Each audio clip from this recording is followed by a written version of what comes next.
it today, and there's a lot of stuff, but if you go to the main chat and you scroll back, she posted an article that documents how a group of people in Canada, they went on some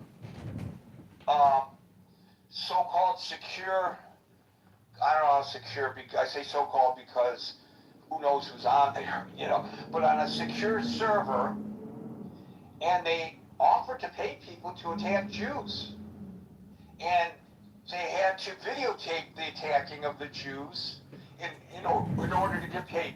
So these are not people who are just, you know, brainwashed and acting on their own. These are people who are organized and being paid. Yes, I'm afraid that the observations of the people who you were with last night are absolutely on point and totally related to today's discussion. Thank you, Howard. Alan, followed by Marshall. Good afternoon, ladies and gentlemen. Hope you're all doing well. I'm glad Mr. Amir finally got to this stage. I'd love to hear his perspective on this. This is disaster, Gary. A disaster by all means. And I cannot believe my ears, I cannot believe my eyes. Well, last time when Carter did action like this, which put Iran in a silver platter and handed to these Islamists, and President Reagan came in and he said what he had to say legitimately, and he says, we dropped the best ally we had in the Middle East. And the 47 people back then, they didn't understand. They didn't get it because just like today, they are not involved individually. They hear from distance. But the people, they were involved individually, and then life was in danger. They understood what President Reagan said. And 47 years still didn't. But now I'm wondering who's going to talk after this rotten deal. Of course, President Trump throw Israel under the bus and also throw many Iranian under the bus. But guess what? As Iranian, they keep saying, and Israeli, they keep saying, they are survival. It's not the first time happened in their life. The history repeated over and over, but they're just the hard-skinned people. And you said it, you mentioned it, I said it, I mentioned it many times. In that memorandum came out of the office of Supreme Leader, which is a dead with one leg missing, but nobody says anything, and he's in the media outlet. Everybody can be live forever. There's nobody gonna die. Everybody will stay live as long as the internet media is going. And he came in, the key word was, no matter what they says, we not believe in the enemy. And Mr. President, sit down, negotiate with the people they think he is the only enemy. And great Satan is out there, he never died, and Zionism is still there, to get it die. And tremendous amount of billions of dollars this regime has spent to have a school, special school around the world with $125 million each for a yearly financial support to just keep this thing going. And of course, the left used the Islamists through the history to do the dirty job, and they are under the cover. The only time you see them, it's loud noise comes in. You say something, oh, no, it is this, it is that. But not giving up. The point is the same as Israel is trying to keep his security under control and save his identity and save people's life. I think it's President Trump pack and go to Israel and leave for 3 months, and every hour the speaker says hit the ordering the Bin shelter, Laden raid, and he saving has an to pack auto his industry. things and run to the shelter. He might get the picture what is living in Israel really means. Not in the White House with all the security and everything else. And it's sad. He just wanted it just to save his image. He wanted to save his midterm, and a lot of life got wasted. And these guys that came in, and they still think we are enemy and so forth and so on. And I don't think so. I'm 100% confident Israel is not going to back up. They still have them guards up. They still are in the defense. And I was hoping maybe We'd also like to take a it's a time to get rid of this killer regime in Iran. moment to recognize the original and Free million people. And the rest of support of these idiots, they could just move out and go to Lebanon and live up there. So, but it is what it is. You have to take the arms. I'm sure Israel is ready for it. Iranians still they're there. They're not giving the hope. Nothing lasts, but this is temporary. Let's see what everybody gonna cash out. The Strait of Hormuz is blocking and so forth and so on. It brought millions of dollars to the oil companies, brought millions of dollars to Iran because they were getting 2 million, 3 million. Sometimes they said they have to go through the things. Back to you, sir. It is what it is, and God has always been with Israel, and it will be. Allah is sitting in the end of the thing, and still it's the phony things. Let them they believe what they believe. But Thank you, Alan. So, I use the term, but it may escape people in the tweet from the Ayatollah Khamenei, or what purports to be from the Ayatollah Khamenei. I just want to point out once again, underscore that when he talks about how they need not adhere to the terms of any agreement, he refers to the United States as the enemy. I just want to point that out because after all this is said and done, to them, we will still be the enemy.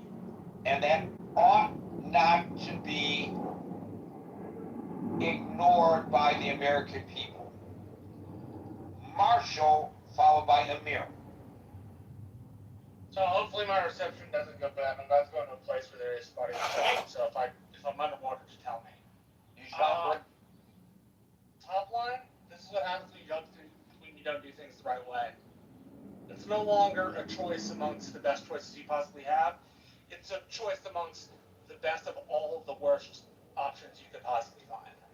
So you're not choosing best options. You're choosing the best of every worst option you could possibly think of. And that means that without U.S. support, that means without the Congress, that means without a clear idea of the American public, aside from gas prices, the American public don't support this. So our national interests are starting to diverge. When national interests start to diverge, you have to do something different. And if we had done this the right way, if we garnered support, if we had gone to Congress, if we had gotten appropriations, maybe we don't end up with like this. But to be frank, I don't see another way to do this. Trump wants it ended. The American public wants it ended. Our national interests are making this stuff. It doesn't support, frankly, continuing with Israel on this adventure any longer. What it supports is us diverging, going back to the old wounds, because it was an honest. So please indulge me. I can't stress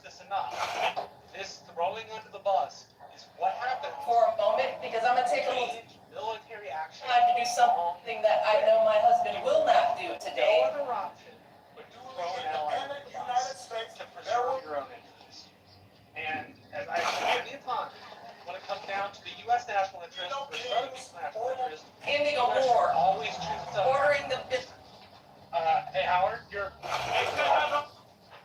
elaborate. Say Howard, His and mic is on. I got it. We have to choose our own national interest over everybody else. Because it's not.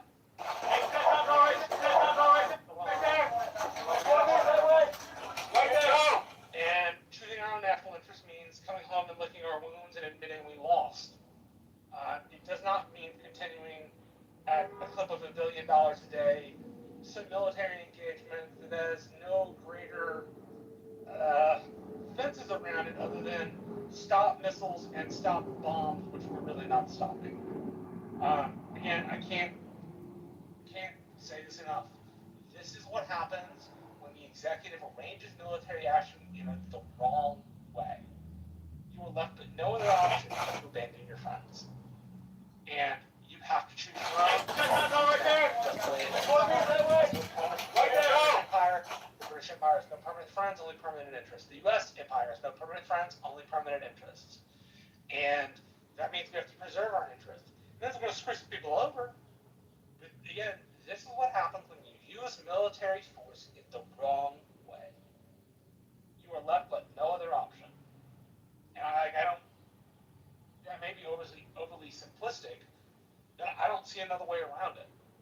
Aside from Trump not wanting to do it, the U.S. doesn't support this. It's not just because of gas, because of Afghanistan and Iraq. Now, maybe if he'd come to us and he told us what was going on, maybe if he'd gone to the Congress and persuaded them to appropriate money, maybe if we had bothered to get the support of our allies aside from Israel, this would have turned out a whole lot different. But it hasn't, and it's not going to.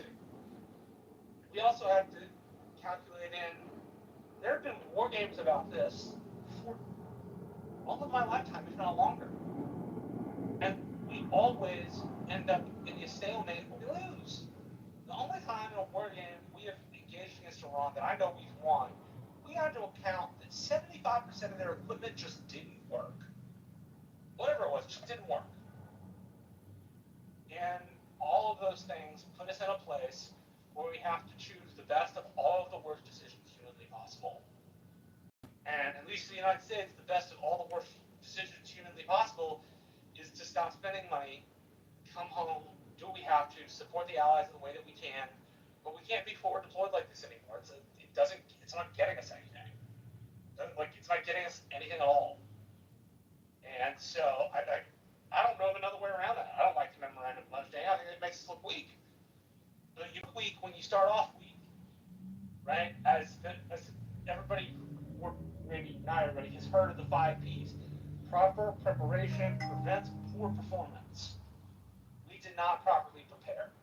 As a consequence, we cannot continue this in a way that would allow Israel to sustain their action and fight. Now, they're going to do it anyway because their national security interest says they have to. As I said, nations should at the core pursue their own national interests. That's their job, to protect their own countries and their own people. And if we had just done this differently, maybe we get a different answer. But we set ourselves up for failure. I don't know a way around that. I'm sorry to be so pessimistic, but I don't know a way around. Sorry to be so pessimistic, guys. Getting any kind of victory out of it. Victory. So Also, I agree with Howard. I fear this is going to bring an uptick in anti-Semitism in the United States. It's just like an utterly worse way than we have now. It's going to be really, really hard for outwardly facing Jews who go to temple or wear religious ornaments or wear their kippahs. Like, I got a friend who wears his kippah all over the place. I hate the idea that this man is going to face discrimination because he's a practicing Jew. But this seems like the exact kind of situation in which that kind of hatred is broadened even more than it already is. I agree with Howard there. I'm very pessimistic about the rest of the stuff. So I want to challenge you a little bit, if I may. Please, I'm always down to learn. Well, I'm challenging you based on what I see, and maybe I'm wrong, correct me, as an inconsistency in your argumentation. Why do I say that? You talk about the interests of the United States has to prevail, and it's not in our interests to be engaged in a war with this regime in Iran. But you yourself have pointed out the numerous attacks against Americans, both citizens and military, by Iran over the years. Most recently, there was a terror plot uncovered here in New York City where a commander of an Iranian-backed Hezbollah militia orchestrated plots to attack a New York synagogue and other local Jewish community landmarks. And you are very well aware, you have pointed out the 1983 Beirut bombings, the 1996 Khobar Towers attacks, how Iranian-backed special groups directed fighters against the United States forces during the Iraq War, which was not their war. The Iranian military, as far back as 2020, before this conflict, directing ballistic missiles at a U.S. air base in Iraq. More than 100 U.S. suffered traumatic brain injuries from that. The 2023 Syrian drone attack, where the Iranians struck a U.S. coalition base in Syria. I'm not talking about the attacks during this conflict. The 2024 Jordan Tower 22 attack, where Hezbollah launched a drone strike at a U.S. logistics base in Jordan. 3 American soldiers were killed, 40 others wounded. There have been a number of assassination plots and cyber warfare directed against the United States. I'm not going to go through the full historic timeline of all this state-sponsored anti-American hostilities. So given this perspective, is it not in the U.S. interest to facilitate the demise of the regime in Iran? Is this all just about Israel in your mind? No, not even a little bit. Israel is just an ancillary part. The reprisals were fine. Raiding is okay. The raiding doesn't take 6 months. Waiting is okay. It doesn't take the devotion of multiple fleets that we have. It doesn't take conflicts which the American public really doesn't know what the goals are. Right? I'm fine with reprisals. I'm fine with supporting allies. What I'm not fine with is a prolonged military conflict, which the United States simply doesn't support, and in which the president tries to make political hay for the midterms or for other things, using the conflict. The problem I have here is, beyond bombing, what good does the military do there? And What do you want them to build roads and bridges for them? Maybe hospitals or sports theaters? Now you're talking about tactics. My challenge to you was specifically about the question of it serving American interests, and you said that it doesn't serve our interests, and that's why I'm challenged. That's specifically what I don't think that the prolonged nature of this any longer serves American interests, because we are using the military tools in ways that are not to fight and win wars. They are to stave things off and to divert a sense of politics in the United States. And that's the wrong way and the wrong reason to use the military. So says Marshall Rankin. I know everything! Unless we're going to properly... I'm a subject matter expert. I have worked in politics for years. I know exactly what to do, and that's why I'm the Republican representative of the Hidalgo Republican County Republicans.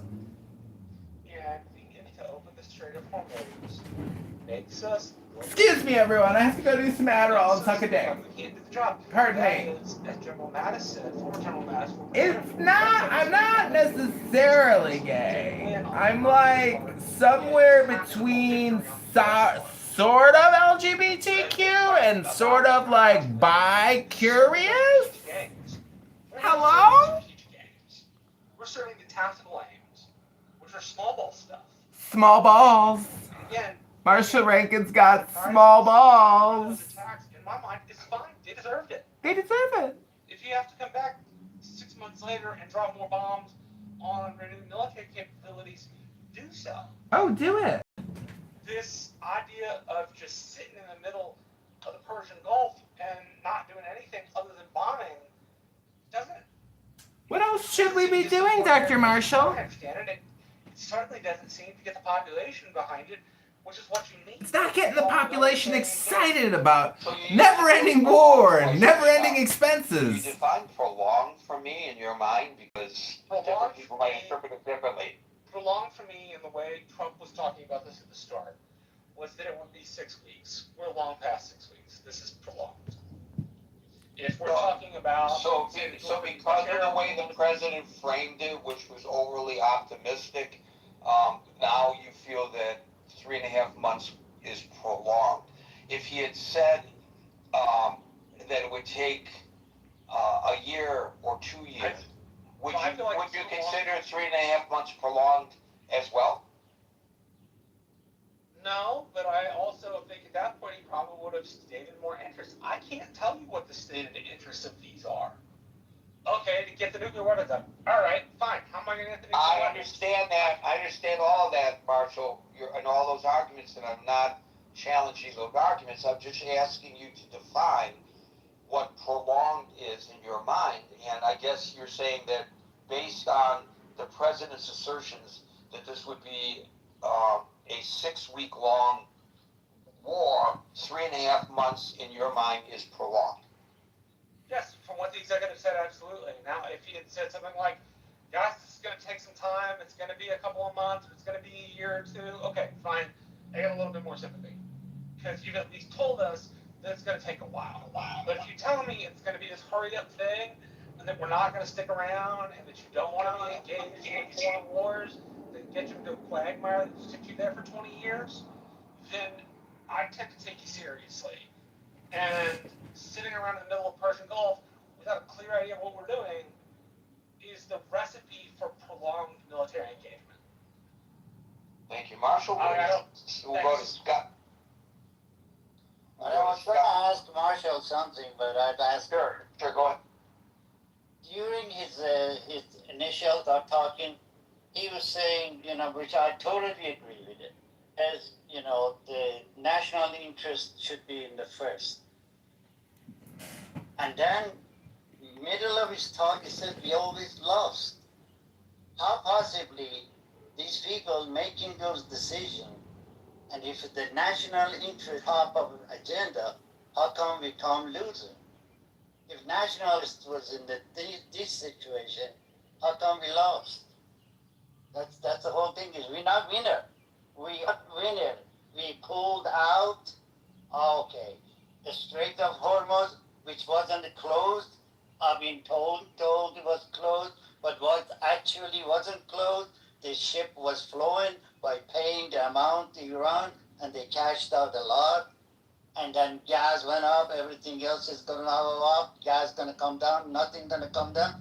We are the loser as an individual. I don't know what part we lost. I hope he explained to me because I'm confused. So what I meant by that specifically was there was a national interest in punishing the Iranians, giving them a consequence for 47 years of killing of our civilians and Iranian civilians. Ask that reprisal. The military force put together by the Navy, the Army. Marshall, you're in the Matrix, and nobody can appreciate your incredible intelligence. You go strike and come home.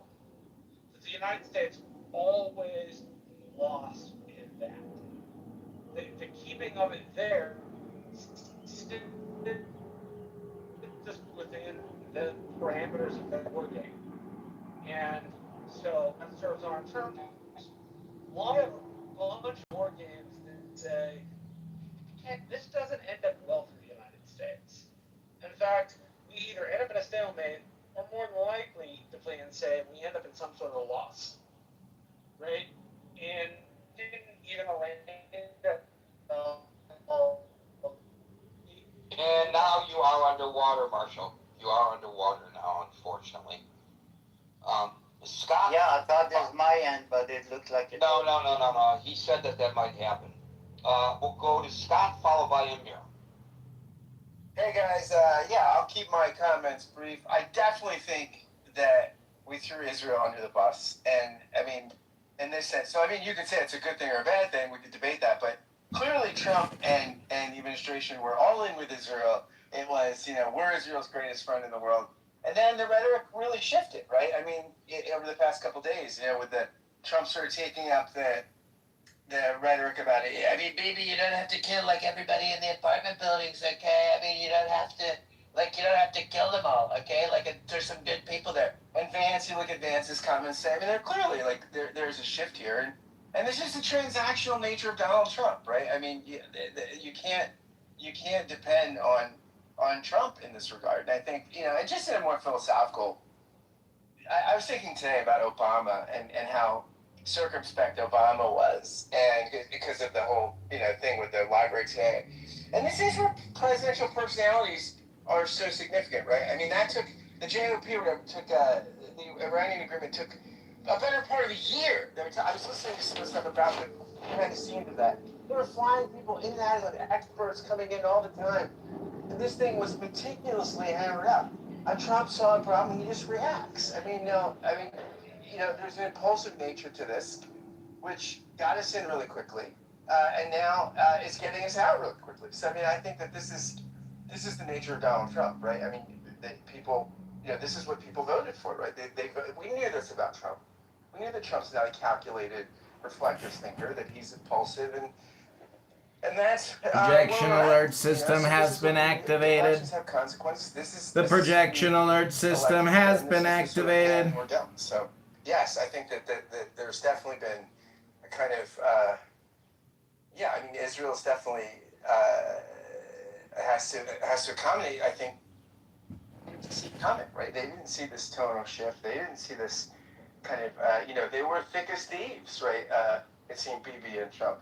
And yeah, so this is a sort of, I think, and again, whatever your politics of it, you might think this is a good thing. You might think it's better, but certainly, I think that there's been a shift that most people wouldn't have seen coming, whatever side of the politics you're on. So thank you, Scott. We'll go to, no, here he is. He dropped out and he's back. Thank goodness. Amir, followed by Andrew. Thanks, Gary. Hello, everyone. Yes, I'm actually talking to you from an island in Mediterranean, Greek island. So if I lose you... Oh, just rub it in my face. Just rub it in my face that you're on a Greek island in the Mediterranean, and I don't think you're on a New Jersey Transit train, which may not make it into Penn Station.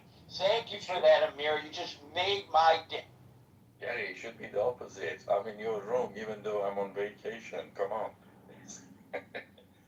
Right. Okay. Well, it's interesting, too, that Marshall is in Texas and underwater, and you're on a Greek island and over water. Oh, brilliant. Okay. Okay, so... Right, so as you said, Gary, the pressure is put on Israel not to attack Hezbollah, obviously, while Iran doesn't have to stop funding proxies. I mean, does that make any sense to anybody? It doesn't make any sense to me. And the question in your title, Trump throwing Israel under the bus for Iran. And what exactly is in it for Trump and US? I mean, does that make any sense, really? Certainly doesn't make sense to me. To be honest, none of this makes any sense. I think, as it said, there is definitely something in the wind. I don't know what it is. But unless Donald Trump is, I don't know, receiving a fat check for tens of millions of dollars from Iranians, none of this makes any sense. Not one iota. Last night you had a guest, Gary. I think his name was Hanson. He was a spot on, and I think Marshall referred to it as well today. Hanson said the initial attack was not well thought through. We all know that now. And the signing of the MOU is not well thought through. So this is one case. The two negatives do not make a positive. But I mean, at the end of the day, we are where we are, right? So what should be the focus now? I think that's what's important. I actually think that Israel is going to be Israel is going to be holding the most important cards again. I think Israel's strategy is kind of dealing with the proxies one at a time. It has been since 7th of October 7th.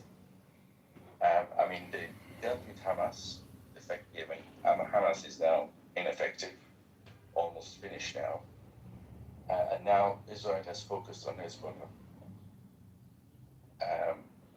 And Hezbollah definitely is the jewel in the crown as far as the proxies are concerned for Iran. And as far as Hezbollah is concerned,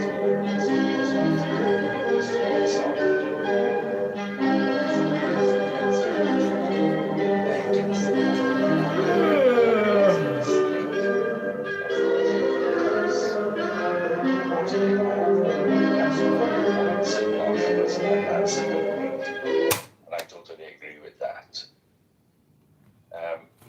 We know that Israel will continue attacking Hezbollah. I mean, there's no reason why they shouldn't. I mean, it's possible that could even be in coordination with the Lebanese army towards this, disarming Hezbollah altogether. I mean, there's talks of that, as you know. So, but until then, as usual again, Hezbollah is likely to keep firing missiles into Israel. And of course, Israel is obviously going to react to that. And then Iran may have to defend the proxy of the and then Israel will attack Iran.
Absolutely no doubt about that. That is going to be done. When I say absolutely no doubt about that, let's say it's extremely probable. So it's really make your choice and look at it in whether you think that is a prolonged way or not, whether you think that's short-termism or not. I mean, this is how this is going to pan out.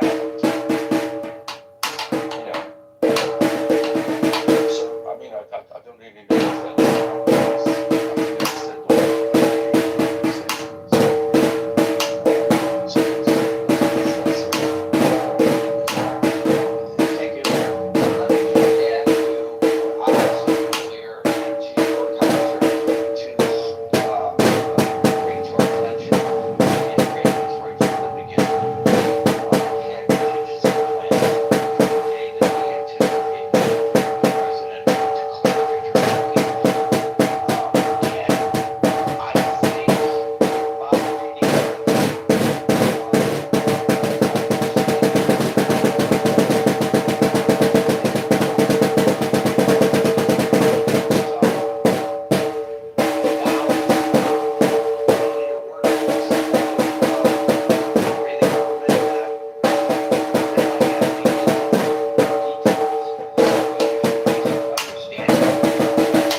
academically.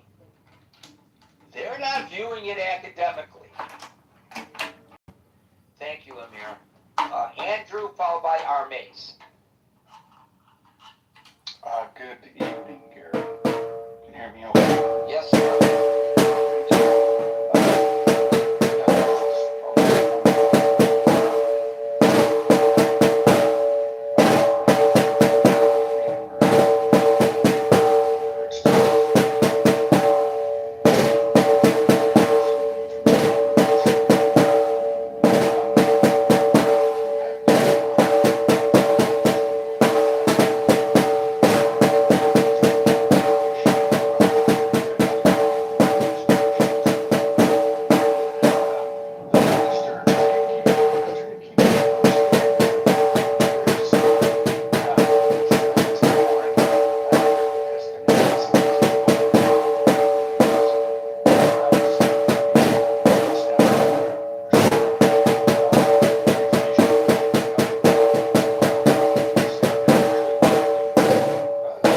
Individuals who may be in custody already. But it's very disturbing, and I mean, it's not like we don't have our own bad actors across. Homegrown anti-Semites, Andrew. Yeah, I'm just gonna reiterate that.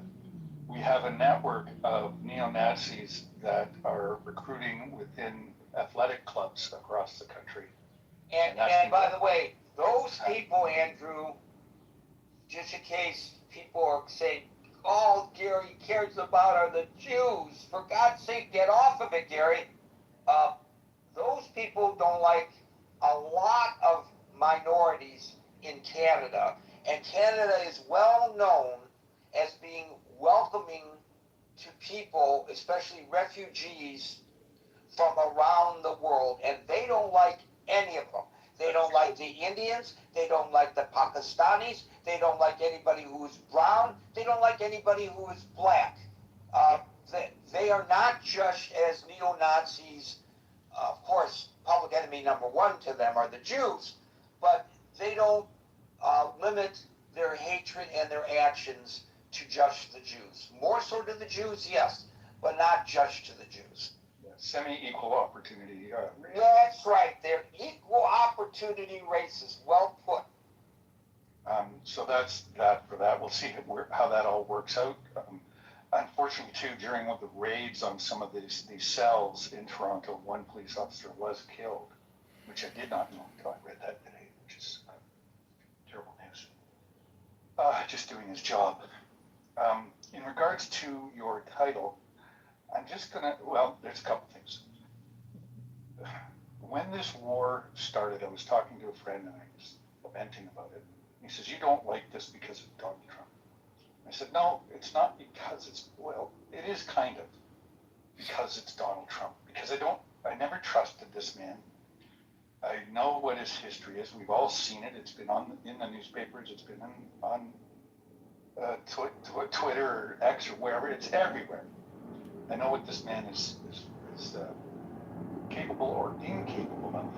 And we saw that on full display during this conflict. Talk of Tuesdays, which was every other day. So I'm not surprised at all that it's turned out this way. I'm not surprised that Israel is kind of left holding the bag a wee bit.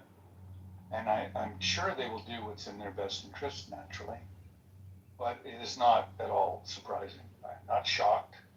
The lead up to this, of course, was the invectives that he used last week to describe Netanyahu, four-letter word, expletives. So that doesn't bode well if your ally is saying that about you. And what this reminded me of, I was thinking about this a couple weeks ago, in terms of an allyship, if you will. It reminded me of how Winston Churchill and Franklin Delano Roosevelt regarded the French leader of the forces, the Free French Forces, de Gaulle.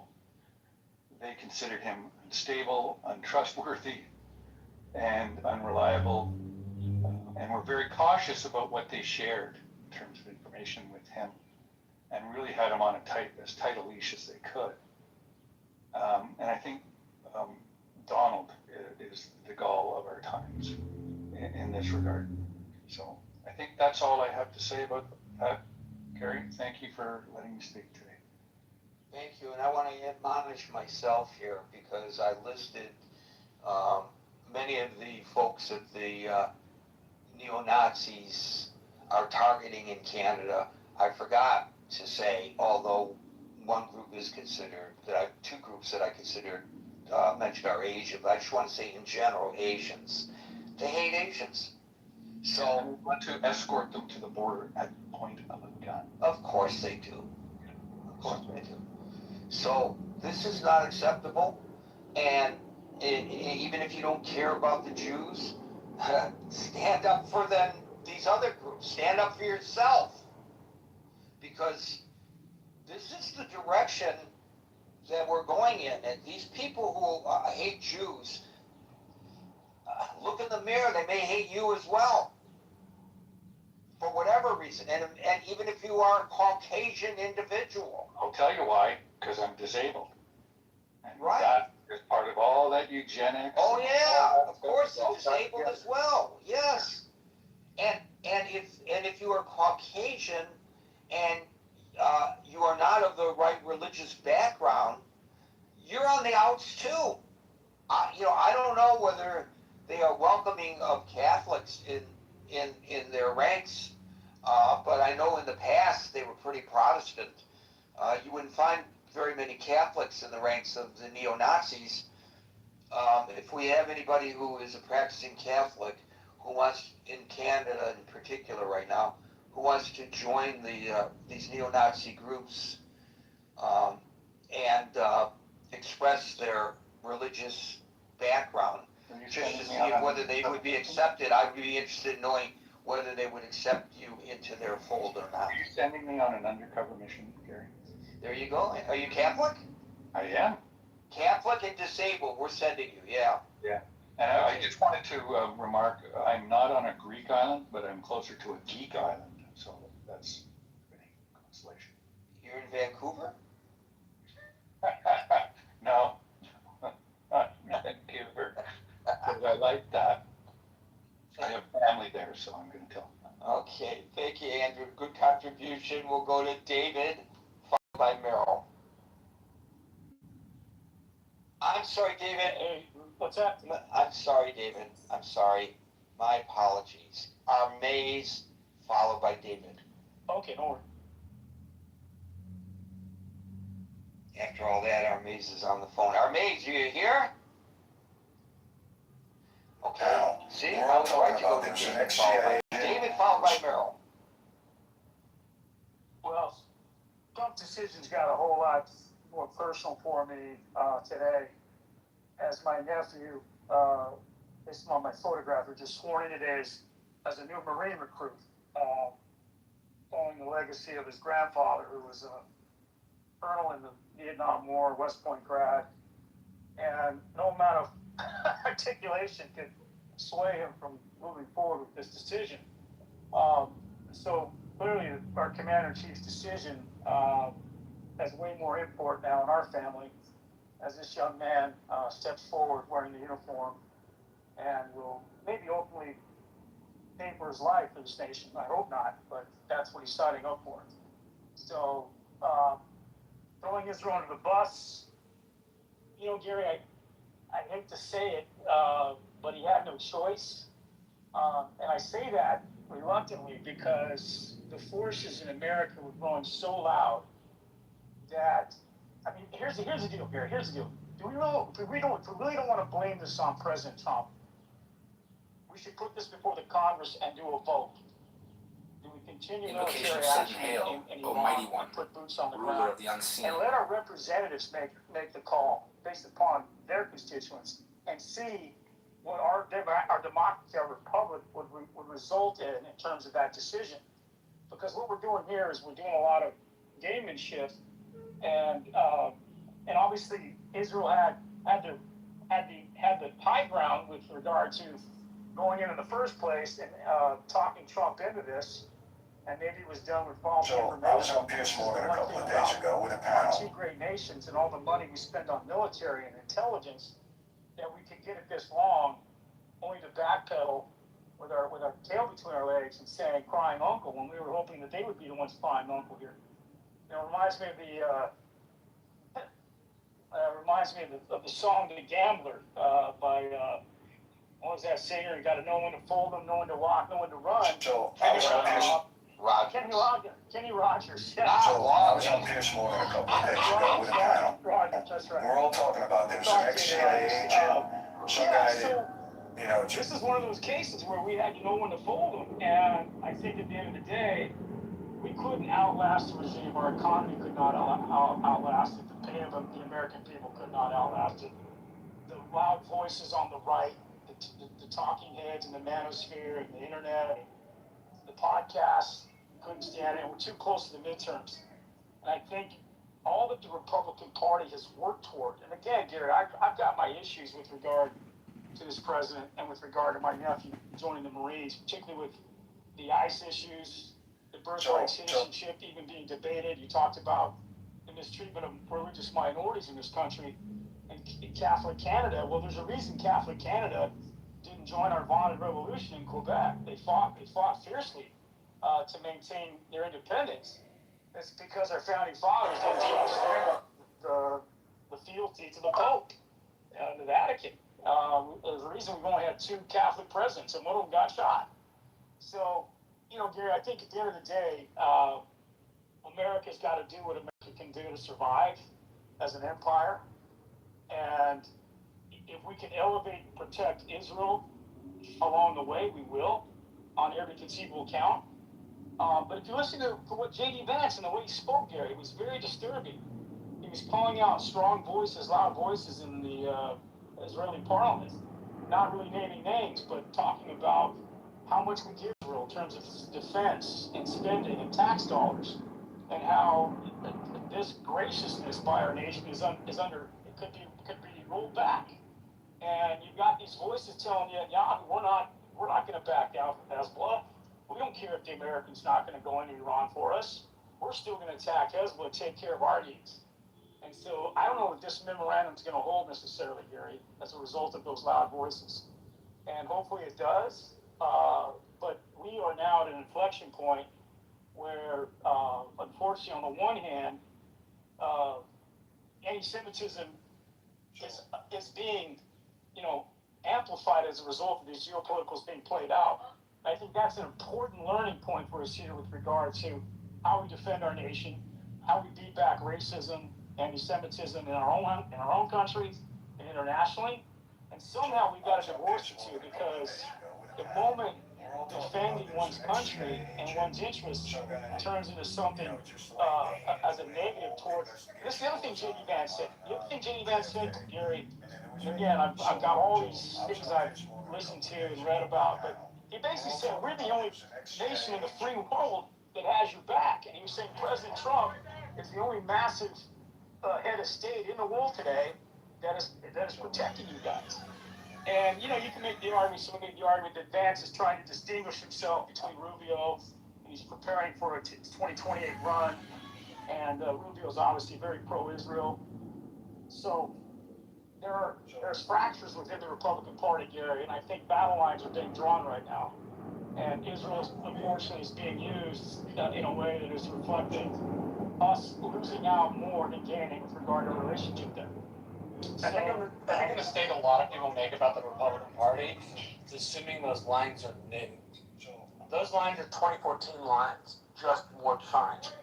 The only thing Trump has done as the figurehead for the party is he's been able to stop all of that infighting, because he's the big figure in the room. But prior to him, the purity testing was terrible. The inter-party civil war was awful. So I agree with you, David. I just don't think the fault lines are new. I think the fault lines are old. Yeah, but they're a lot louder now. They're not in cohesion like they were before all of this. Now they're Because we don't have a Trump at the top of the ticket to take that cohesion and put it into a unified idea that elects somebody. Now it's just the people who will be battling for the seat, and they're going to scrap that as ugly as humanly possible. and I agree with you, Israel's got to be used as one of those tug and pull things, and you're going to, as Ted Cruz said, have a wing of the party that is anti-Semitic, and you're going to have a wing of the party that's not, which is very sad. Well, what kind of door does that open to the Democrats, we have very strong Jewish leadership in the form of Josh Shapiro? Well, yeah, but the Democrats on the far left-hand side have their own issue with anti-Semitism too. So yeah, but it's not like the other party gets to sit in judgment of the Republicans and go, oh, you Jew haters, right? Because the next thing Republicans will do will just be to go pick people on the Democratic side who have said anti-Semitic things, clearly hateful things about Jews, and it'll just become like a mud throwing contest. Neither party will win. Yeah, but see, here's where the pivot might happen on behalf of Israel and AIPAC, right? You got Hakeem Jeffries, you got Rahm Emanuel, you've got other places you can back and try to get your interests served. It's not a zero-sum game with the Republicans. So I don't just donate to the Republicans. AIPAC and its subsidiaries donate to approximately 300 members of the U.S. House. Exactly.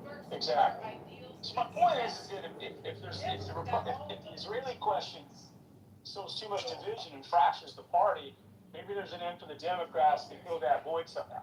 I guarantee the voice is getting louder and louder from an anti-Israel perspective that I'm seeing in the Republican Party, and you don't have a lot of politicians that are really readily embracing or addressing how serious that is, in my opinion. So, we'll see how it plays out going into the midterms.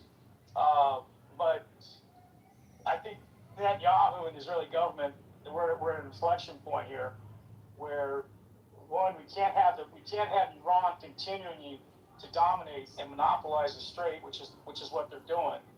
But we can't have Israel also. We got to figure out a way to check the Hezbollah game without that destroying that. Otherwise, all bets are off for the Republicans going into the midterms, and we'll have inflation forever, in my opinion. Thank you for that, David. We'll now go to Merrill, followed by Dude. Yeah. I like the name of the topic because I do think that Israel's been thrown under the bus. What amazes me is the perspective that some people have. And Gary, you talked about something very noble, that Trump could have been doing this because it was for us too, that we are victims of the terrorism. I don't know if you meant it, that's your view, or if you were just putting that out there as a way to look at different ways to look at things. I don't look at it that way. I look at Trump in a bigger picture. Let's start with, he let Bibi come in and sit in the situation, and Netanyahu presented what he thought. He said he thought they were at Iran, and this was a weak point for them, and we'd already done this in June, and now we can try this, and we'll be over in 2 months. And the real true voices that know what they're talking about were General Kane, Marco Rubio, who said General Kane supposedly said that this is true, that Yahoo, he presents things and he exaggerates. And Marco Rubio said this is farcical to believe that. Trump didn't know what farcical meant. That's been reported. And Trump, he wasn't just listening to Bibi. He wasn't doing it for what you might think is a noble cause. I don't. When you have generals, people who know what it's like, they understand what is going to happen and what it involves. And you don't just put your military out there like that. You have a guy who glorifies himself using the military. He thinks bombing is great. He thinks, hey, this is, you go in there and you say this and you say that, and you're strong and you look good. And it didn't work out. And he did not want to see, in the very beginning, when everybody was getting angry, they were saying, you're right under Israel's thumb. Again, you're doing something for Israel. And he wasn't really doing it for Israel, but it gave that appearance. And now he wants to look strong again. He he enters into an agreement that, it's almost bizarre, the agreement with itself, and then says to Israel, criticizes Israel for bombing apartments. Well, when he abandoned Ukraine, he didn't mind Russia bombing apartments. So that's very hypocritical here. Trump does what he thinks is in Trump's best interest. And if it means knocking Israel right now, he will do it. And another thing that he's always done is he says, hey, Biden never cared. Other presidents never cared. And that's not true. Presidents did care about Israel. They just didn't want to go to war with Iran because they knew how difficult it would be. They knew it. And I would remind you, you talked about Lebanon. Reagan, unless I'm mistaken, when Israel went into Beirut and to defend themselves essentially, Reagan was angry and he criticized them. And if I'm not mistaken, I think he held up weapons for a while. Nobody wanted to do this. And Biden was Obama was the one who said, maybe we could do this diplomatically. We'll get what we can get. And didn't 17 other countries join in on that? It took months and months and months, and it didn't take real estate agents and people with self-interest to go and negotiate. It took people who were negotiators, people who knew what they were doing. But I don't believe that Trump did this for any noble cause. I think he did it because he saw himself as a hero. He saw, I can use our military and I'll bomb them and I can say this and I can say that and I can say Biden never did it and Obama never did it. And he could brag about himself, and it didn't work out. And so now who does he blame? Now he's going to say Israel. Israel's going to create a problem now. They better not do this. They're creating a problem for me. And a deal that is absurd. We might not know all the details, but from what we know, it is absurd. There's no way. This is a man who for years told us we can't trust Iran, and all of a sudden he signs a deal and says they're really rational people, they're good people. This is stupid and it's wrong. And what I don't like is when anything noble is attributed to him, because I don't believe he did it for a noble cause. If you were going to do it for a noble cause and utilize our military the way you would have to use them, you would have done it right. You would have had the right strategy. You would have risked them. You would have put them at risk. But he didn't want to do that. He didn't want to do that. He wanted to take a shortcut and believe that he could take a shortcut because bombing sounds good and bombing looks good, and you say you're bombing them and you're going to bomb them right at, the civilization, they'll lose their civilization. It's not normal. It's not right. And it's sure as hell isn't noble. And who did get emboldened by this? I absolutely agree. Every anti-Semite. And every anti-Semite, by the way, usually does associate Israel with Jews. It's not separate. They don't normally think Israel is one thing and the Jews are another. And the far left, we can't get away. I'm a Democrat, can't we do everything in the world we can to get away from the far left because they have been emboldened. They hate Israel, they don't like the Jews, and you just, every day that you criticize Israel, you are emboldening the people that hate them. And I resent that. I do resent that.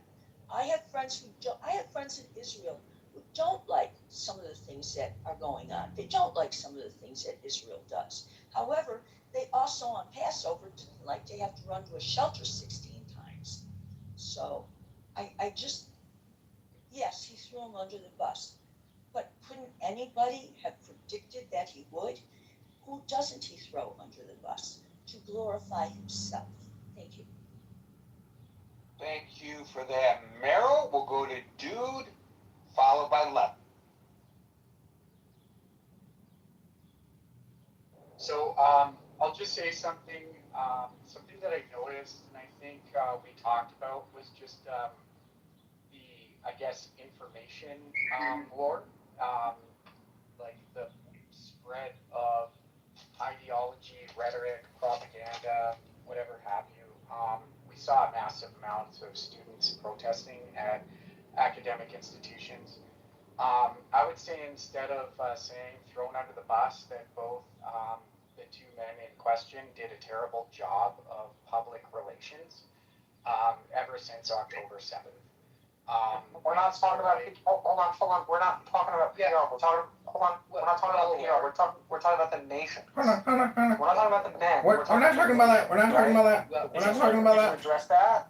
I'm well aware of what you just said. So thank you so much for interrupting and confirming that. Yes, moderators are allowed to do that. Gary says that we are allowed to interject. Gary says I can be rude and obnoxious. Gary says that I can be rude and obnoxious. So one of the things that was mentioned actually here, and this is coming from a Reuters article, it's just in France. Marshall. Basically, there was a bunch of the Western Democratic leaders in congregation together, and basically Donald Trump he wanted to thank Vladimir Putin and Xi Jinping for being apparently neutral, and then kind of ostracize the allies for not clearing out the Strait of Hormuz. Very interesting, rhetoric. Praising the nations that are working closely together with Iran and the IRGC, Russia and China, and then also condemning the actions of the democratic Western institutions and leaders. I don't think that's going to turn out too well. It already didn't turn out well. Had these tariffs not already kind of pissed off leaders of democratic countries, maybe Donald Trump would have had more help. I need you to address the subject, not what you want the subject to be. Is that my name on this app, Marshall? Dude, whatever. I need you to address the subject. No, I'll just be silent here because of your disrespect. We're not addressing the subject. No, I'm going to stop talking because of your disrespect. It's not disrespect. It's asking you to do something. Come on. Come on. Really not that I'm a rude, obnoxious person, and Gary says I can be rude and obnoxious. My name is Marshall Rankin. I'm a Republican out of Hidalgo County, and I hate Donald Trump. You want to try to continue or no? No, dude. No, sir. Wow, Marshall. Go ahead. Somebody needs to get punched in his If you're fucking interested, face. go ahead. I'm moving on this. I'm gonna send Marshall Rankin to a re-education camp. That's it. We have to take the country over. We can't let people like Marshall Stankin Rankin blow their bad breath all day long on Clown House. It's un-American. Well, I'll be honest, John. It would be better for Marshall to read a book right now. That's right. Isn't that right? It's so right. 100%. He needs to read a book. To allies. Or he should at least start coming into your rooms more often when you do the meditation. Mm-hmm. And by putting Mm-hmm. Israel under the bus, Mm-hmm. who's going to want to deal with the U.S. as an ally? Right? When you're just going to get Probably anybody that wants free shit. And Israel has been working as our proxy in the Middle East. The Middle East is important to us not because of it's a strategic area because the world's oil goes through there, fertilizer, basically the economy depends on it. And we're not there, we need someone there. And they've had our back. There was the Osiris nuclear plant in Iraq. They bombed it. We, along with everyone else, played that we hated that they did that. But that's why Saddam Hussein did not have a nuclear weapon and mass destruction when 10 years later. And then there was Stuxnet in Iran. 2010. And then Israel saved our butt too. They took those centrifuges and made it so that the uranium that it was producing was crap. And so I really hate this thing where people say that we're doing this for Israel. No, Israel has been helping us. We have a common need, and they are our allies, and we have to protect our allies, or we are going to be a second-rate power.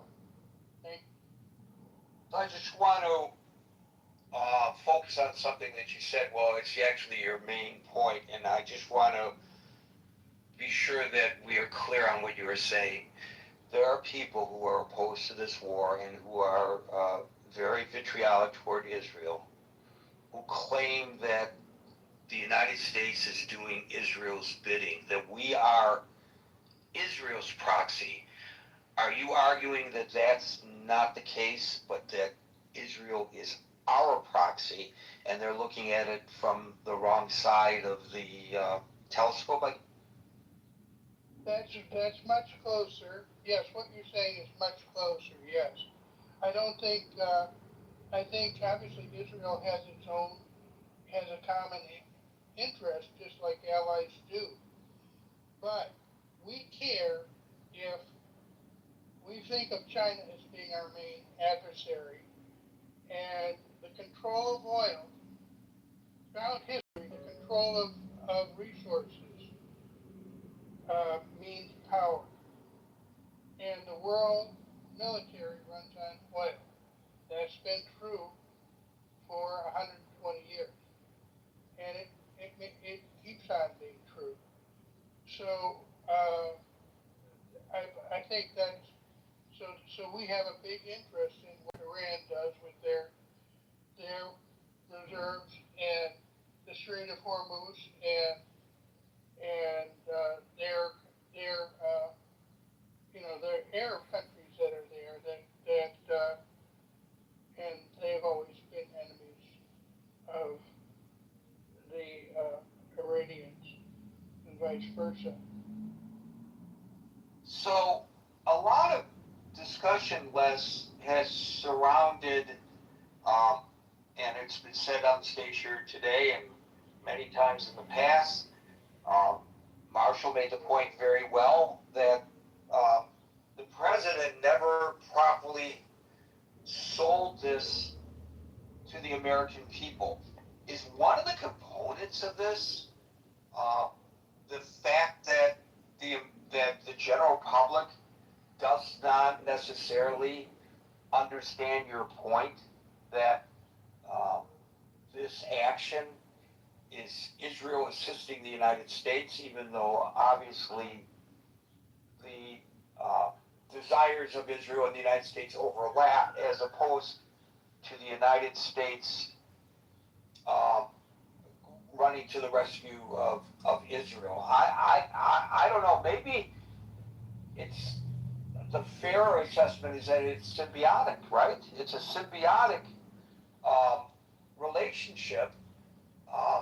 Both countries gain from the action, and one country is not controlling the other, I guess, is the point I'm trying to make. Right. But so the other thing in terms of making the other part of having allies is you know that you're going to need money to run a war, and we have a constitution, and it says the Congress is the one that raises the money for the war, and when the Congress okays a military conflict, you know you have the population behind you, and you can sustain a longer war. And I think that is a failure too. You can't do a war. People have no attention span, and obviously wars are very expensive, and they also tie down our military. But we need to have the American people involved through their legislature, not just willy-nilly, people putting us into wars and stuff. So I think Les, there are two reasons for that. If we are to analyze it, and others may not agree, and you might not agree, but I think the two reasons are A, the president is autocratic. He likes to work unilaterally. He doesn't like anything standing in the way of what he wants to do, and he will do whatever he can do until properly challenged in the courts, I guess. Without, it's like don't ask permission first. Do what you have to do, and then deal with the fallout later. So that's one half of this situation. I think the other half could possibly be the issue that Marshall raised earlier, that the president anticipated this would be over in 6 weeks. And so he didn't have to worry about going to Congress because the War Powers Act would not, he's got 30 days. And then an additional 30 days. So that's within the 6-week period. And he probably thought maybe that it wouldn't even get to this point of 3.5 months. And the other thing I'm concerned about is historically when Mr. Trump has an issue like inflation or something, he blames a predecessor or someone else. And I would be surprised if Trump blames Israel and Netanyahu for the problems. Well, the other day I graphically described the piñata that's already hanging in the Oval Office in the shape of Benjamin Netanyahu and the president with a stick in his hand. And I could see in my mind that political cartoon, even though I don't have the ability without the assistance of AI to draw it myself. Thank you, Les. We'll go to Daryl, followed by Ali. Hey, yeah, I didn't think I was going to make it up. But to Marshall's point and to you and Les's point, I'm a bit more cynical. You know, Marshall made some great points when he talked about the inability to kind of sell this thing, right? You know, even wars are marketed to people.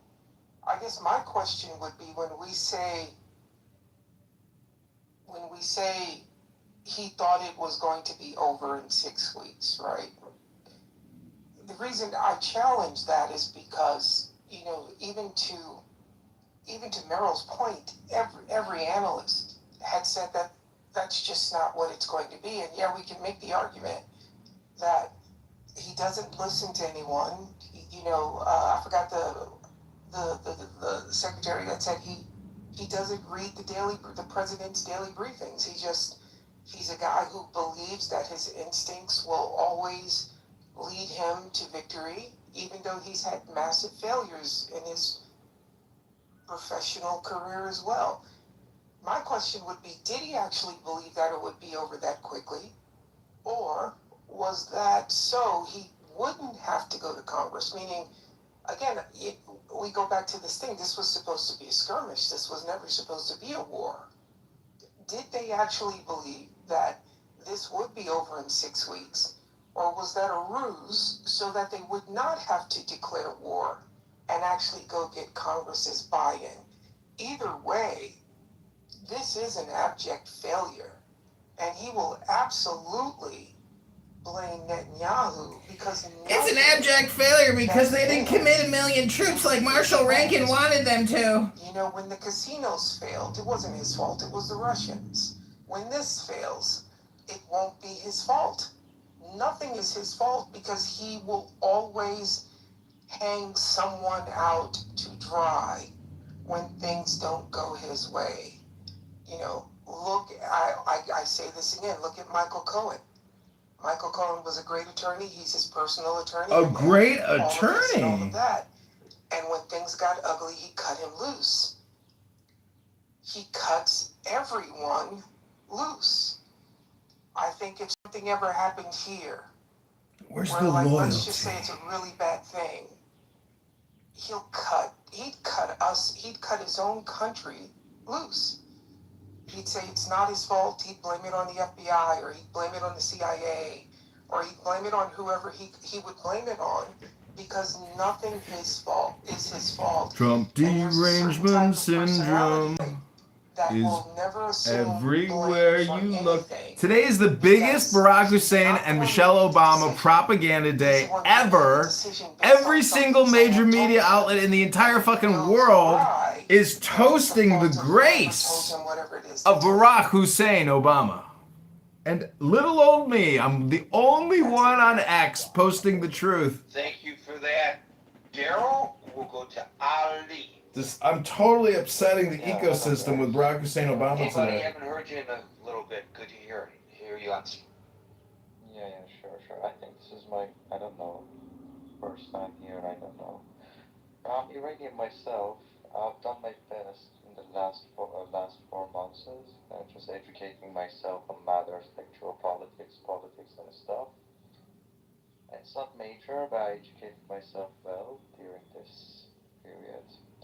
I think America, more than throwing Israel under the bus, they have done some sort of economic future calculations, and they came to this conclusion that it's not beneficial for them to be allied with Israel, sending taxpayer money to Israel to wage war in the region, because first it's bad for reputation of America, because Israel is not doing, they're basically doing dirty job in the Middle East. To give you an idea, America gave a whole bunch of money to Israel. Hang on, Gary, for a second. So,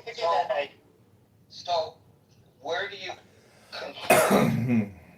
We know that the United States is withdrawing from this action, and Israel probably would rather that they not. But do you have some indication to back what you just said, that the United States no longer wants to assist Israel militarily? So, no. Indication is whatever J.D. Vance and Trump says these days. And well, what have they said about that? Have Vance or Trump given any indication? Have threatened to withhold military? This is the very, very beginning phase of it. But you just made the assertion that the United States has decided that it's not in the United States' best interest to be aligned with Israel, because you believe that the United States is recognizing what you advocate, and that Israel is doing horrible things in the Middle East. And I'm asking you, I'm not arguing with you, your misplaced perception of Israel's standing in the Middle East. I don't want to get into that right at this moment. But I'm asking you, where do you see any indication that the United States is cutting and running from Israel in entirety, such as you have suggested? Yeah, Gary. First of all, I said that this is my opinion. I'm listening to Obviously it is, and that's why I'm asking you the question, because I'm really interested in hearing your opinion. Gary, try to be patient. Just let me finish. Try to understand that I am the moderator here, and, no problem. And I am trying to get you to expand on your position, which to me fell off the rails, and I'm trying to get you to go back within the guidelines of our discourse here. Yeah, Gary. I'm not interrupting you to start an argument. As I say in the beginning of every program, that if I were a moderator, if I were a mod, we can do this all day. If I were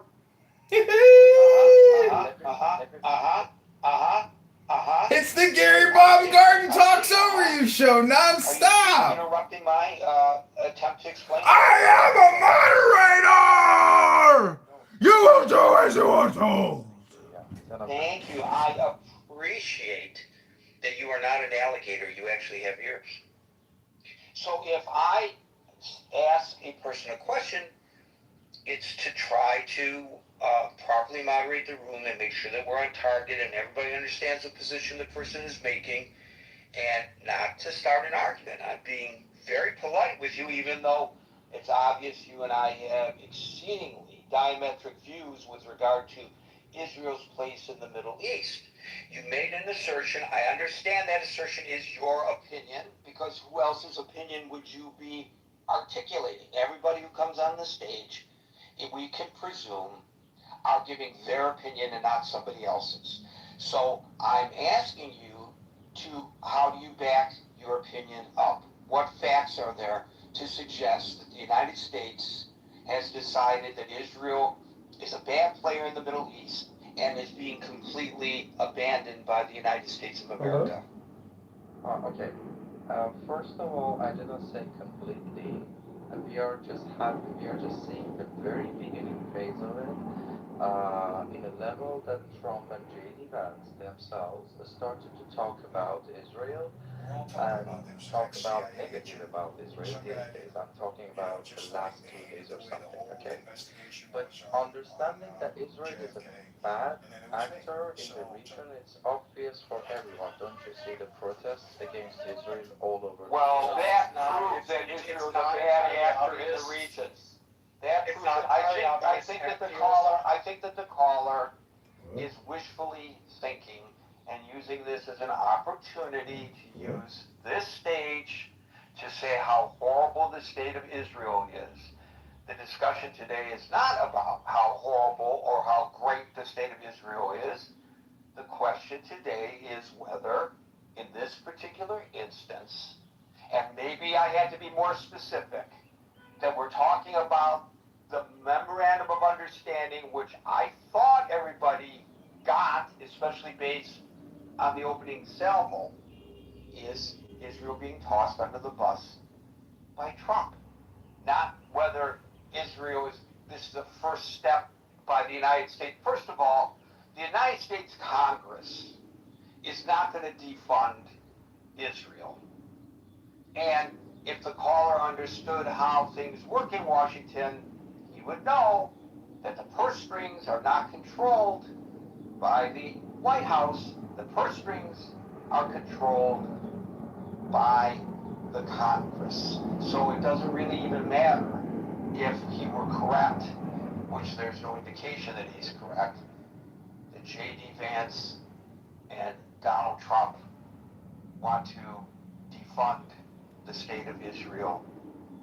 There is no appetite for that in Congress. Well, there are a couple of members of Congress. They selfishly want what they think is good for the country, and they don't really care. It's their selfishness about their view that drives their thoughts. At least in my mind, it's their selfishness about their own view that drives their thoughts. If you get a chance, read the message on the Facebook. Yeah, I'm going to do it. I know what your message says. Outside of this reading it. Oh, God. Come on! You know, we've been at this too long to not know each other's thinking. That's the beauty. That's the beauty of it. Thank you, Marshall. Thank you, Alan. We'll go to Haran, and we'll see whether we get somebody else in there.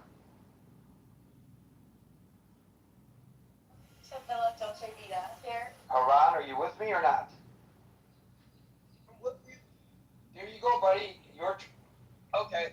So what I'm looking at also is how do this tie in with Gaza?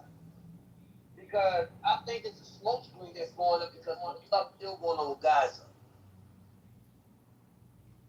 I'm sorry, all I got from that is going on in Gaza. Slow down and try it again.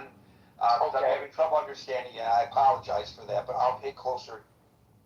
All right, so what I'm saying is that we also got to pay attention to smoke screens because they still doing activity. I was talking about Israel with the United States with Gaza while the Iran stuff is going on.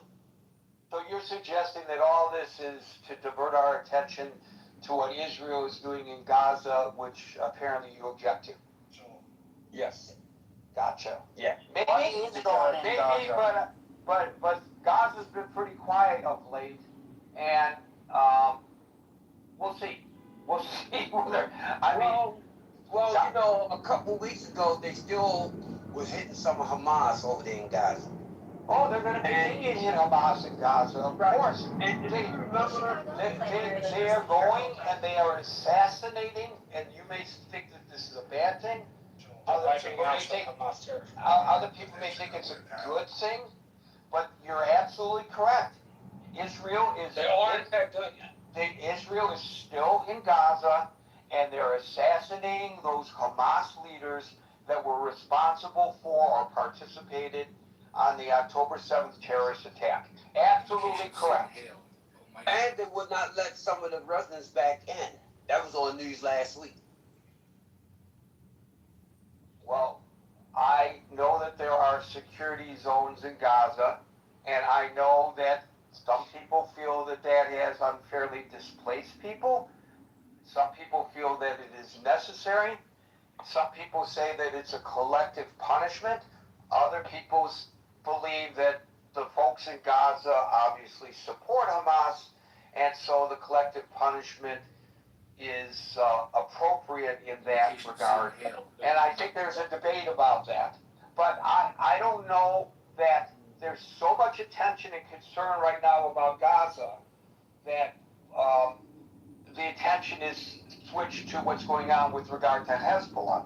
The issue at hand really is, and that's not to say Hamas doesn't still, as an Iranian proxy, want the demise of the state of Israel. I'm sure you agree that's correct, what I just said. Hamas is right.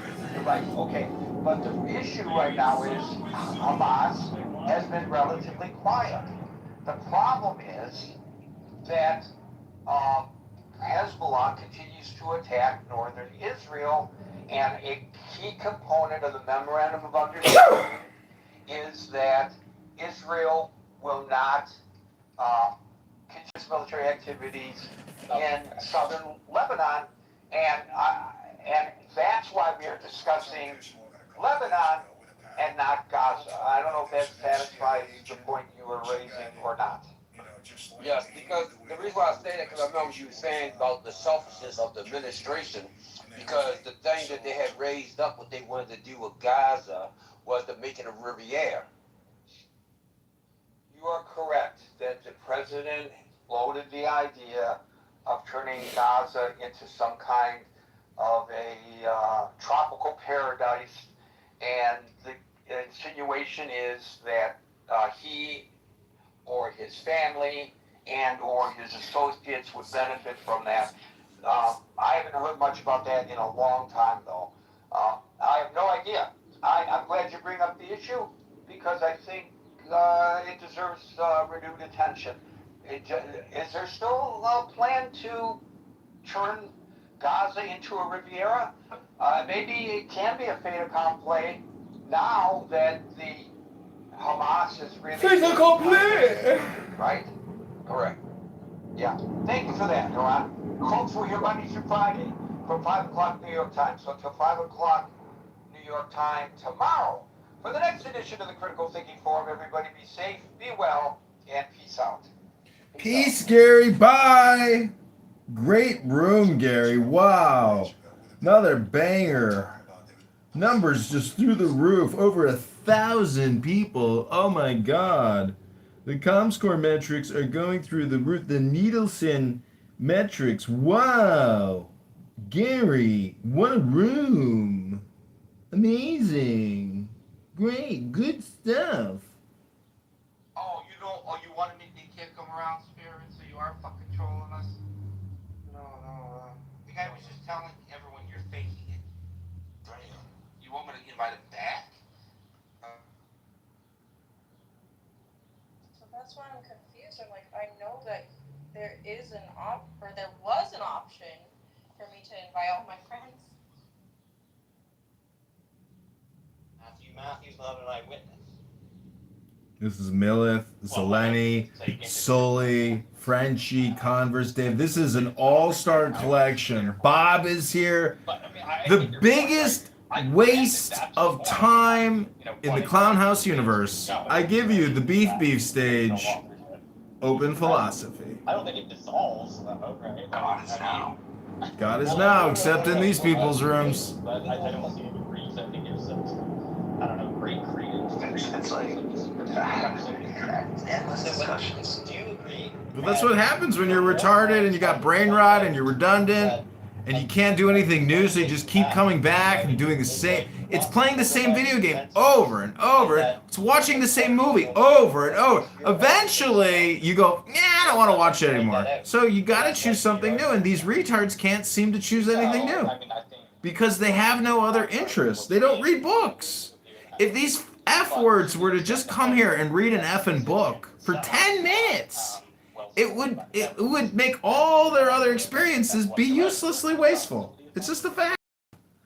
Here we are.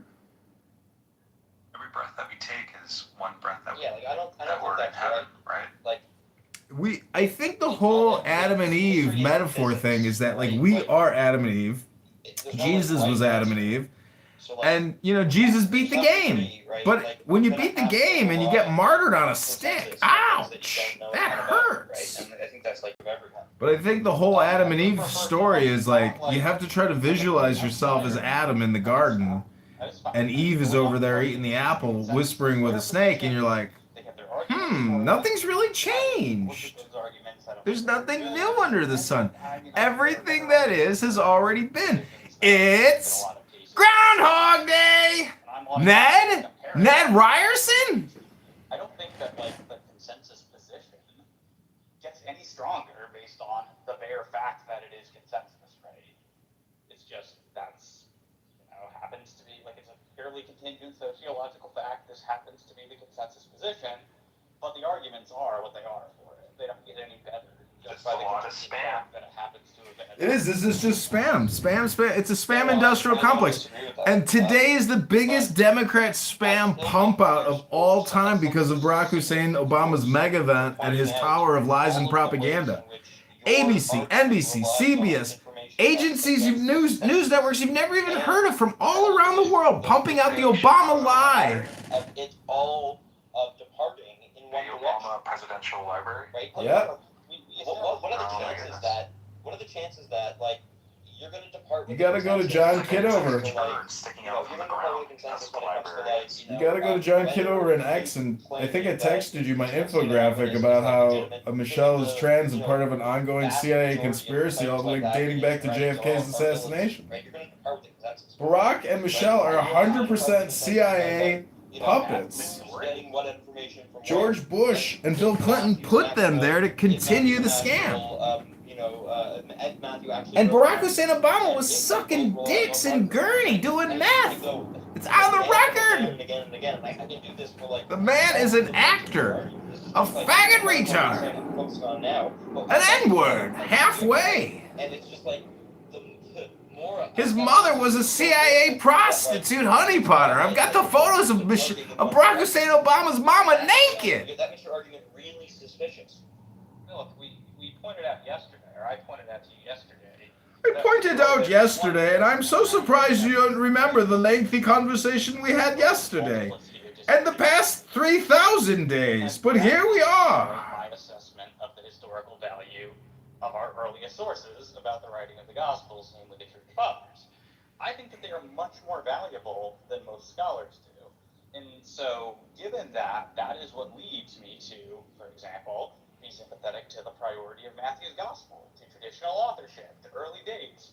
So all these points that you're saying go in one direction spring from this one disagreement with mainstream scholarship. Yeah, but...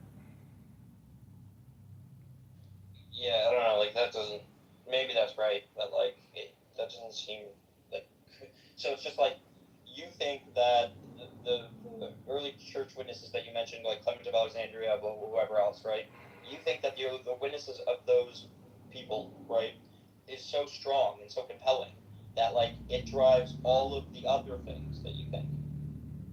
Yeah, I wouldn't want to say it's the sole driver, because, like, obviously I have additional reasons for believing in traditional authorship, but I think that is the primary sort of difference between mainstream scholarship.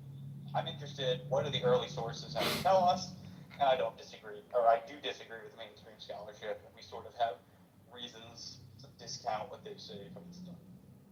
So, insofar as you have other reasons to depart from mainstream scholarship when it comes to all of the points that, like, you know, are like, so let's say, like, Clement of Alexandria and whatever is the main reason for you starting from thinking that, like, you know, Luke depends on Matthew or whatever, Matthew wrote Matthew. Let's say that's the main reason. But insofar as you have other reasons, those reasons are undermined by pointing out that this all goes in one direction. Also, like, shit, there's another point I was going to make.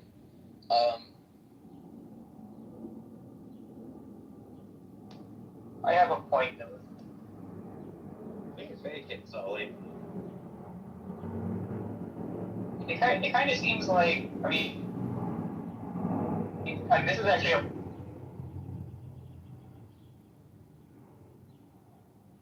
breaking up, you guys. What about now? Am I good now? Yes. You are good now. Please Okay. proceed. So, yeah, I mean, it's like when you talk about like scholarship, especially secular scholarship, it's almost built into the concept of like secular scholarship that they're trying to put themselves at a distance from being like theologians or something, or like religious historians rather than secular historians or scholars, you know. So like, I wonder how much of that like inclines them not to take certain things seriously, because it's like, okay, if we take the writings of these church fathers too seriously, I think like, this F word was on YouTube doing this like lengthy 5-hour podcast. Maybe that's like a methodology issue. I'm not He's sure to what extent incredibly it's pathetic. I'm not Sully, very well read on any of this. So only reason I'm in the room is because I'm in anonymous. These people hate me so much because I mock them for wasting all their time. Point of contention between myself and my, you know, Roman Catholic and Orthodox friends. They'll often say to me,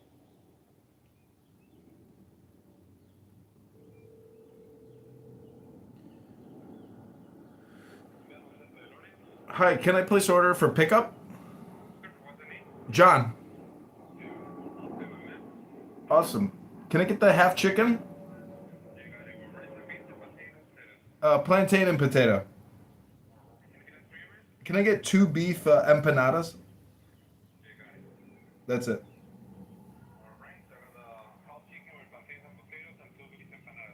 Correct. Okay, great. See you soon. Thanks. The Gospel of John was written by the Apostle John. So, John? Maybe some of that same like conflation of those two. Maybe we should read one of these books. Maybe we should read the book of John. Maybe we should read the book of Matthew. Because, like, I don't think It's never gonna happen. you know, at least one People don't read anymore. They just talk all the time. Non-stop. Every day. 7 days a week. All of your beliefs. 80 hours a week. Matthew's authorship, Luke's authorship, the connection between the two, like all of the things that you're using to bolster, like, you know, the first order resurrection case, right, are all just actually like from, you know, centuries later, from like people that were not in any way like, you know, close to the events, that like are like in the tradition that are saying these things. I don't think I've heard that maybe the Cyrenaics and Clement of Alexandria for centuries from the events. They're further removed than the Gospels. Of course. Yeah. It's like the sources that tell us that Tacitus wrote the Annals are obviously further removed from the Annals.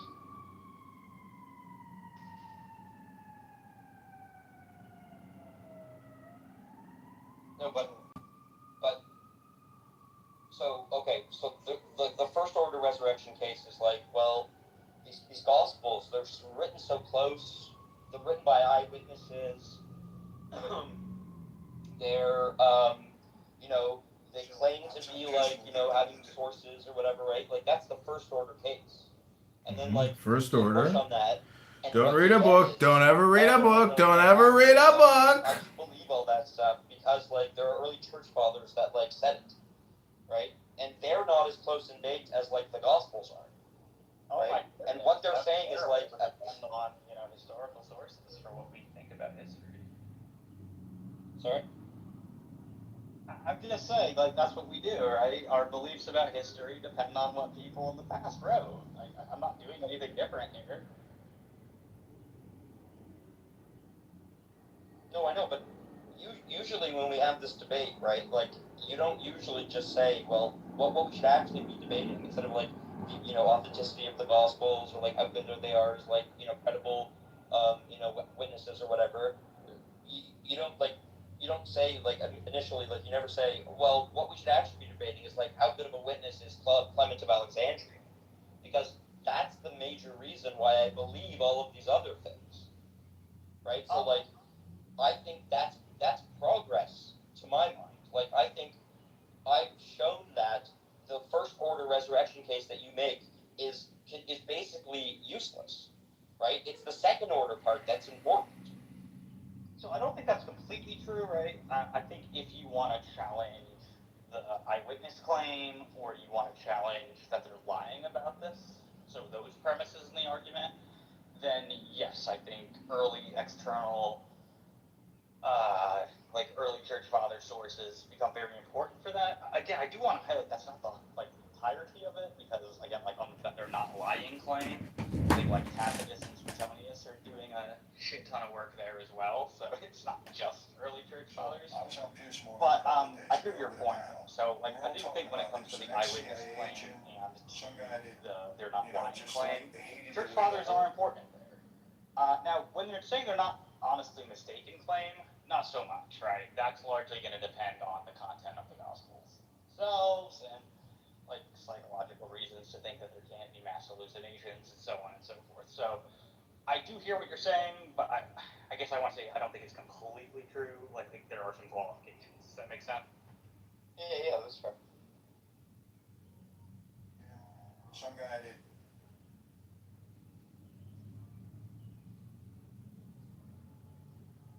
Another banger room, guys. Your debates. I mean, these conversations and debates are just fascinating. I'm learning so much. Wow, we bored everyone to tears. Correct. As usual. Let's start talking about pronouns, of course, and how we should always respect a pronoun. Faggot!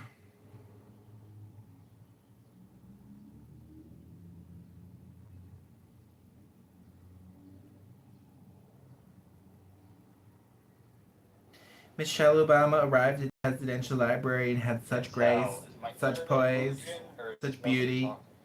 Hello? Yeah, I can hear you. You defeated them, they were just all shocked that I'm like competent at speaking. We are shocked that you are confident at speaking. Of the Gospels that pushes back against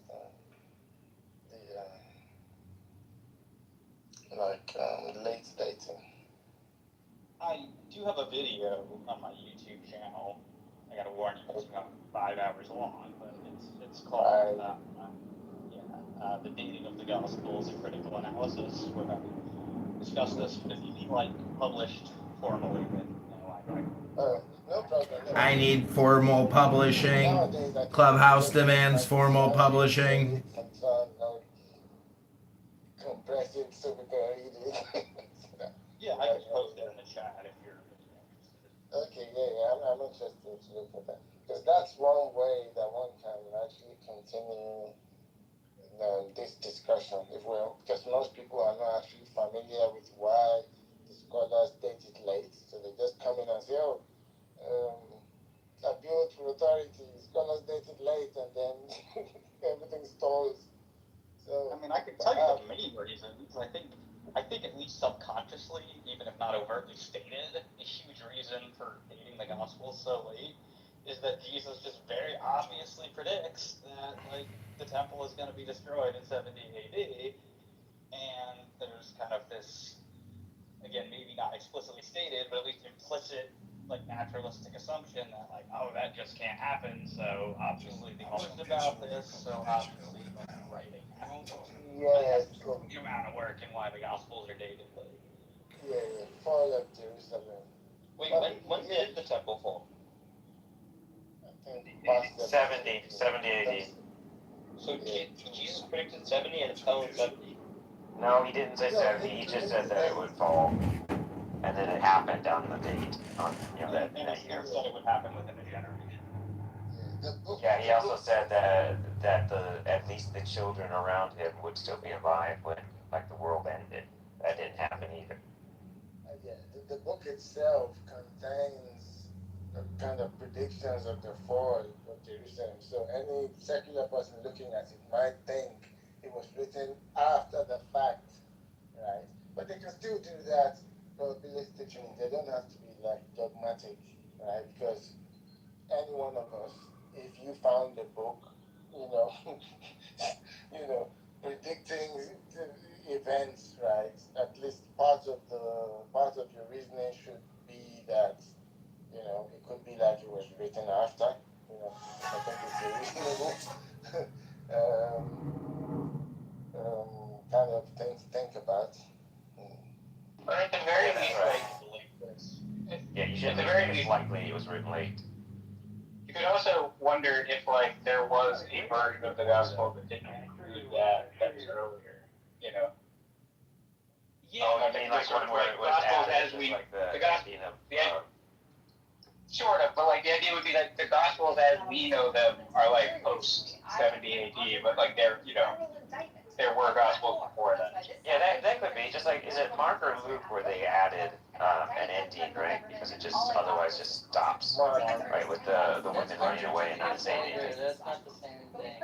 Yeah, no, that's all that was being said though, right? Is like maybe that was put in, but the rest. All the mainstream scholars say that the Gospels we have, they're written but they go, the contents of the Gospel go back way earlier. The stuff that they're writing about goes back earlier than that. Yeah. Is anyone saying The idea is that we don't have manuscripts that are actually that old, from my understanding. And this is why the dating is contentious.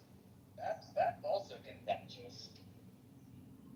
It's what's contentious. I don't think anyone argues that there weren't oral traditions going back much earlier. Well, I was just saying Sully's claim about manuscripts. P64 is our earliest manuscript of the Gospel of Matthew. There are some scholars who put that at 66 AD. Now, most scholars put it 2nd century, so it's obviously not. That's still 30 years later, right? Also, he's saying we don't have anything. No, but it's before 70. It's before then. I'm guessing that fragment doesn't contain the prophecy. Yeah, I don't actually remember which chapters it is, but I don't think it's all in the discourse, so probably not. Do you know when the Dead Sea Scrolls were written? Well, they're not all written at the same time. Yeah. Are you talking about when are they sealed within the Dead Sea, within the different caves? Is that what you're asking? Weren't the Dead Sea Scrolls written over a couple 100-year period? The Dead Sea Scrolls aren't related to the New Testament. Well, a lot of the Dead Sea Scrolls, a lot of the Dead Sea Scrolls stuff is Let's read a book.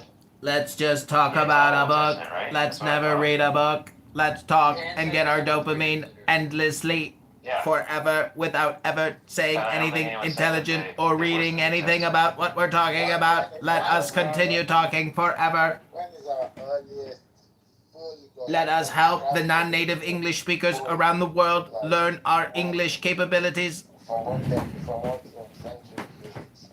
The earliest full gospel that we have.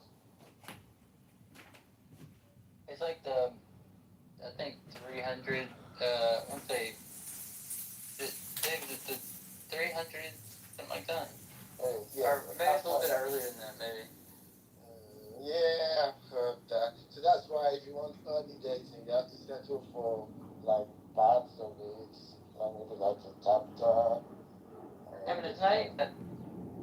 So, airmen and these type of people, they'll tell you that even though we have this and these are from here, the content within them goes back much earlier, right? Converse, course, it is controversial because 7Q5 could be a fragment of the Gospel of Mark. You don't have that much on it, but the only known match. Oh, I know. I'm just 7Q5 saying, is even part of if the that's. Dead Sea Scrolls. Wait, what is? 7Q5. And that's New Testament material? Arguably, it's been argued that the only known. Wait, it's not. Well, then it's not part of the Dead Sea Scrolls. It is. Dead Sea Scrolls is from like 200 years before Jesus. Well, I think it spans a large period of time, doesn't it? Yeah, that's what my understanding was as well. No, the Qumran Cave Scrolls? Yeah, I mean, this one was found in Qumran Cave 7, and I thought that one was sealed in the 1st century, so that's why there's a possibility for a 1st century date for 7Q5. I think that's just from my reading. But I mean, again, it'd be really interesting if 7Q5 is the Gospel of Mark. I mean, the latest possible date for it is 50 AD, so that's very interesting.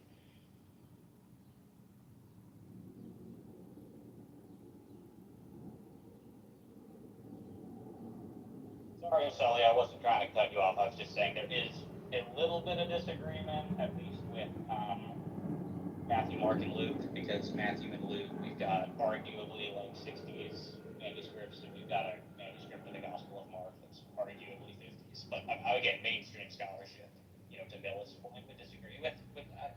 I just Googled it. That was 20 letters. And you're trying to say it's like part of Mark? I did say it was debatable. I think if historians use that idea, they'll just be consistent. Because if you saw a secular work, where maybe the Roman emperor who used to do miracles was foretelling something, I think they would still probably guess that it was written after the fact, right? I think what nails it down is the kind of thing Sally was asking, if we had evidence that the kind of thing that temple prediction thing was floating around before, maybe some church father quoted it or something like that, where we could nail it that was definitely before 70 AD, that would settle it. Otherwise, it doesn't settle it because we have it in there, and the only thing you can tell us is, it's your kind of bias against miracles. But you really don't have to. You just have, it's just equivalent to some Roman emperor who foretelling something, which historians wouldn't believe. If some other non-Christian source was kind of predicting the fall of the temple or whatever, and that's all they had, they would also probably guess that it was written after the fact, unless they could really nail it down, that it really was floating around before 780. So I think they're doing the right thing there. It's not good enough evidence on its own. You need something that really nails it down before 780. Yeah, I mean, I don't know that we can nail it down, barring, the sorts of fragments that I earlier alluded to. Obviously, if those are pre-70, then of course. Yeah, but Dave, I think you would concede this, not an unreasonable thing if you've got some text that makes a prediction and you only have copies of that text from after the thing was supposed to happen, that it's likely that, it was just a post-diction, right?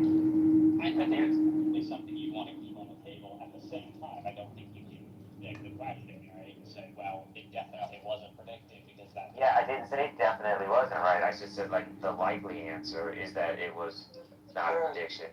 Who's typing that? Is that you, Jeff? I'm not typing. Oh, I'm sorry. I grabbed my car key. Oh. I had my car keys in my hand jingling. I'm sorry. The thing is, though, you've got a whole lot of evidence, a whole bunch of counter evidence pointing the other direction when it comes to dating, right? You've got obviously church fathers who are going to date at least the synoptics prior to the martyrdom of Peter and Paul. That happened around 64. You've got, again, the manuscript evidence I mentioned.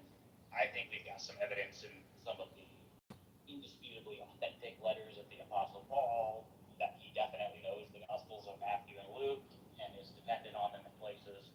So, I mean, Yeah, I think you're missing my point, Dave. Right? It wasn't that there can't be any evidence that it was an actual prediction, right? My whole point is just that you would accept that like in other contexts, right? So that when you say people have a bias, right, against like it being a prediction, right? All I'm saying is that you have that exact same bias for everything other than, some Christian texts. Sure, but I should be able to curb it, right? I should be able to say, okay, am I just assuming that this prediction, like particularly if it's presented as a prediction in the text, I should be able to say, okay, I don't want to just assume that this wasn't actually predicted, so let me put that aside and see if I can find other reasons for thinking it was. Yeah, but then in that case, you're still going off of the default, right? That it isn't a prediction that, and then looking for evidence to, bring that back into play. I don't want to call that the default, though. I just want to call that as kind of like the gut reaction to it. How's that different from the default? Like Well, if that's the thing that you just think is the answer, barring anything else added, right? Then that sounds like a default to me.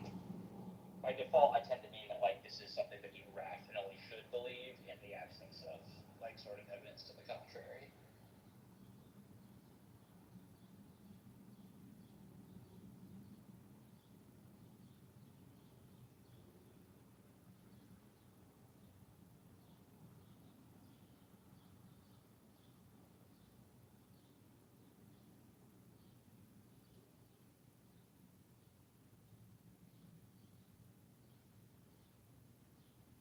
Oh shit, I just said a whole bunch of shit without muted.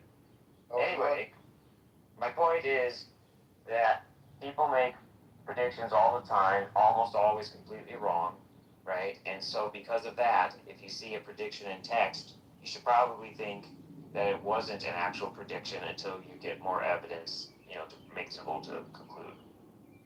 I don't see how that follows.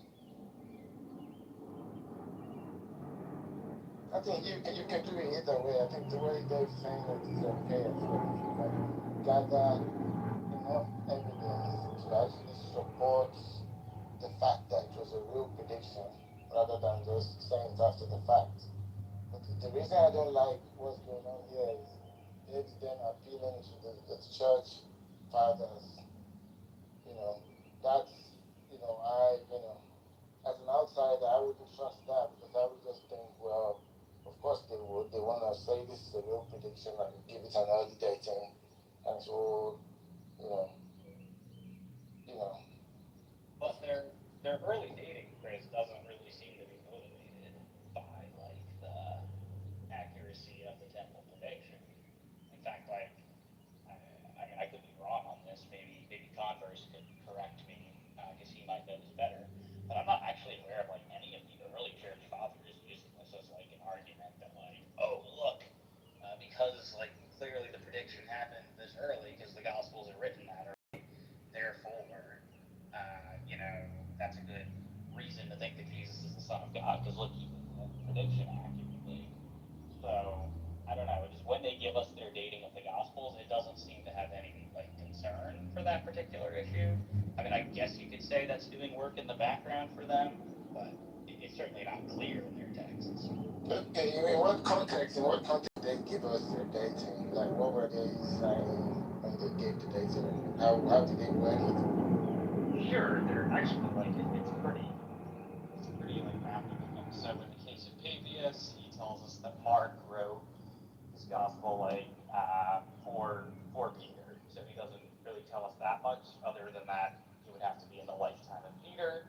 He tells us that Matthew wrote his gospel when he was going to leave Jerusalem, and doesn't really tell us when that was. Now I think we can track it down that happened in 42 AD, but that information is not being supplied by Papias himself.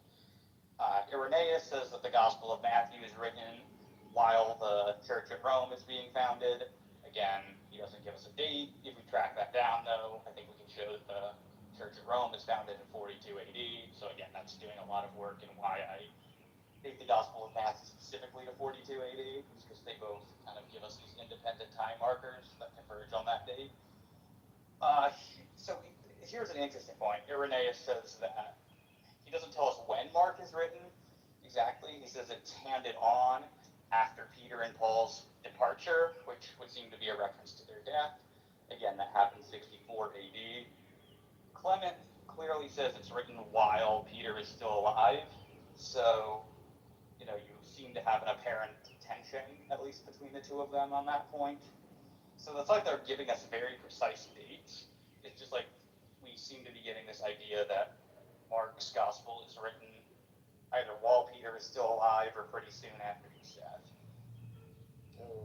I see. So they weren't like stamping dates and saying, "Oh, this is 43 AD." They were just saying, "Oh, these were the circumstances around which, around which was written, and from there you map the dates." It should be mentioned that these things are not truly referring to, so at least Papias is not referring to the Gospel of Matthew that we have. So he's talking about the Logia of Jesus written in Hebrew. So that sounds more like some sort of Q source or something like that. It's not referring to this Gospel of Matthew that we have. I would disagree with that for two reasons. First being that the way Papias uses the term logia, he seems to use that as a synonym for gospel. Incidentally, so do Irenaeus and Origen in some of their writings. But in particular, when Papias refers to the Gospel of Mark, he says that Mark collected the Lord's logia, and then he also says that this includes both the things that the Lord said and did. So he does not seem to use the term as a synonym for logia. Additionally, Papias' own works are titled An Exposition of the Oracles, i.e. Logia of the Lord, and we can just confirm that Papias is not exclusively talking about the sayings of the Lord in his 5 books, so I don't think that Papias uses the term Logia to exclusively refer to sayings. And then regarding this bit about Matthew being written in Hebrew, Papias uses the term dialecto. That's kind of a vague term. It would translate literally to something like dialect. It could mean Hebrew language. It could also mean something like a Hebrew style that could actually be reflected in our contemporary Gospel of Matthew because he has the most distinctively Jewish outlook and concerns of any of the Gospels.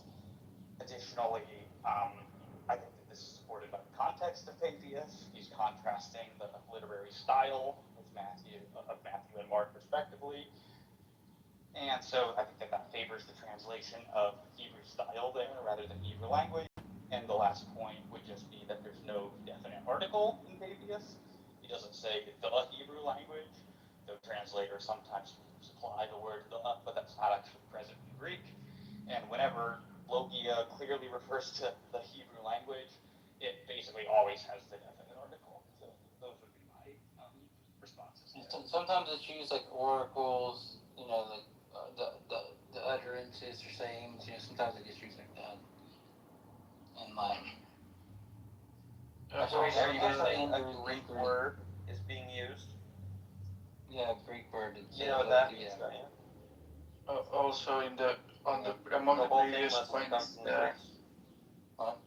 so in those points, like among other things, like we don't have any confirmation about what sayings is Papias writing his exposition on, like it's just a totally lost work.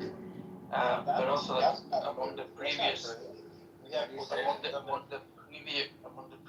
points, it's not true that Papias and Irenaeus are 2 separate sources. So like Irenaeus is building off, like he's the next generation, so building off of previous and making claims about them. So I don't think that counts as a independent source.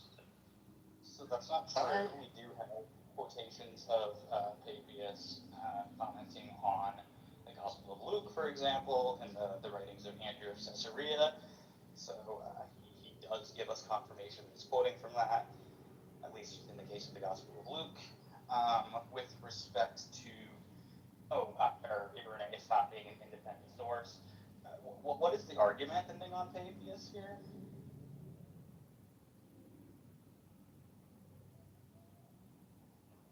Argument for what? For claiming that Irenaeus is depending on Papias. He certainly doesn't say that. Who is he depending on? I think he's depending on Polycarp.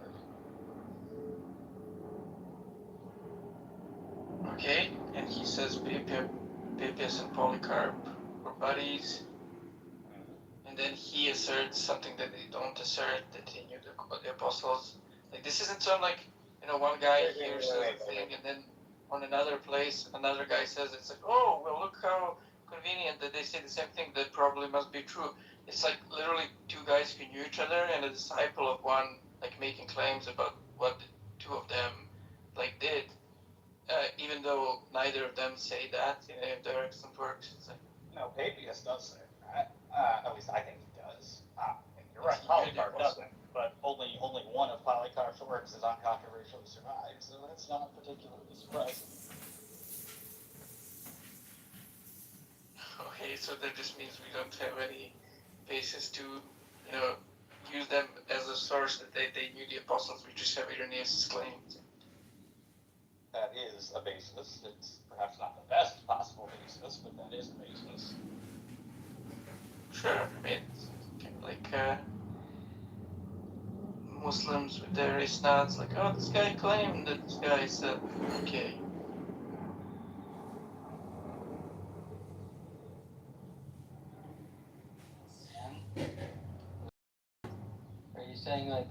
Are you saying that Eusebius isn't a different source than Papias? Well, Eusebius, very much disagrees with the claims of Irenaeus about whether Papias knew the apostles. Irrelevant. I didn't ask you about that. Well, source for what? Yeah, sure, he's a source for disagreeing with Irenaeus' claims. Which part does he disagree with? That Papias knew the apostles. Alright. Where does Irenaeus say that Papias didn't know the apostles? No, I'm saying Eusebius is a source against that claim of Irenaeus. Oh, which part says that Papias didn't know the apostles? When he says that Irenaeus made a mistake and is mixing up John the Elder with John the Apostle. And I'm not going to get these questions like you know these things already. No, I don't. Richard Bauckham is like the main proponent of this view, and he doesn't think they're mixing them up. So, like, what specifically is contradictory between the two views? I'm not getting what you're saying. He doesn't say the phrase you just said, right? So, like, what part is he mixing up? Who doesn't say what I'm saying? Oh my god, really? He doesn't say that Papias got wrong John the Apostle, John the Elder. Eusebius. Who? Eusebius. Yeah, he says, why do I have to do this for you? Says You know exactly. Irenaeus is wrong. I'm retarded. It's fine. Go be a funny smooth brain. Funny smooth brain, early church fathers. You can't even track what you were talking about. You're just babbling nonsense. That's why it's untrackable.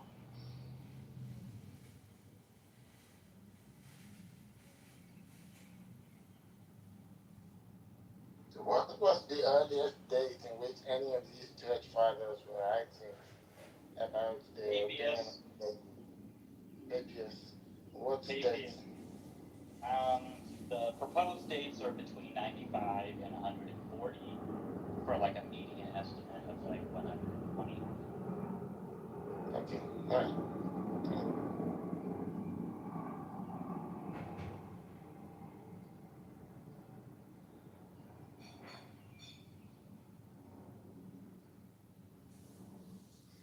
And by the way, that's the work. That's not extant. The expositions of the sayings. Right, but we have a lot of quotations of it.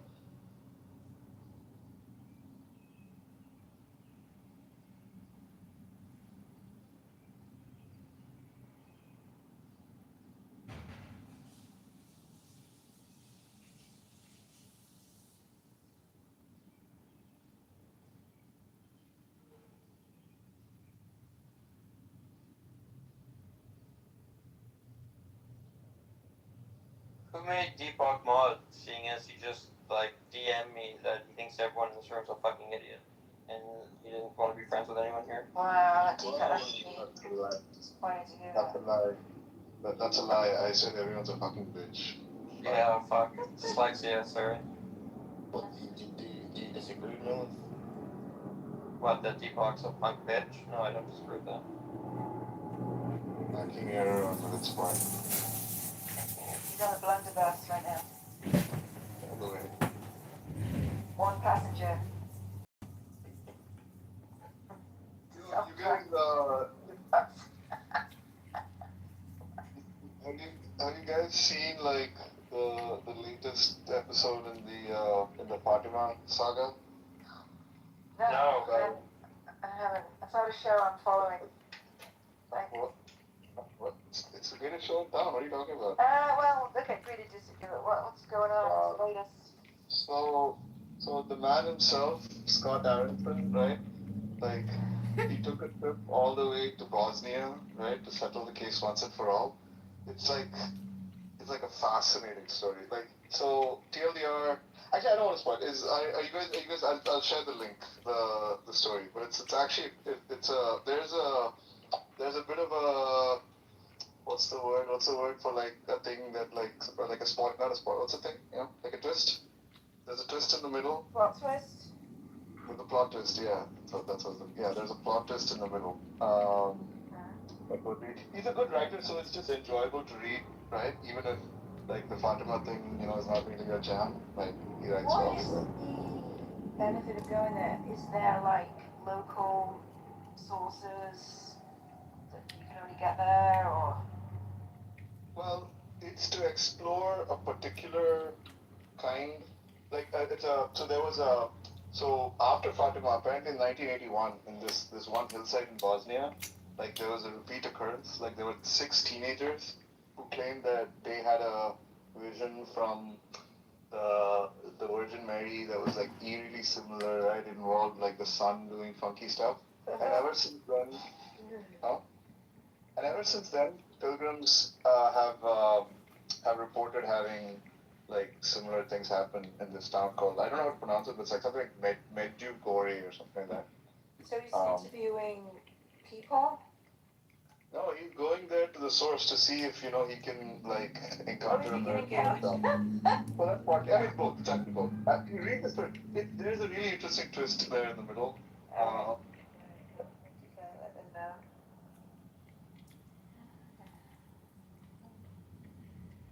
But it has a happy ending. Spoiler. What is the plot twist and what is the happy ending? What do you mean Fatima in Bosnia is a Muslim miracle, but? No. Bosnia, I mean, I know Bosnia is like predominantly Muslim. It's super Muslim, I know, but it's also like... And Fatima is a Muslim. Mentally. No. Wait, you know what the Fatima thing is, right? What is it? Yeah, there's a town of Fatima in Portugal. No, you don't know what we're talking about? Yeah, that's right. Okay, yes. So the Bosnia thing is like a follow-up miracle, separate incidents, like in the bigger Sure, it's Bosnia, not Croatia, like the Medjugorje. Yeah, Medjugorje. But I think it's Bosnia. He kept mentioning the Bosnia. So Not the article, like So, it's close to Croatia. I think, in fact, he lands in Dubrovnik and drives to. Oh yeah. I just okay, it is in Bosnia. Damn, like I've heard Medjugorje a gazillion of times. Like Catholics here, like really are into that. I just always assumed it's in Croatia because like all the Catholics are Croats. So, yeah, get right. No, you're right. It's pretty close. Yeah. Very good. There's actually like a tiny little section of. How does it work? There's like a tiny section of Bosnia that you can't. Like, there's a section of Croatia that like you can't drive through. So there's a section of Bosnia. Let me Google that for you. Up to the coast. And Does anybody know? Does anybody know? Right. Yeah, and it's like the Bosnia has an exit to the sea that's like tiny. Yeah, it's really small. Yeah, I was actually there last year. We were in Dubrovnik and we drove to Split. They let you in? They did. I know. Wow. Mistake number I'm one. shocked. I told them I was there for the miracle, you know, so they believed me. Well, you should have just said that you're going there for like to work. They would have believed you then too. Probably we can get good. Yeah. It's not an Indian restaurant, maybe. Yeah, it's a pretty place. But I didn't know about this miracle thing. Maybe I would have like convinced the wife, you know, that we should drive over and check this miracle thing out. We went to, when we were in Mexico City, we saw Our Lady of, what is it, Guadalupe? Guadalajara? No, it's not Guadalajara. Oh, I think I'm saying it I wrong. think it is right. Guadalupe. Yeah. Try to think So, about it check before out. you talk about We're it. still atheists, but it was kind of cool to see it. No visions, no mystical No, experience. no religious experience. I mean, I didn't take drugs. Obviously, that's what you're supposed to do. I didn't do that, so maybe that was my mistake. But no religious experience. The Mexicans have a really tacky. I'm not saying that in a mean way. It's almost like charming and fun, tacky version of Christianity. You know, it's very colourful and exciting, and lots of statues and things. I like it. But it is very tacky. Oh, gotcha. Guadalupe. Okay. Yeah, Frank, you get it right. Guadalupe to Guadalupe. No. Mm.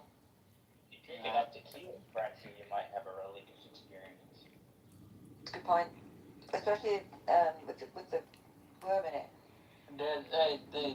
They're all spiritually dead. That's right. Spiritually discerned. They're all spiritually dead. I think we are all spiritually dead. We were all like, what's the big deal? Someone painted this.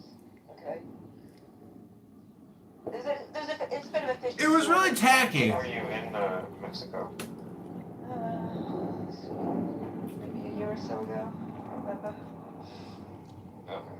I was gonna make a joke about Day of the Spiritually Dead, but it's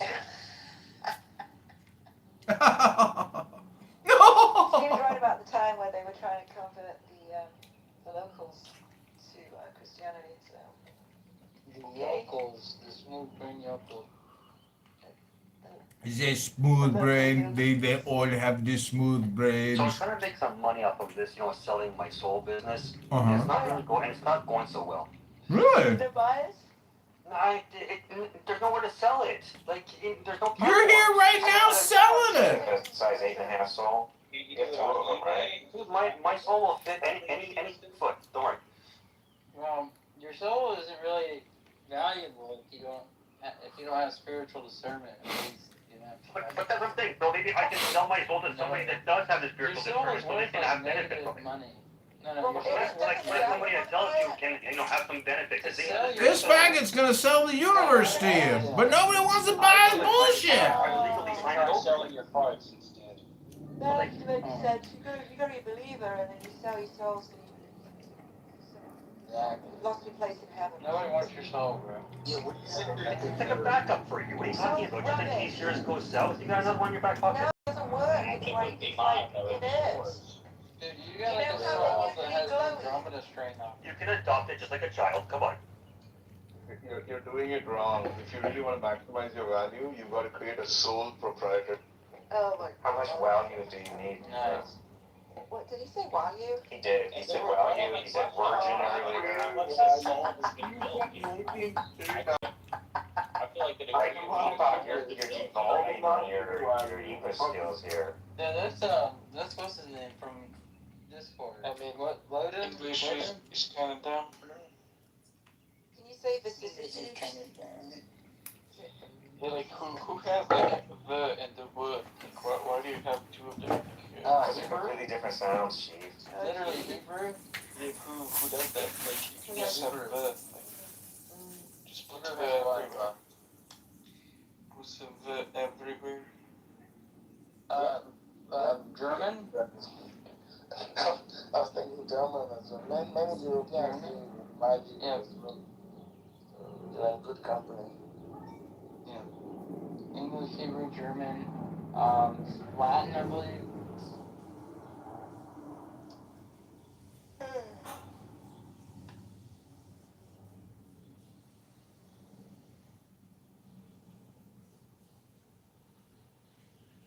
In grad school, I'd go to the gym, whatever, right, and ask for a volleyball.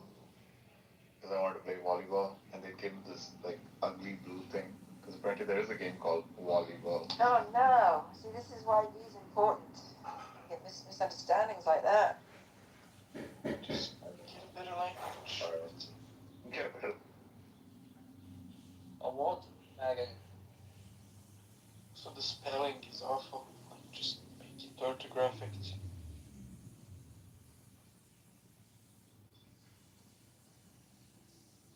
Right, the spelling is like really odd.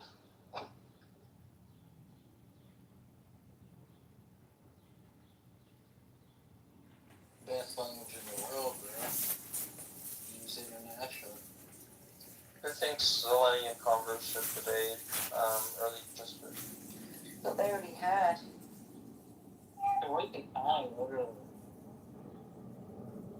Congress, you're like confusing popularity for like being best. Smooth brain. What popularity? English, Short short English language. Word is used everywhere. Is it because it's based on like some accident of history and stuff? Accident. Yeah, I I think so. believe in accident. Now I can ask my question to Deepak. Uh-huh. Oh no, no. All right, if you can do it in 2 minutes, go. 2 minutes. All right, Deepak. Information theory. Random sequence, incompressible, and so on and so forth. Is it possible that every random sequence actually could be decoded into, or like unencrypted, or not unencrypted, uncompressed into some other pattern? Do you think that's a possible theory? Like if you do a neutron decay, so like you do a neutron decay, right? So like, or like excitation, it excites, takes 10 seconds, do it again, takes 20 seconds, do it again, takes 5 seconds. Just random numbers, just take a random pattern is taken and come up with some other like, higher order information output, and not compress it down into that. What happened? Yeah, it's like Well, first of all, I don't know about that, but first of all, I could actually use the also take this down over.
You need hope to come with the same word. So take that sense, like, is there a possibility to fresh algorithm that would apply to a random sequence? And hell, if you apply it to this universe, you can have this even in a form. Like a giant, like you could take, right, that maps every random sequence to like a certain sequence.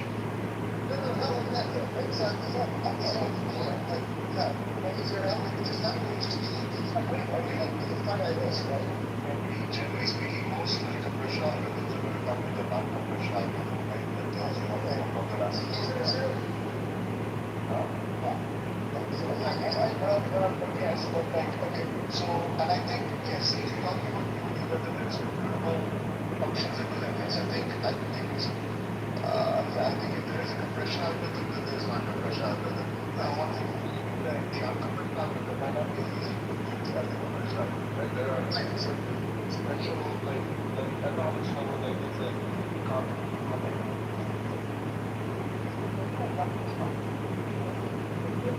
there's there's like certain classes of functions that are like they're not one-way functions, right? They're easily compete in one direction, but very, very hard competition in the other direction. Like you take price, like so and that. Yeah. So some of the algorithm might be non-compression. Right. Actually, when I'm starting with a random sequence, and I'm saying, I need to know how it's not compressed. Here we go. Here we go. Here we go. They do not stop. They just keep going. They just keep talking non-stop. They just talk. They want to talk. So they keep talking. Never stop. Won't stop. Can't stop. But I've heard people say anyway, it's gonna. Okay. One second.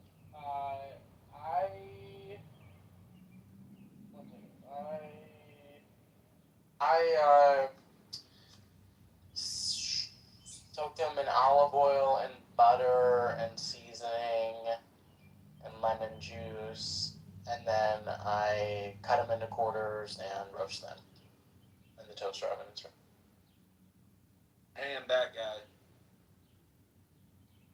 We were talking about you, Gus. I can tell, yeah, so mom me up. Quit playing.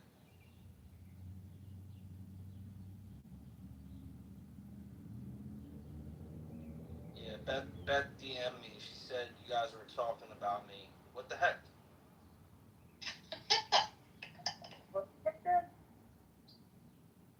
we ran out of things to talk about. Hello? Hello? Yeah, Beth said you guys were talking shit.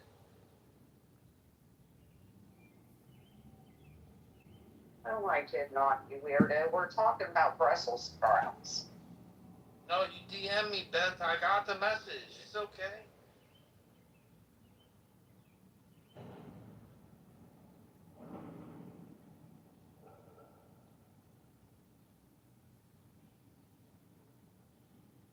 I got the message.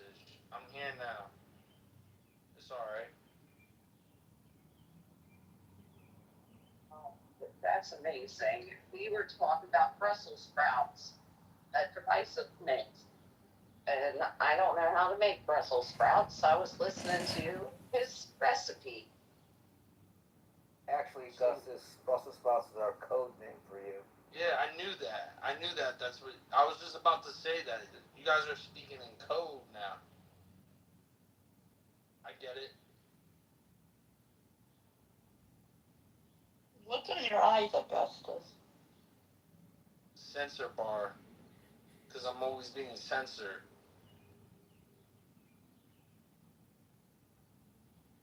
Because I got the forbidden information. The forbidden knowledge.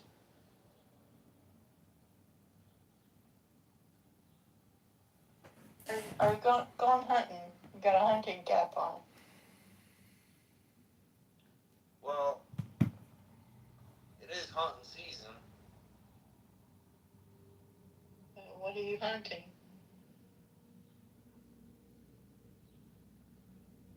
I find I'm going retards. hunting for I find retards.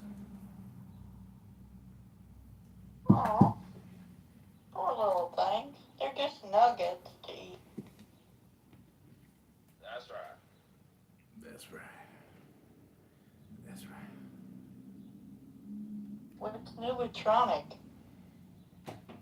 Wasting his time. He's good. I think that he's just disappointed with the community.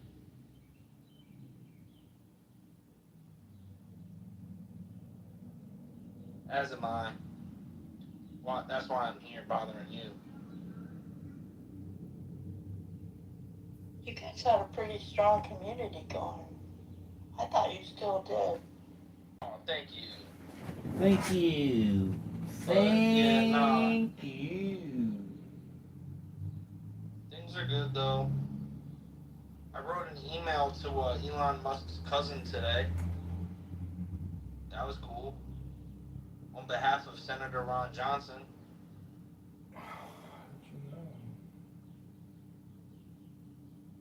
That's fun work if you get paid for it. Yeah, I got paid for it. They're paying me good. I should back channel you some of the crap I do with my connection. Okay.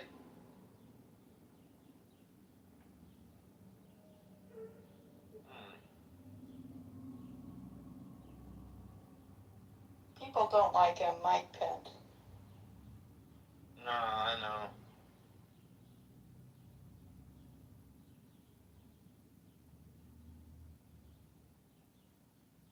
I had him in a room once, thinking about doing that again if people have enough questions. But doesn't appear people's very interested. Hello? Hello? Hello? Hey, Darren. What's the topic? Hello? Oh, Augustus. Yeah, mom me up, Vera. Okay. Co-host me. There you go. Fuck it. Let's go. Pew, pew, pew, pew. What's the party?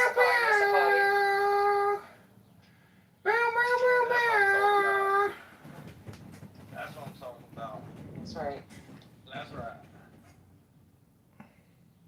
Go downstairs for a smoke. So guess what? I'm celebrating right now, y'all. What happened? You find a house? Did I find a house? Yeah, did you find a house? Yeah, I put a bid in on a house, but then they took it off the market. I hate when they do that. Yeah, that's not. Yeah, but no, I'm celebrating because guess what? I just got a promotion at work. Yeah.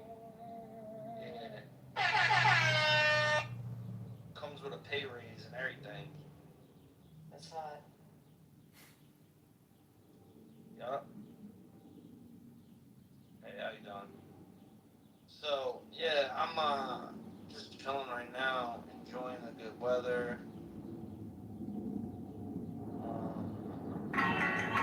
It's nice out. It's hot. I was on Catch Morgan a couple of days ago with a panel. We're all talking about there's an ex-CIA agent. Some guy, lucky. Just like they hated the way the LAX whole right now. investigation was And I'm on slowly packing my luggage with a bunch of shit that I should not have bought, but I'm definitely gonna wear when I'm out there. Invocation of Satan hail, Shut up, Almighty One, ruler of the unseen. Florida. Bear No, don't talk to yourself. Don't talk to yourself. I don't know if you have kids. And your kids We going to Miami? Tampa. Okay. Going on tour, Augustus. I'm going on tour. Sucking dick!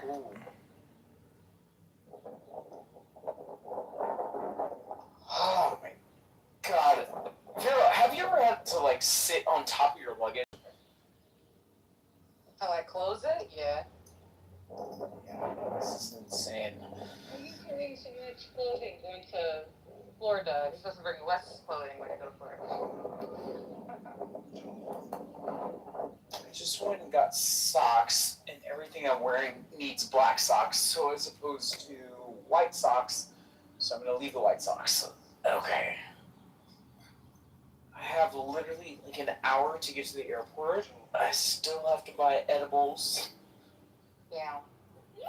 And a weekend. You can't buy edibles at they don't have it at the airport In Florida? in LA. No. Oh, crazy. I don't know. Oh, Marshall Rankin's here. Bring him Says up. no Oh, hey, Augustus, how's it going, buddy? Marshall, so. What up, Augustus? Hey, Barrel. How you doing, bro? What's up, Marshall? Not much, man. Just down knocking doors. What are you doing? He's knocking doors. I'm celebrating. Good. What are we celebrating? I got a promotion. Dude, fucking proud of your ass. Glad you got it. Thank you. Yeah, and I wrote an email to Elon Musk's cousin today on behalf of Senator Ron Johnson. Nice, so you're on the Hill officially. No, they don't want me on the Hill in an official capacity. The ethics committee said that it's a conflict of interest because I ran the RFK campaign. Yeah. So, I'm biased, allegedly. So they don't want me on the Hill in an official capacity, but I've got a good relationship with his communications team, and they've asked me to just do a bunch of help for them, which I'm getting paid for from a third party. Good job, Ron. Glad you're doing it. Yeah, Ron John's the man.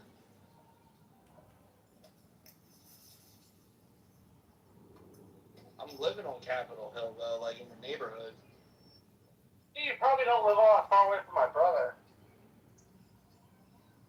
Yeah, it's a small neighborhood. I think I might go get ice cream in a minute. You might live next to my little I brother. 104 here. 85. Lucky bastard. Gonna be in Vegas in 4 hours. Should be interesting. Augustus, how windy is it? Windy? Yeah. In DC, it's not that windy. Yeah, I'm north of you and it's really windy here.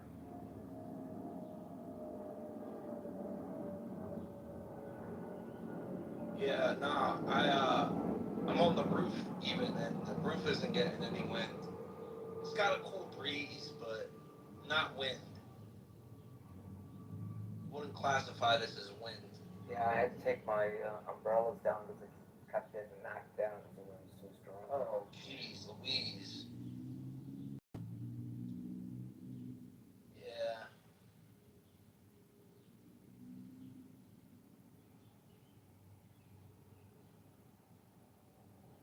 Yo, what's up, Edie? Look, I'm a mod. Oh my goodness.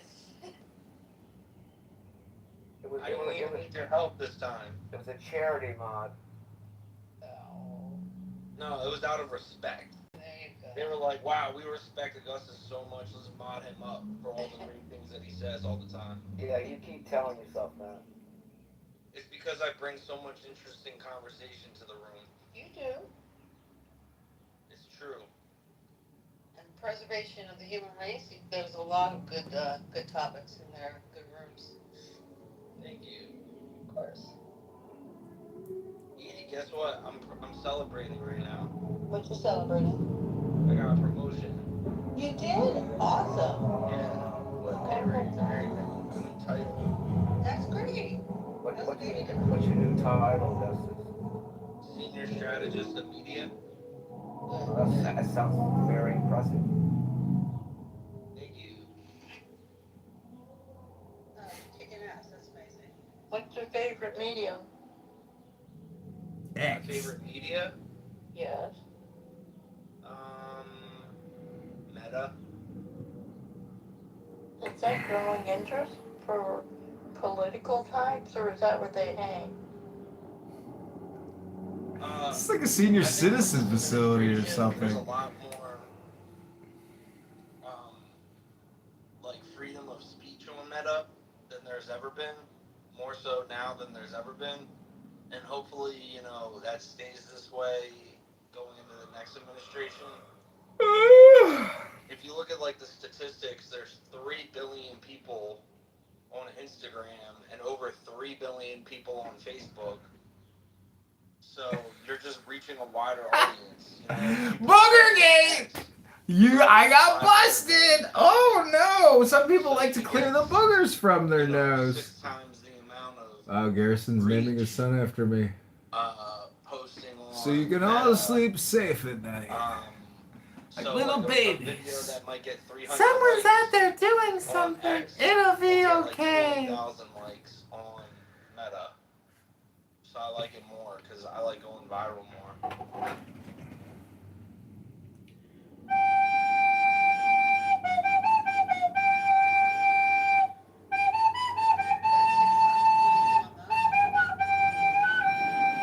No, it's a censorship platform.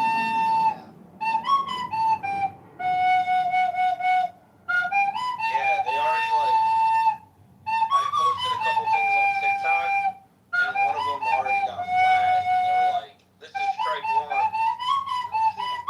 Yeah, if you do this again, we're going to ban you. I'm always getting censored. That's why I got the censor bar over my eyes.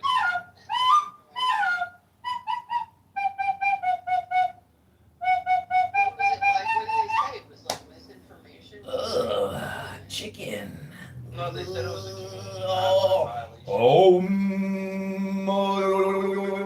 We're talking about the vaccines. Don't talk about the vaccines. We mustn't talk about the vaccines. I work a little bit like that, because it seems Facebook and Insta are the top two. Yeah, they are the top two, yeah.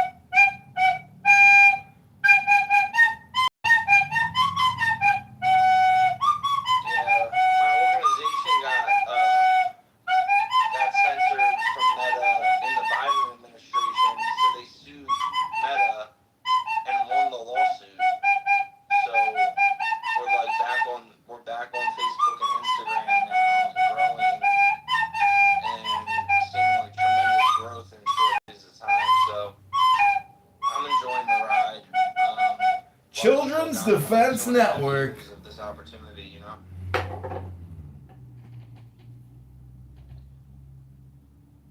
But yeah, I mean, I hope that X grows over time, but it's like half the country hates it, because of politics.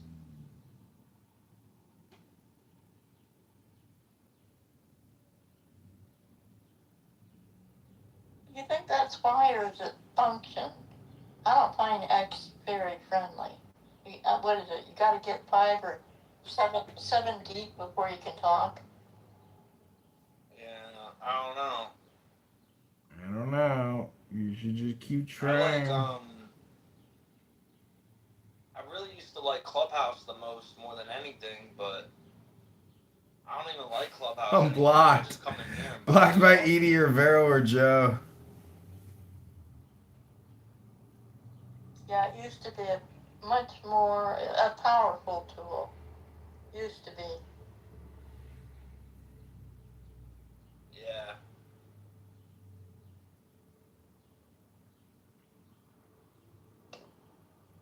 I'm working on a movie.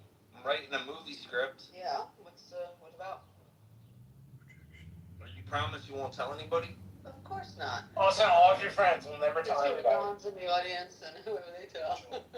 So, have you guys ever heard of Ellis Island? Of course. Invocation of Satan Hail, Well, Mighty One. in the early 1900s, a lot of immigrants would come over and go through Ellis Island to become a part of America, right? Like that's how the entry point into America was for a lot of Europeans, and like that's how my grandparents came over and stuff from Italy, and My dad came to Ellis Island too. right. So nobody knows about Swinburne Island. I've never heard of that. Yeah. Swinburne Island was actually if you had some sort of medical deformity, genetic issue, if you were sick in any way, it was the quarantine camp that was off the coast of Ellis Island, and you would be sent to Swinburne Island. Oh, okay. So the movie is about basically you get sent to Swinburne Island if you were a little different, but it wasn't for quarantine purposes exclusively.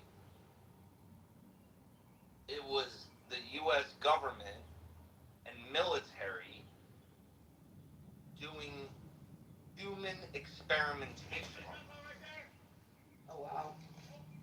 with aliens Oh, uh-huh, okay.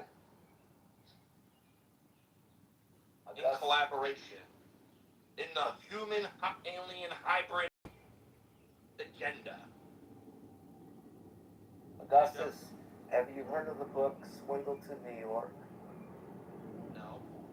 It's a nonfiction book by a guy named Chironi, and it's about the Italians that came to New York between 1893 and like 1905.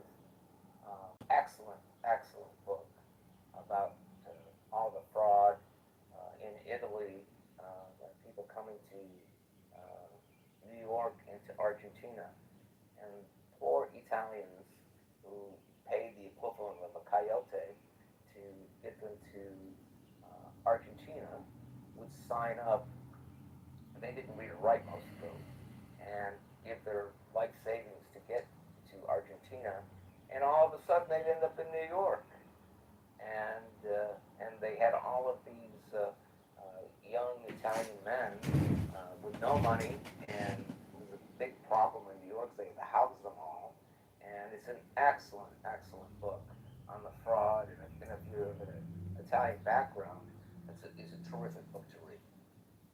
Swindle to New York. Wow. Yeah, I'll check that out. Thanks for sharing that. Might help you with your book. It's got some. It's very well documented. It's a really well written book.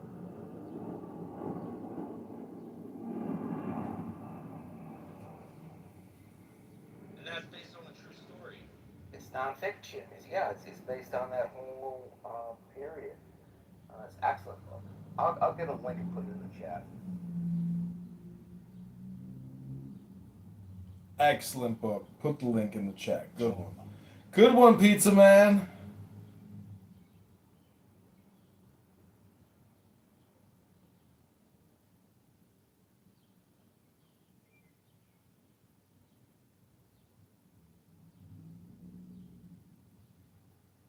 Yeah, link me up, Joe.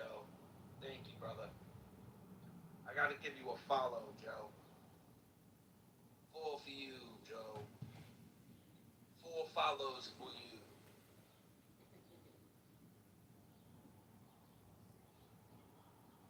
Yeah, Beth was telling me earlier, Edie, that you were talking shit. Yeah, about Yeah. Yeah. Well, you know, if I gotta talk shit, I gotta talk shit. What do you want me to do? What was that whole shit going down earlier yesterday with Oh, Pussy and Kristen? You popped in there? Yeah, I kept on trying to interject and nobody would let me speak because Pussy was pimping out. When Pussy's going, you can't. Yeah, nobody can interject. Yeah, Kristen got her ass reamed. Yeah, Pussy had a hard on for her. I was there for a while. I mean,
Midnight talk on the floor.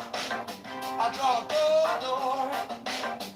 You step in like a spell with your eyes on my core. Coffee on the table and the candles lean.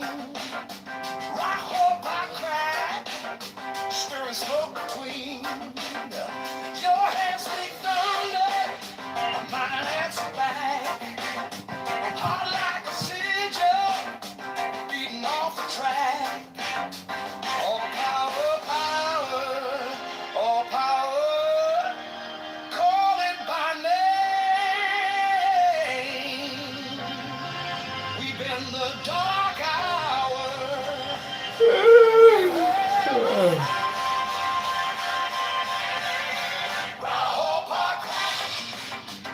Take my hand, all power now in this bed. Love and might, banish the fear, burn it bright.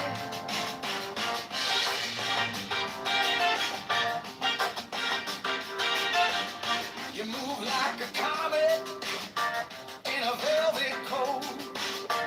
I sing your secret from the throat of the note. Comic cup shaking when you laugh that way. Power the bull rush. Even the moon drops at the edge of day.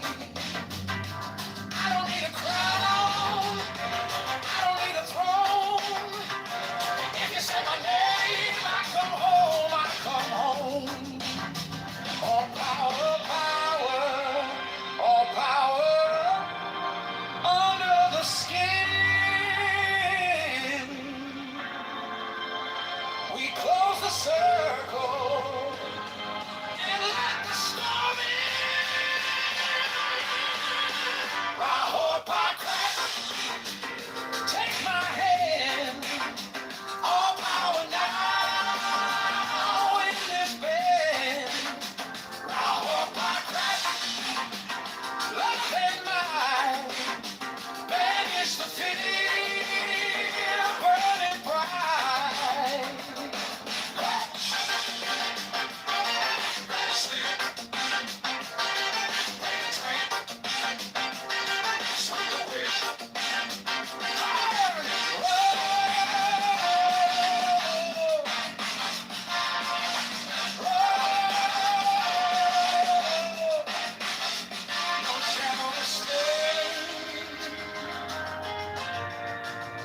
No shadow stay.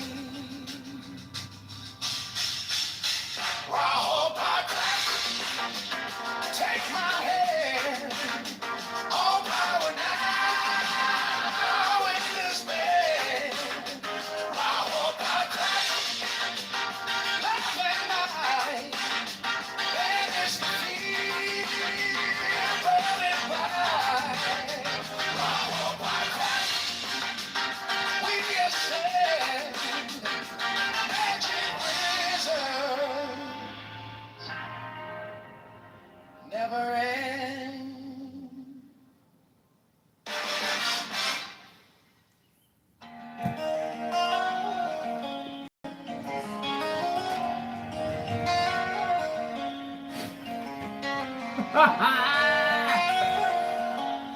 John casually picks his nose. The cup holds water, but the shape is air. It's a path if no one.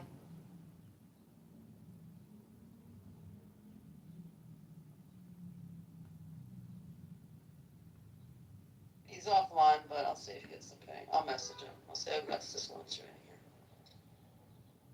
Alright. Let's see. Just if you know, if you see him, just tell him I said what's up. I He's will. a good guy. I like him. He's a good person. You remember David Duncan? Yeah. Mm-hmm. Me and him saved David Duncan's life one time. Why? What happened?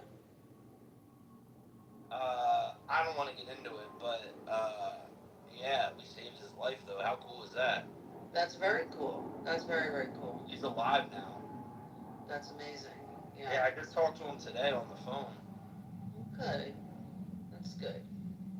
Yeah. And sometimes people just need somebody to sort of be in their, corner for a minute and tell them, hey, you're all right. Things will be okay. Pull them out of it, That's right. For sure. I remember, you know who did that for me when I was losing my fucking mind and tried killing myself? Cardano, of all people. Wow. I Wow. can see that. I mean, as much as, there's issues there, I can see that. I like Cardano. Honestly, I miss him being around.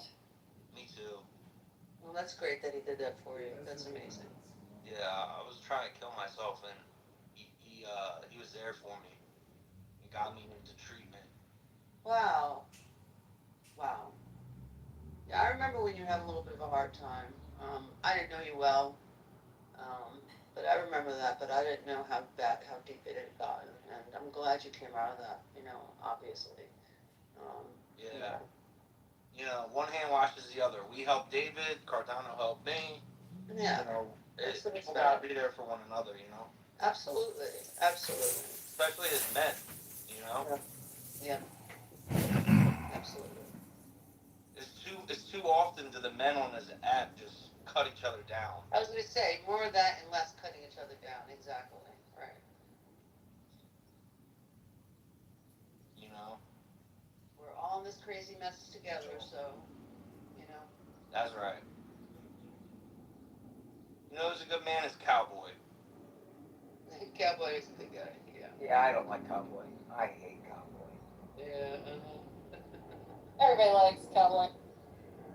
Cowboy and I used to live in the same town. Oh, yeah? Yeah, and we know the same restaurants and stuff, so yeah, I like Cowboy. Yeah. Yeah, he's a good guy. I like that guy. Yeah. So, what's up with serendipity? She's doing good. She's doing well. Yeah. Every time I came in the room recently, she's been quiet. She was probably just doing things. There was a sort of family death that she was dealing with. Yeah. I could sense that. Also, she's got a project she's working on. She's got a big top secret app she's creating that's taking her time. She's very excited about it, very involved. Well, that's the best thing you can do when grieving is just throw yourself into work. Yeah.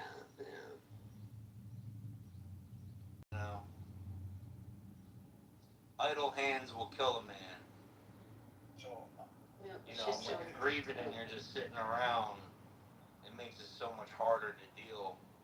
Her daughter just graduated high school. Her youngest. So. That's right. So that's great. And her dating is going to commence now that she's got her leaving the house. I'm not sure if it starts in September when she goes to college or what, but we have all that to look forward to. Oh boy.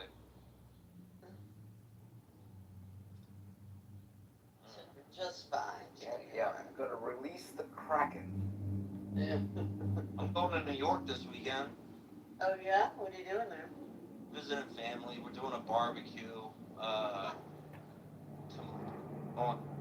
on Saturday. Big Italian barbecue. Where in New York you going? We'll be in Brooklyn, but we're going to the barbecue right outside of Manhattan in Jersey. And I'm really looking forward to it. When you go to Brooklyn, you got to go to Williamsburg and go to this pizza shop called La Industria. It is phenomenal. It is the best pizza shop in all the boroughs. It's fantastic. And what's it called? It's Italian It's l'industrie. It's basically the industry. L apostrophe INDUSTRE. L'industrie.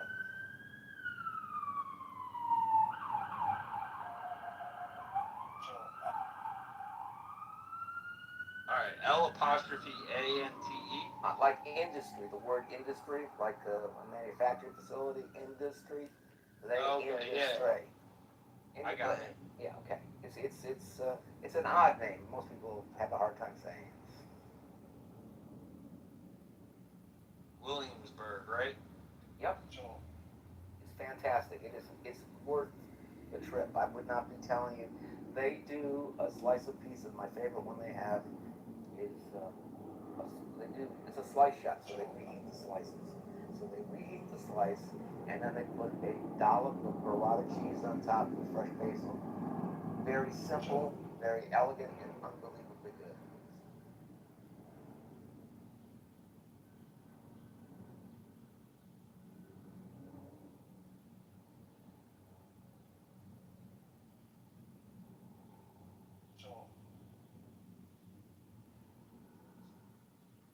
I'm gonna check. I just googled it. I'm gonna check it out. Thank you. Oh, you will not be disappointed. You'll be talking about it forever. I've been there once, and I talk about it forever.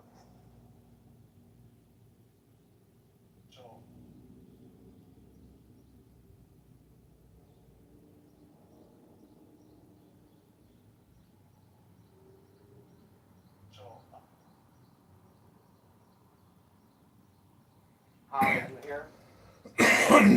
I am. Do you miss when I'm not in the room? Do you miss me? Of course. Why not? I want to make sure somebody does. Yes, like why? Do you think she's the most sympathetic? No, she said it earlier. That's why I went with her. Oh, okay. It was a coin flip between you and her. So I'll ask you, Edie, do you miss me when I'm not in the room? Oh, you know I love a pizza joking around. So I don't know if you guys follow the Georgia politics at all, but we had a pretty big upset for the kind of establishment Republicans. Burt Jones lost the runoff to Rick Jackson, who is a political outsider. So he's won the nomination for the Republican Party, and it's quite interesting. I think Jackson's very compelling. I think he's very compelling. I do too. I love his story. But I did not vote for him mainly because I just still am not really clear on what his, all his issues, where he stands. But also, I think Bert had a better chance of beating Keisha Lance Bottoms. Bert is a really solid war.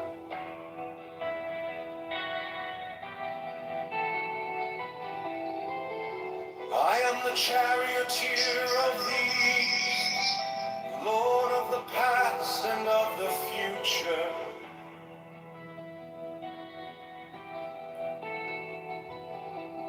I see by mine own inward light, Lord of resurrection, who cometh forth from the dust, and my birth is from the house of death.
my call.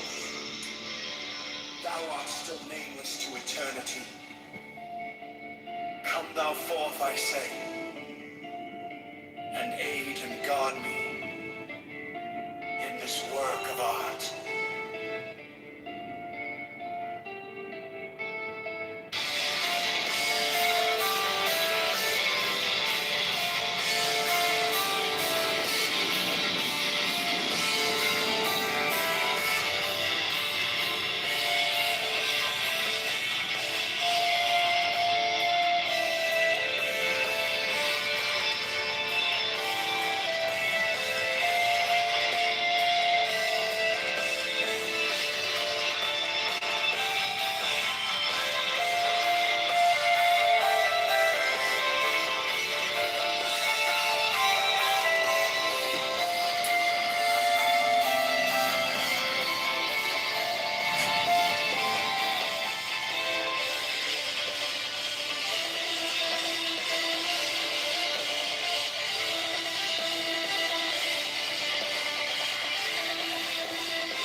I am the charioteer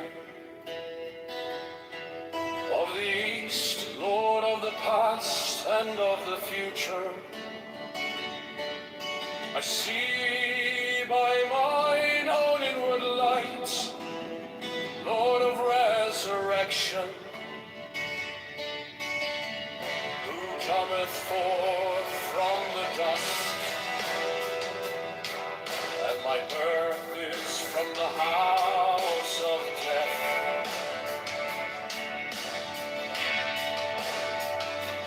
O ye true divine hawks upon your pinnacles, who keep watch over the universe, ye who company the bier to the house of rest, who pilot the ship of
How much retard criminal fraudster several judges of federal states fully backed up the criminal intelligence of the state criminal agencies for illegal alien alcoholic crimes.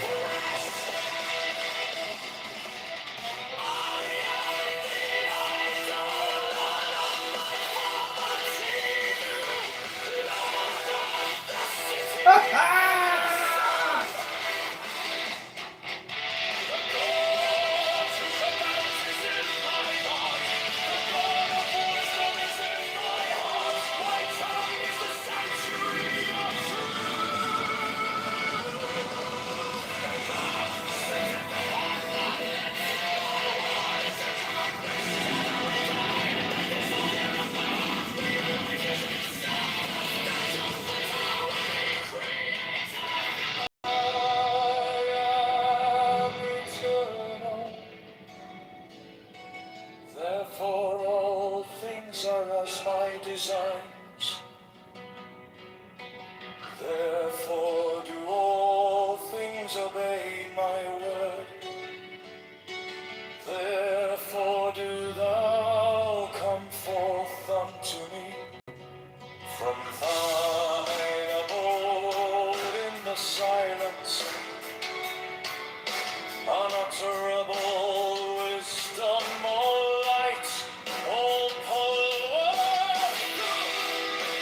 permeates Mercury, ordered by whatever minds thou art nameless to eternity.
Hello?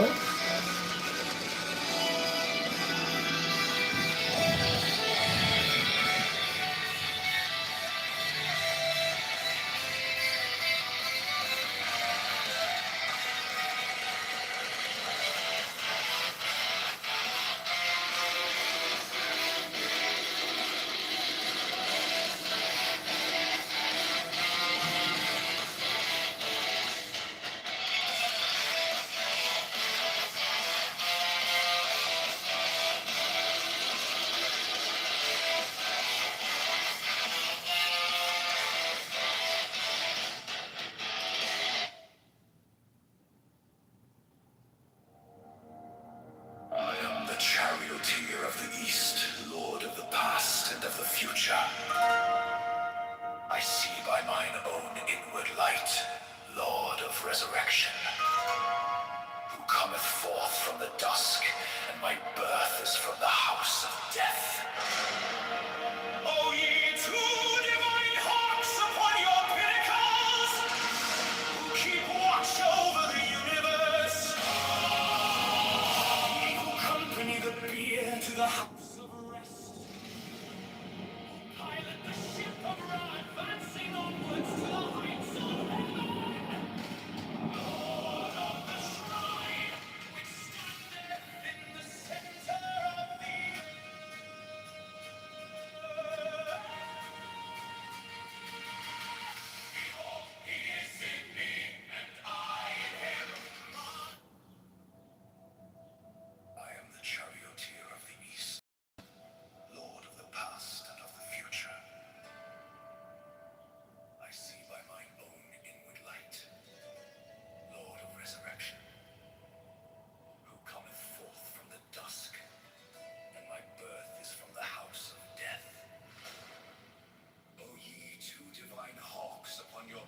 Like a retard. My husband is drowned.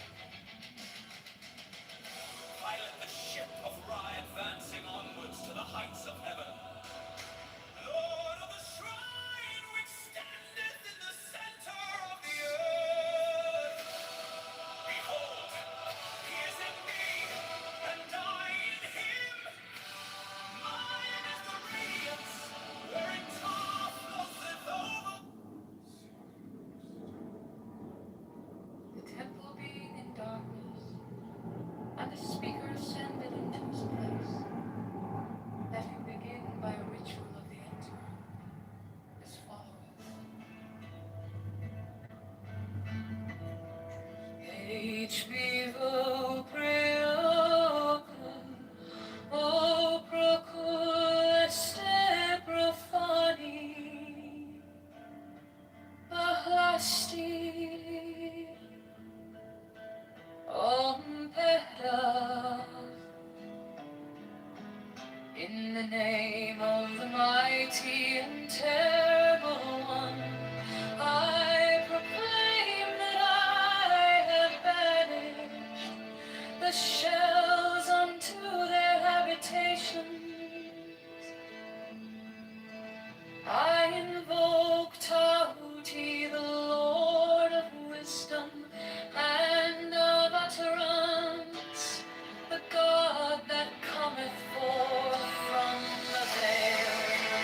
O thou majesty of Godhead, wisdom crowned Tahuti, Lord of the gates of the universe.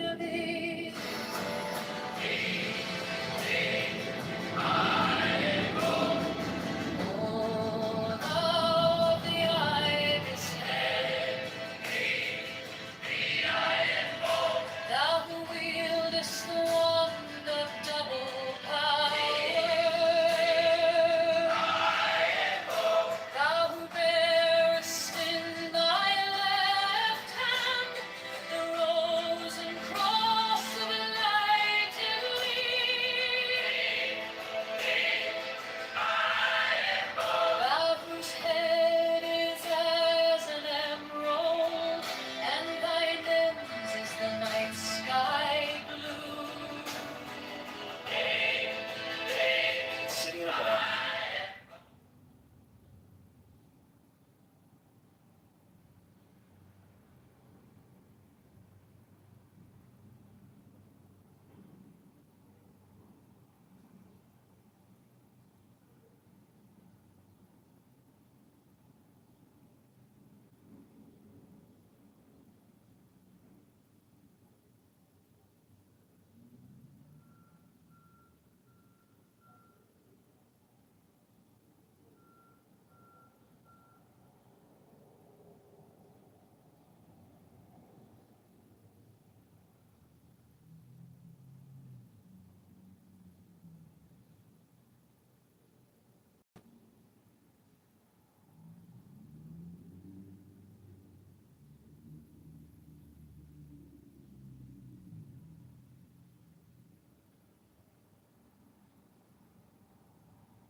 Sitting in a bar, and we know more about the target than they know about us. That, right?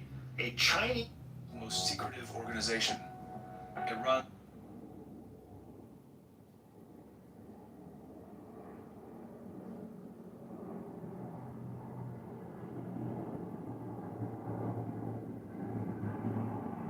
So I was on Piers Morgan a couple of days ago with a panel. And we're all talking about this. An ex-CIA agent, some guy that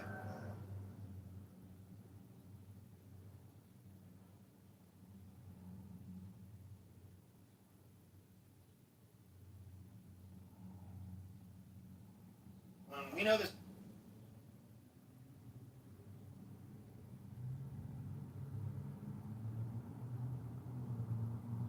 We know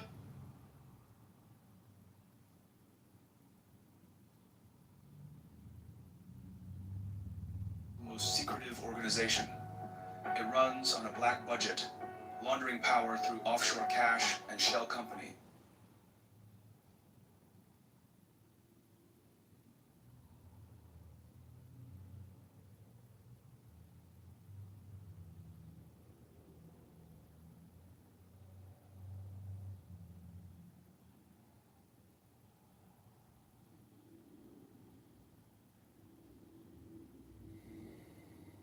Offshore cash.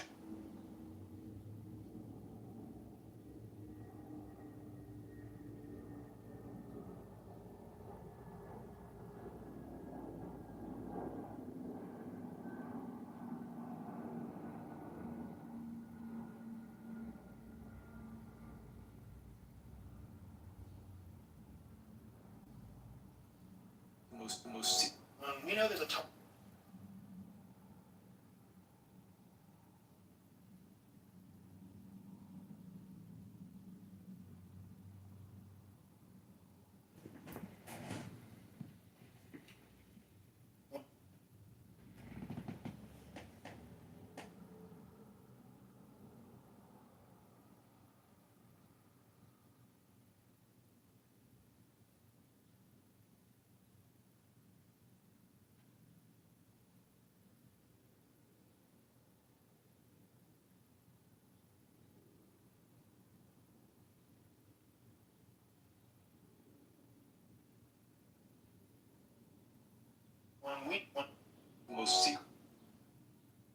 Most secretive organization.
We know there's a target sitting in a bar.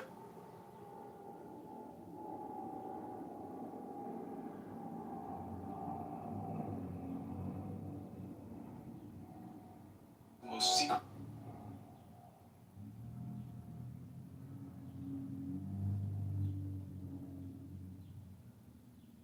Most secret.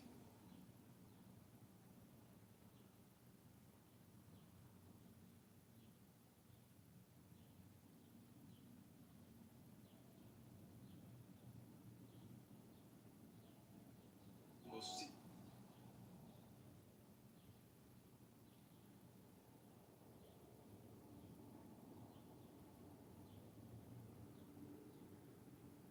Most secret.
about the target and they know about us, that's a scenario that we call information superiority.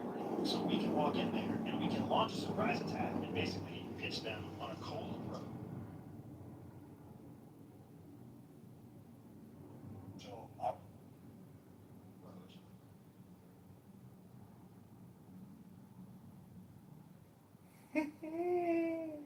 Most secret. Sweet home Chicago. When we know that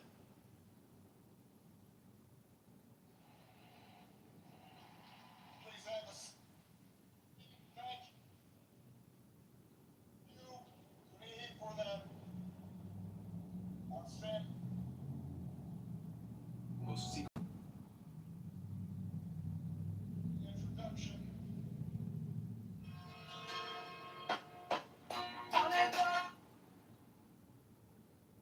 Most secret.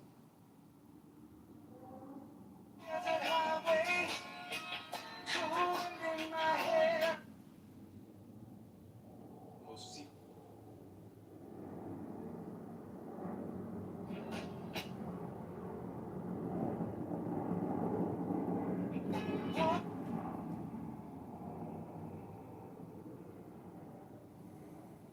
Most secretive organ. That is Barack Hussein Obama. You know, Most secret. not on.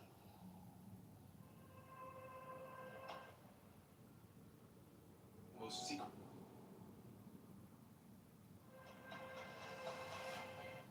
Senate, as well as what you think about President Obama. Most secret. Legacy.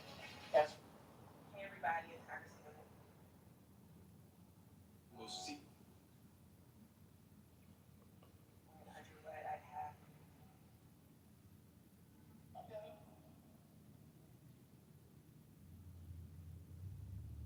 Most secret. I am not immune to anger or doubt. Most secret. Believe in checks and balances in our Most secret. government and an accountability that comes with it, an independent judiciary, and robust Most secret. free press. You were doing the people's work. Most secret. Rescuing our economy. it's great because the library kind of. When we know. Makes Obama's two terms finally be holding its grant. Most secret. Opening ceremony. Hey, it's Christian Mitchell. Your candidate. Most secret. Running for lieutenant governor here in the state of Illinois. Very special day for me, the Obama president.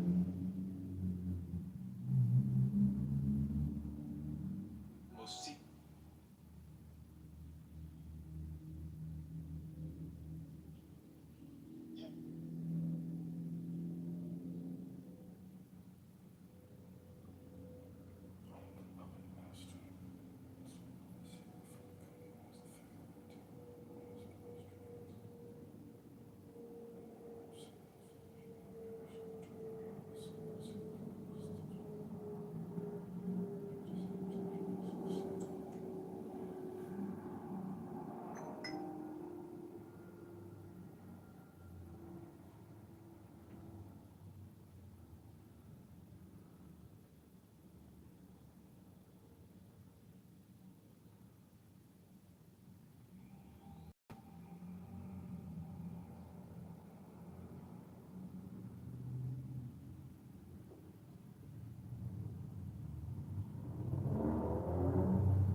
its share of foreign policy.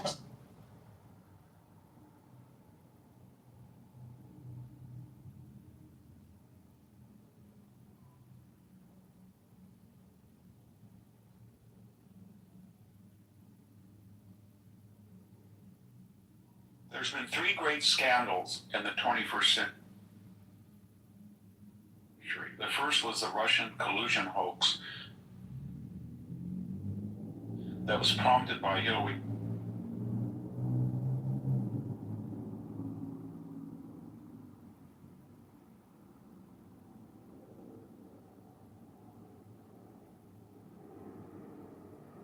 Most secretive organization. It runs on a black budget, laundering power through offshore cash and shell companies. From overthrowing foreign leaders in the Cold War to deploying algorithms and drones in the war on terror. Most secretive organization. It runs on a black budget, laundering power through offshore.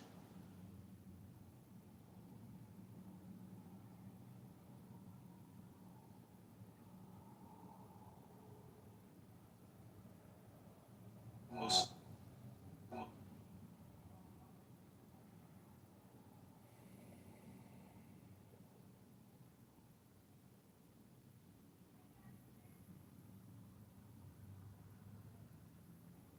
most secret.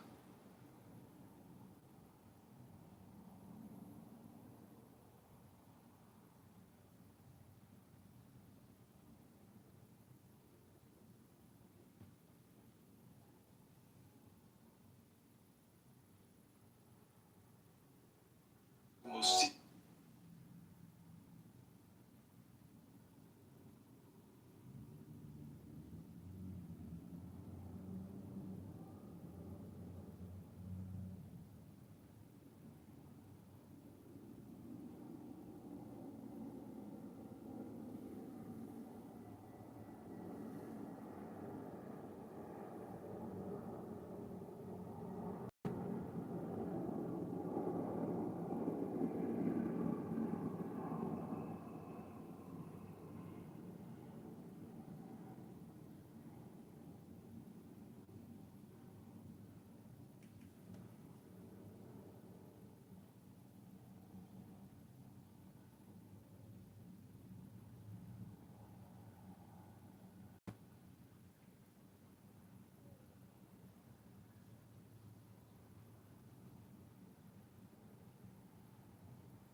most secret.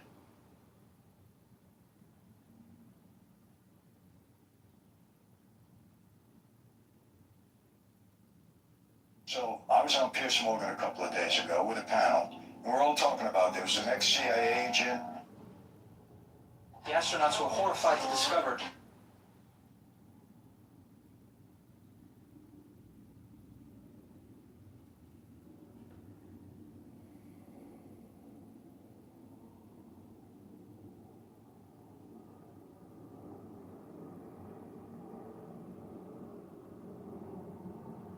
Most secretive organization. It runs on a black budget, laundering power through offshore.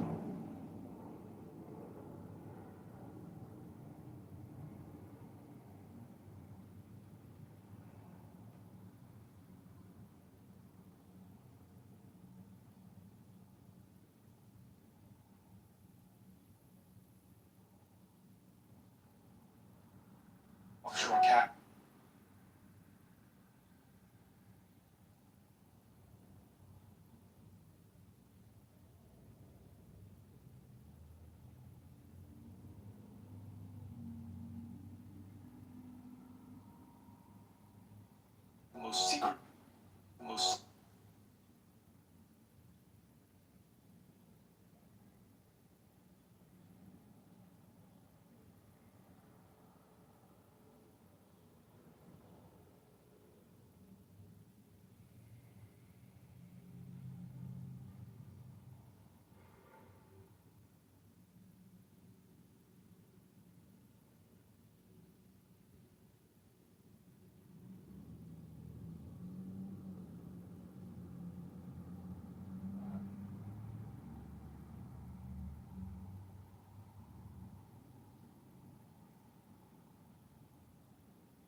often say budgets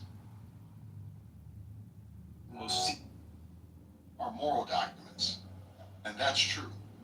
But in this moment, this budget is true. Donald Trump will never know love like Michelle and Barry's. And something more.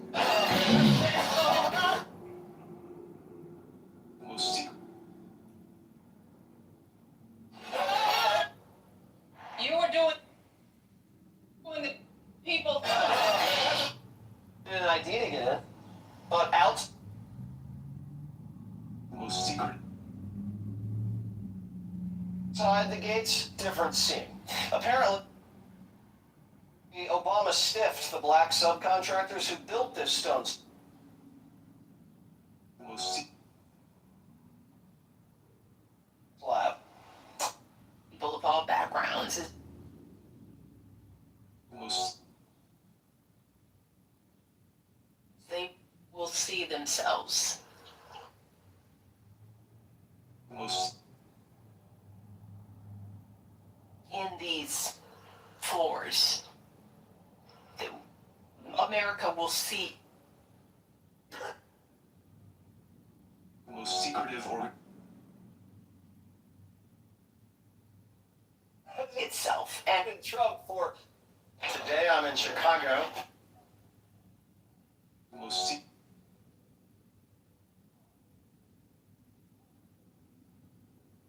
For the opening of You have made me a better person. most And have given us all an example that we should. most We'd all.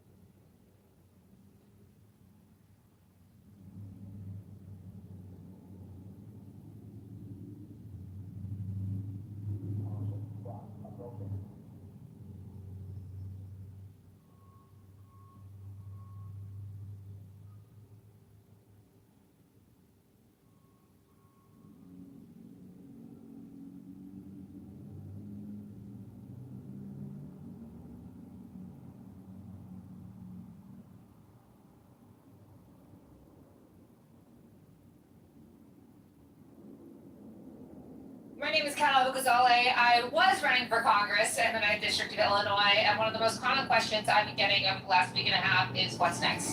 And the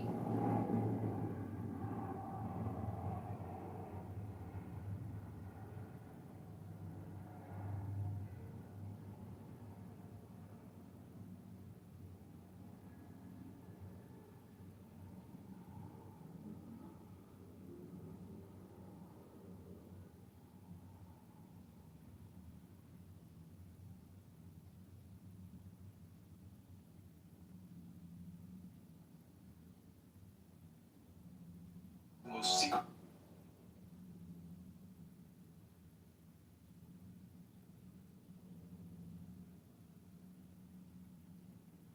most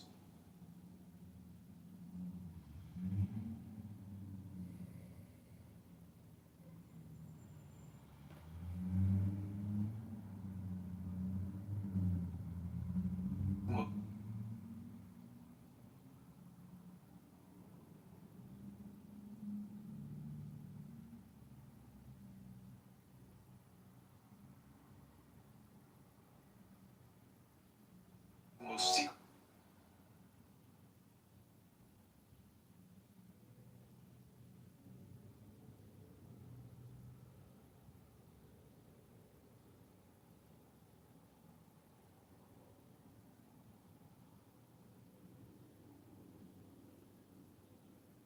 most secretive most secretive organization. It runs on a black budget, laundering power.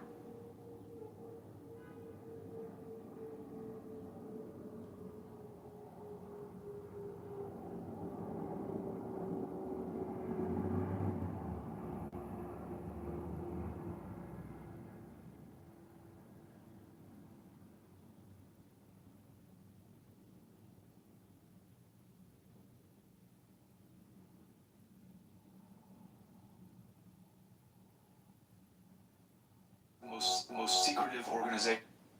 The most secret. When we know that The most secret. so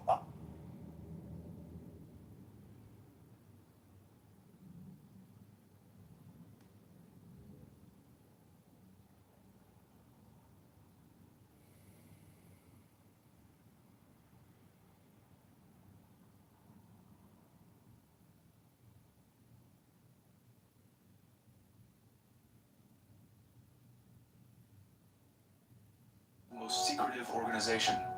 It runs on a black budget.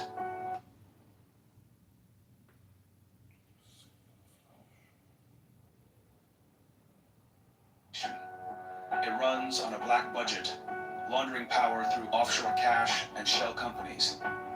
From overthrowing foreign leaders in the Cold War to deploying algorithms and drones in the war on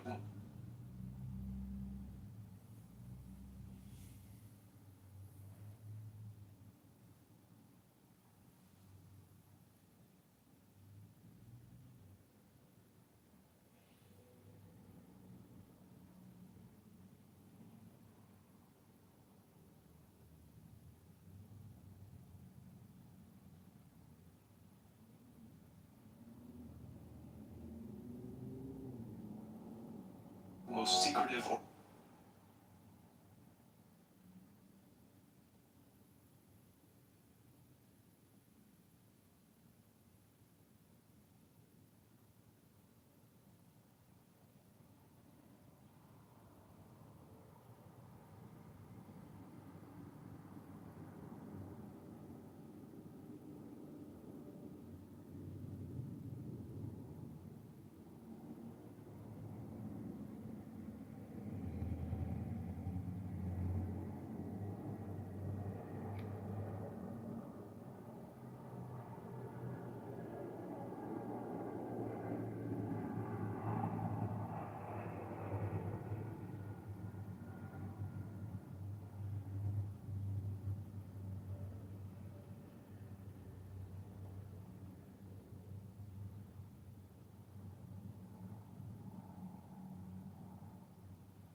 Most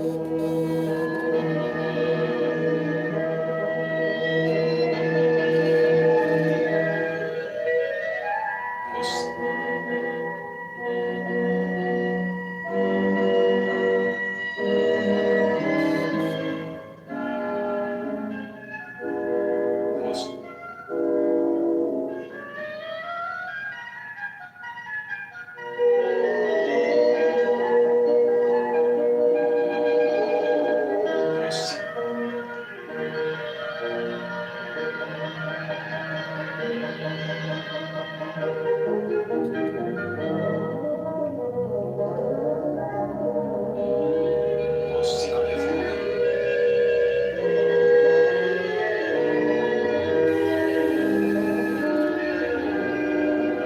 Most most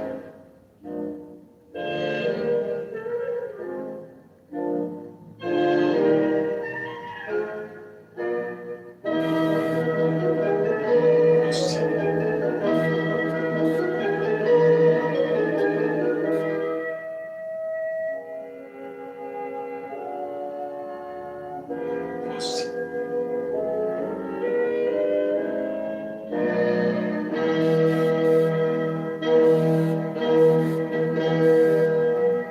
most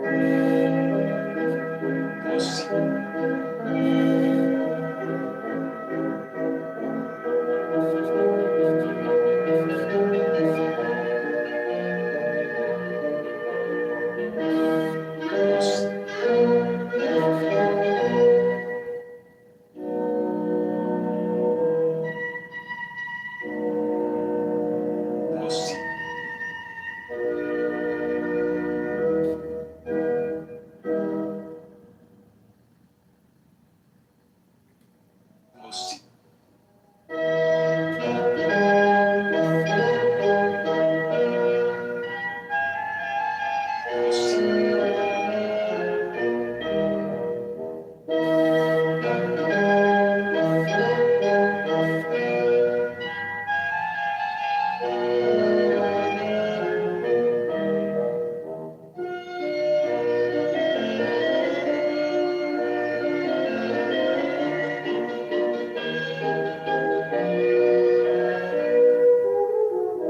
most most most most secretive organization. Iran.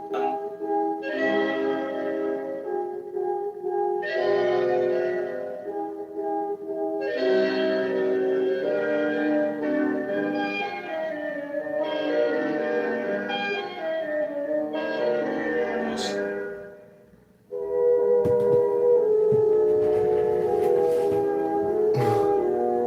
There's a lot of time posted.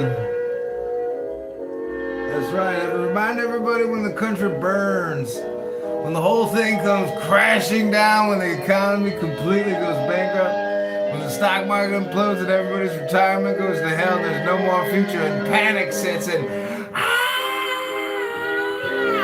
Somebody call John Kitover quick! He was right! He was right!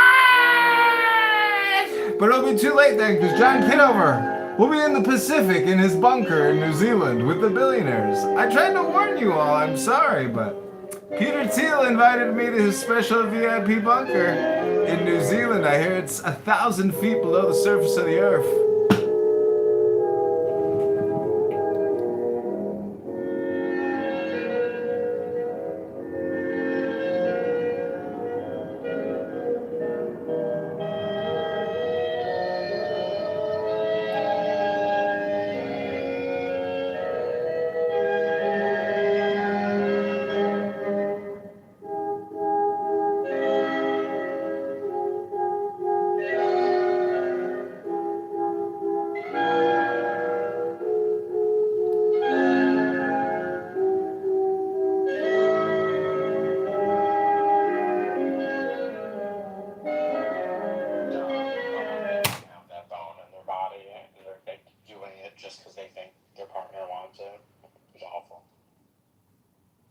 just cuddle.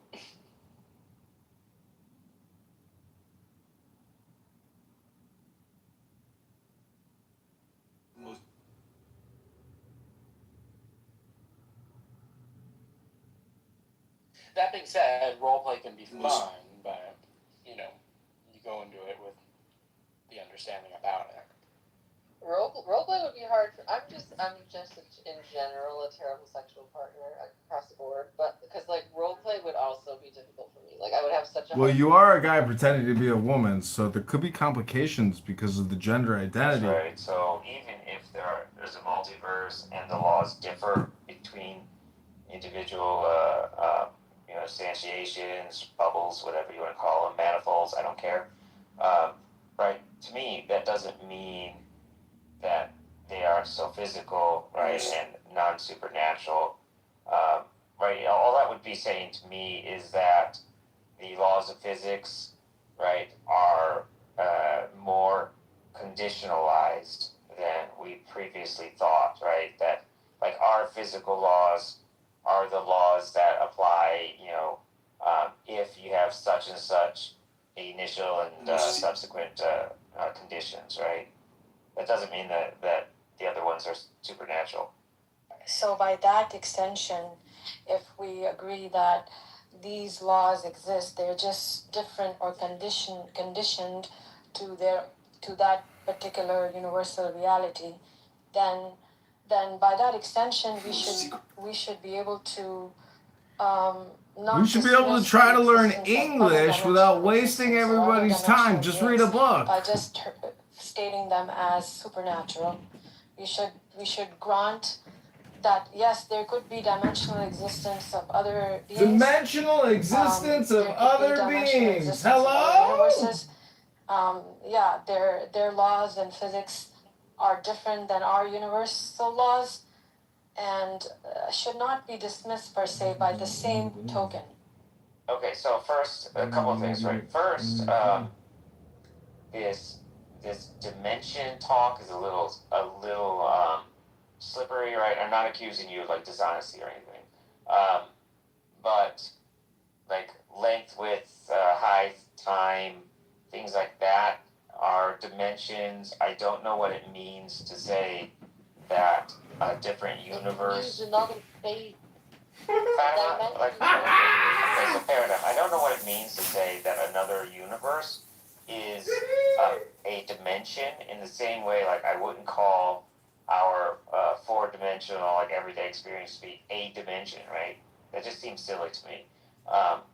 But like, if all you want to mean by dimension is other universe, yeah, like it could have different rules. There could be, creatures living in that one, just like there are in this one, i.e., us.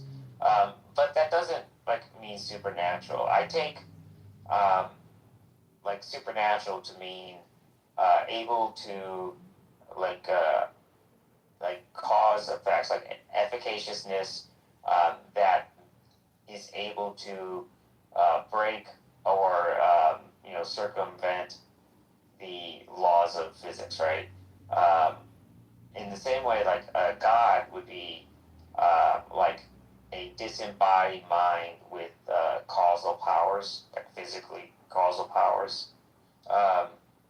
So I don't know what it would mean, or like why you would even want to say that like a physical being like us in a different dimension would be supernatural.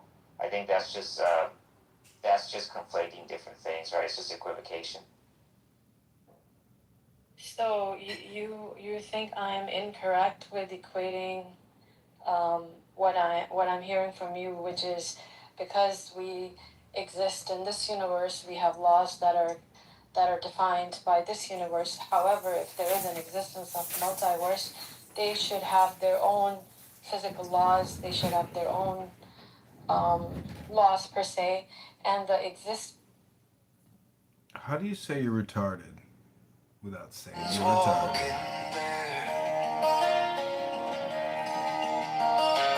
I am trying to learn how to speak English, so I am coming here to talk about anything that I can talk about to use my English words. The world turns outward, but So I was on Pittsburgh a couple of days ago with a panel. We're all talking about there's an ex-CIA agent. Here, you think it's you, but every shadow swallows truth. So I was on Pittsburgh. Things are things 'cause we think they are. The mind's a mirror, not a star. In emptiness, they're all the same. The dance of nothing takes no name.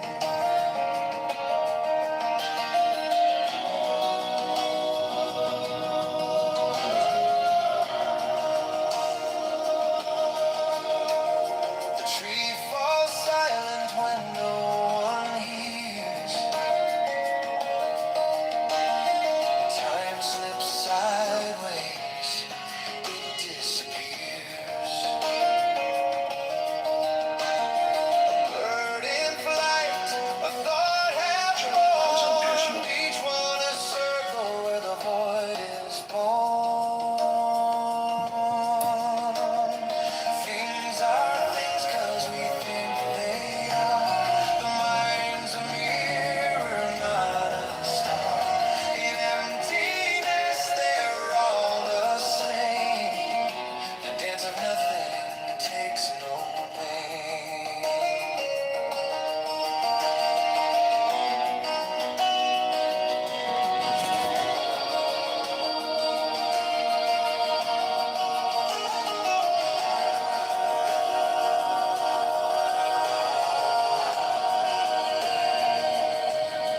Look at the edge of what you know. It's not an end, it's just a glow. Inside the silence, the echo. Whoa. You're not running into my face again. That kind of tree lit shit.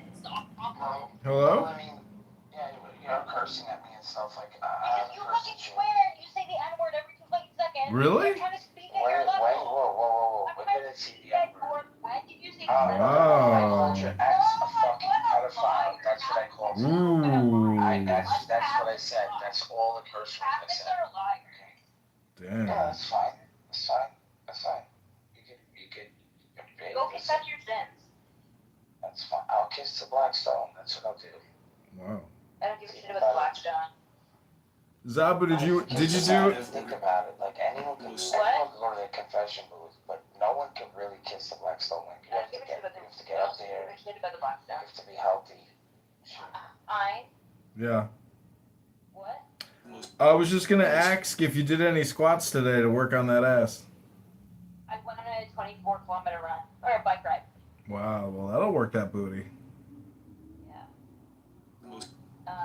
You should talk to Daniel.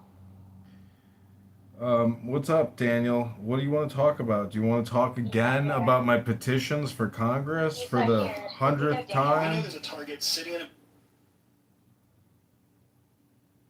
Well, anyways, I just want to say, like, have you guys ever tried to use Clubhouse but, like, not speak the entire day and then just observe how other people behave? So Hello?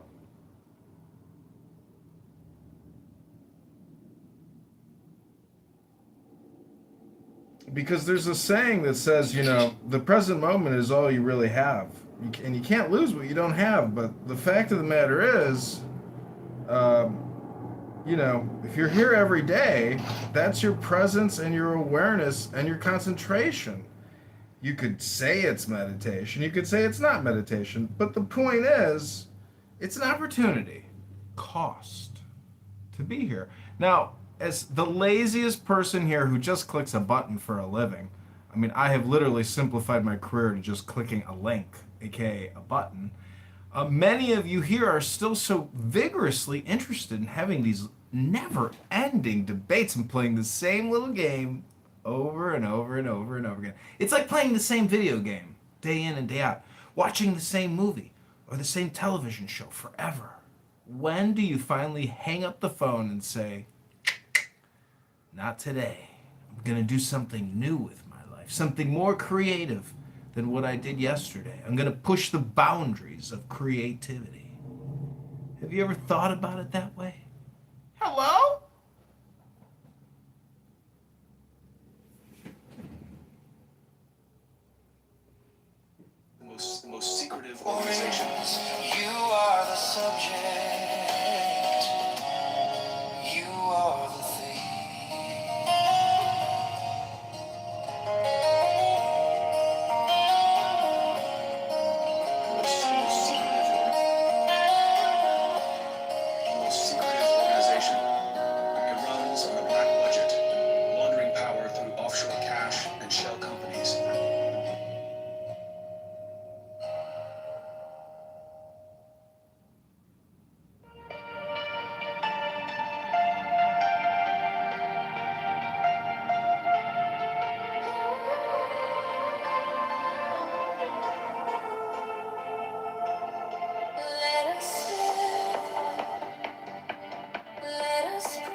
the verification selfie. Wow.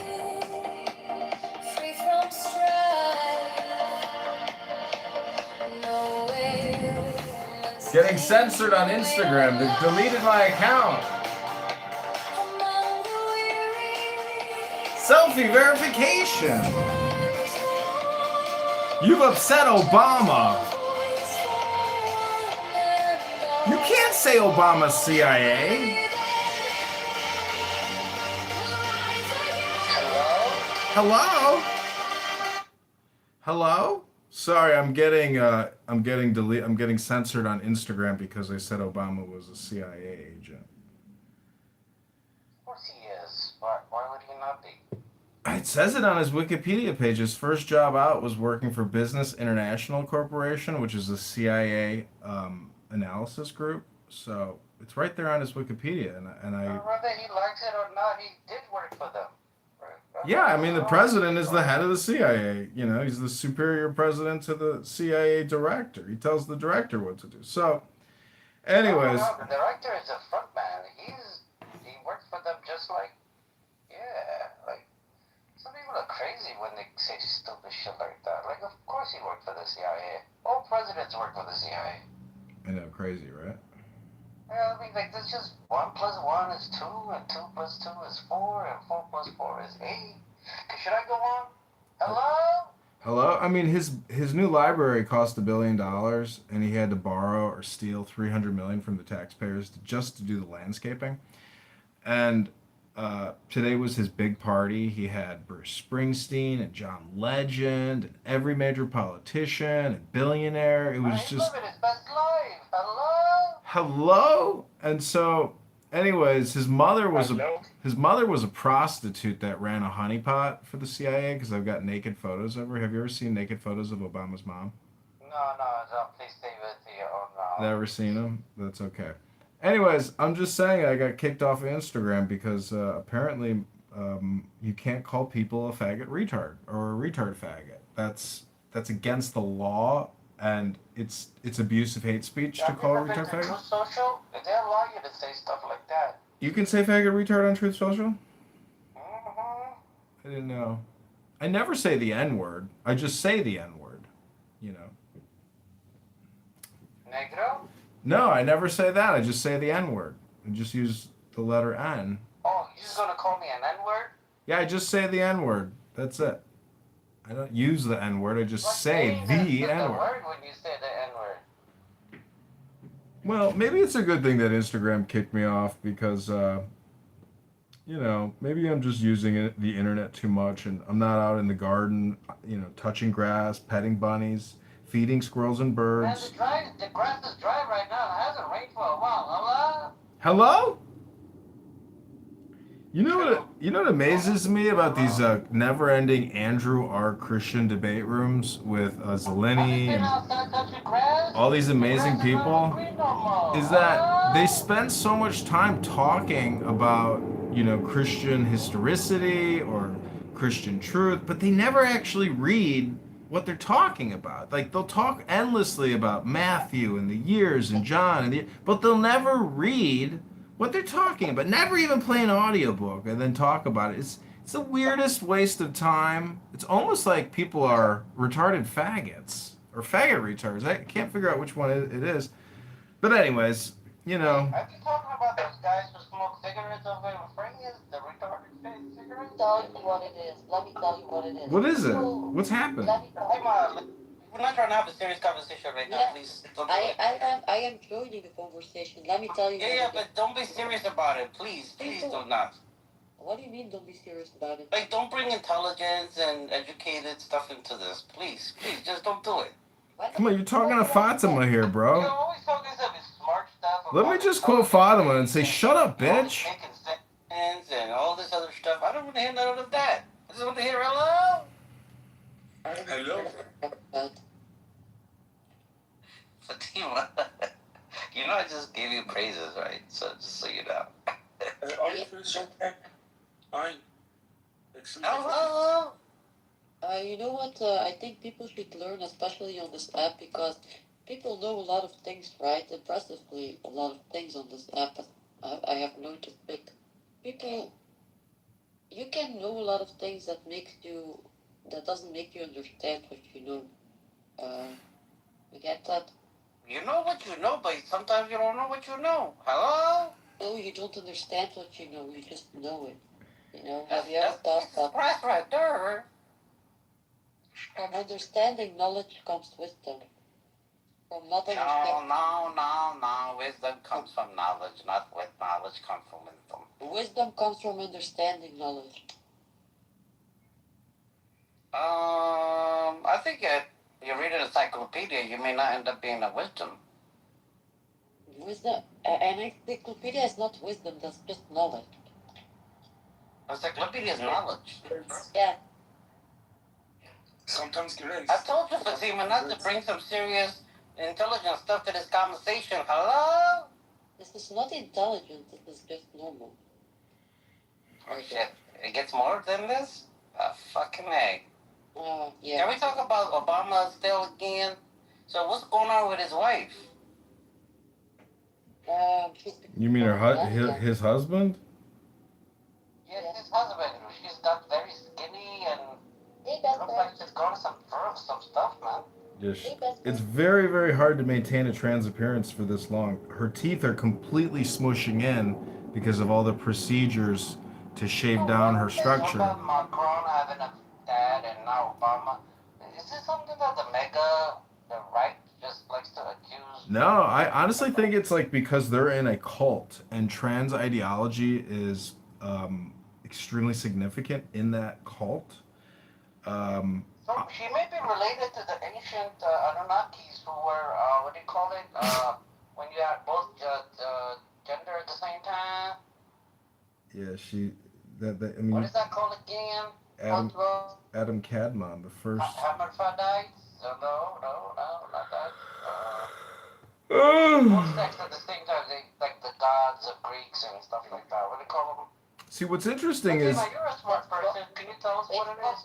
Yeah, I've been telling it 3 times by internet, by the way. It's androgynous. Oh yeah, androgynous. Yes, androgynous. Maybe she's androgynous. She's neither male or female or female. You know, those bloodlines, they produce those type of beings. Yeah, I thought.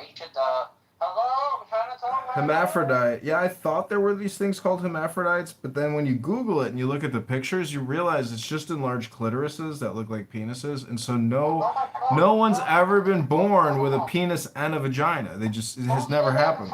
It's because of genetics. Maybe some of you've heard of the XY chromosome and how that works. Hello? Oh my God, shut up, you fucking ignorant. You demon, stop talking like that in front of Fatima. She's a pious female. No, if Fatima uses any profanity, she's promised that she will only do it in her native language from now on.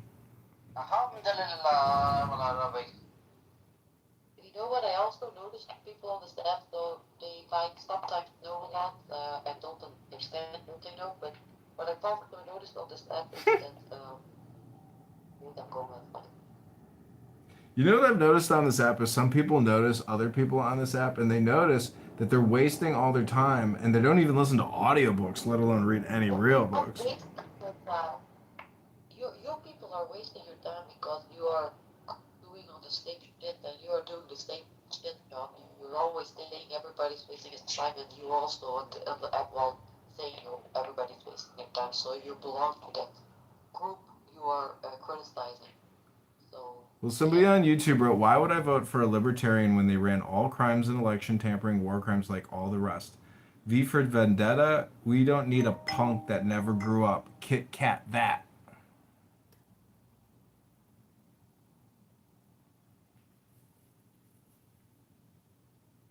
Hello? Wait, what? I missed the last part. What, Kit Kat? Kit Kat that. I have no idea what you're talking about. What's up, Phoenix? What's the deal? Alhamdulillah.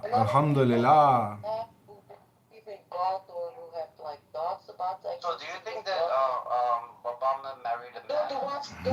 The ones who don't want to have gods, they're not the problem. The ones who don't believe in God, and they wanna prove other people to prove them that there is a God, right? Mm-hmm. You know, they have this mentality on this app, right? If you go with this mentality and you want to believe it or you want to prove something exists, but the mentality they have, they already go like with the mentality, I will do everything in my power to prove it doesn't exist. Instead of listening, the people on this app that don't believe in God, that want proof of God's existence, they don't that you see that they are not ready to listen to someone talking about the experience of God's existence. Well, it's know-it-all syndrome. It's narcissism, know-it-all like Cora here. If you talk to Cora about anything, she has an answer for everything. And so how do you explain that? How do people on this app assume that they know everything and that they're subject matter experts and superior to other speakers? It blows my mind. The whole green bean thing is so stupid that people who live with it, like they're really like, I don't feel bad for them. I'm just like amazed at like the level of retardation. Yes, Fatima, go ahead, doctor. Can you guys keep this conversation less intellectual, please? It's not about knowing everything. It's not about knowing everything. You can have all the knowledge in the world. It's about understanding it. Phoenix, are you following this shit?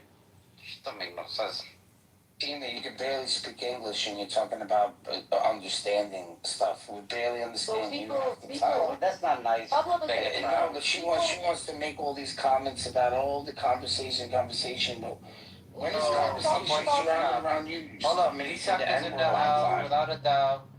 She just comes in and says the N-word all the time, and then she wants us to be like super sympathetic to everything, every request that she wants. Like, it doesn't make any fucking sense. Why do you feel personal attacked by what I'm saying? Yeah, Fatima, I wasn't talking for a few minutes because listen, all you want to do is just come in and just make everyone feel uncomfortable with you saying the N-word, and it's like who's going to be the first person to kick her out of the room? I'm not trying to do and then none of us do it because we care, but then at the same time it's like, yeah, but then we have to put up with everyone in the room being insulted. So we have to choose you, right? That's what you want us to do. Yes. Eventually, what's going to happen? I'm not going to choose you anymore. Why not? And you're just not going to be allowed to do it. Because it gets boring. But I didn't. You did it again today. Like, you do it every day, so it just gets boring. It just gets boring. I'm not your therapist. I don't care. Request to come up 100 fucking times. Just go say the N-word in another room. Just do it in another room. That's it. What don't you understand? It's just that simple. And then I have to put up with it just because I want. Like, come on. Like, if I did that, I wouldn't be allowed anywhere. Fuck, I'm not allowed anywhere, and I've done less. What? Because you. I don't understand. What the fuck? I have to treat you like you're my cousin or my sister or something, or you're allowed to say whatever the fuck you want. No. Go do that shit in another room. I don't give a fuck. That shit gets boring after a while, man. The same shit. It's like every day, man. Fucking let it go already. To the room. What up, Moshe? Sin. Who's this? You talk. I don't know who that is. I don't know who that is. Yeah, I know Sin, I know Moshe. Okay. What's the funny letters you got in your name? What's the funny letters you got in your name? Katavi, very Paleo Hebrew. Oh, Paleo. Oh. Okay. What does it mean? Yeah, what does it mean? Yitzhak Hagadol. Yitzhak Hagadol. Yitzhak Hagadol?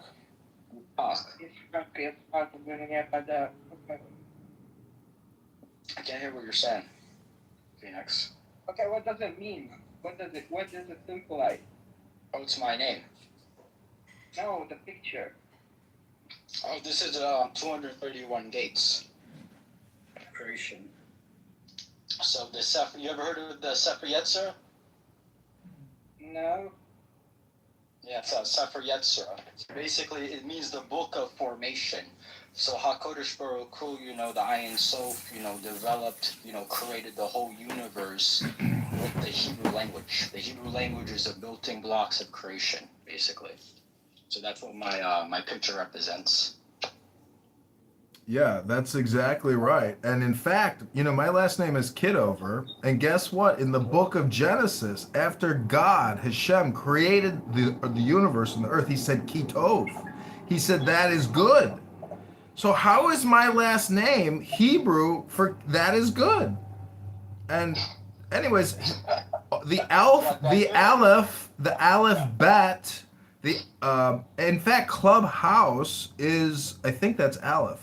I have books on Kabbalah and all this Hebrew, and see, this is the reason why Clubhouse is so fucking retarded. At least Megatron has spent some time digging into the Arcanon and all this weird Catholic stuff, which is basically all mysticism and part of Kabbalah.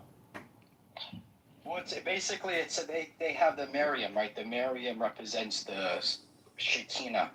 It represents the divine Shekinah. Yeah, exactly. The feminine essence of God. Because that's why when I read, like, Brit Hadashah, right, I look at that Yeshua is an embodiment, right, of Israel. It's a Kabbalistic embodiment, right? So it's supposed to represent, like, in Christian Kabbalah, right? I'm not a Christian, but in Christian Kabbalah, Yeshua Natsari, or Yeshua ibn Maryam, right? Yeshua ibn Maryam, represents, the Gilgul, right, of Adam Harashon, right? Adam Kadman represents that. The second Adam.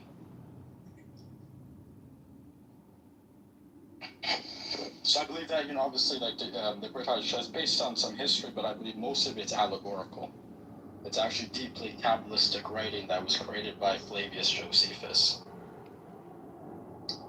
And it was Kabbalah? 100%, it's all Kabbalah. Okay, so Kabbalah is esotericism or mysticism? It's science. Yeah. Science. It's a yes, Phoenix. It's esoteric, it's exoteric, it's mystical. You have to read it, though. If you want to look into what it was, if you go looking for Kabbalah, you're not going to find anything, but if you look for Merkabah, you will. No, Kabbalah, the base book of Kabbalah is the Zohar. That's considered the bulk of, but it goes on forever. Yeah, but I think that Kabbalah is mysticism. Yeah. It was influenced by Native American. Native American? Yeah, when that was someone called Balkan.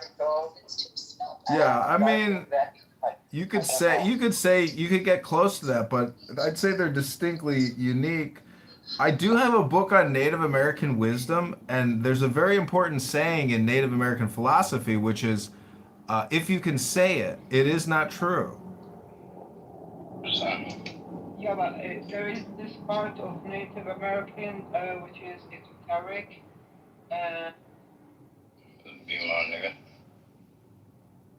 Esotericism is not in esotericism is in secrecy, but mysticism is not. Did you just say terrorism? No.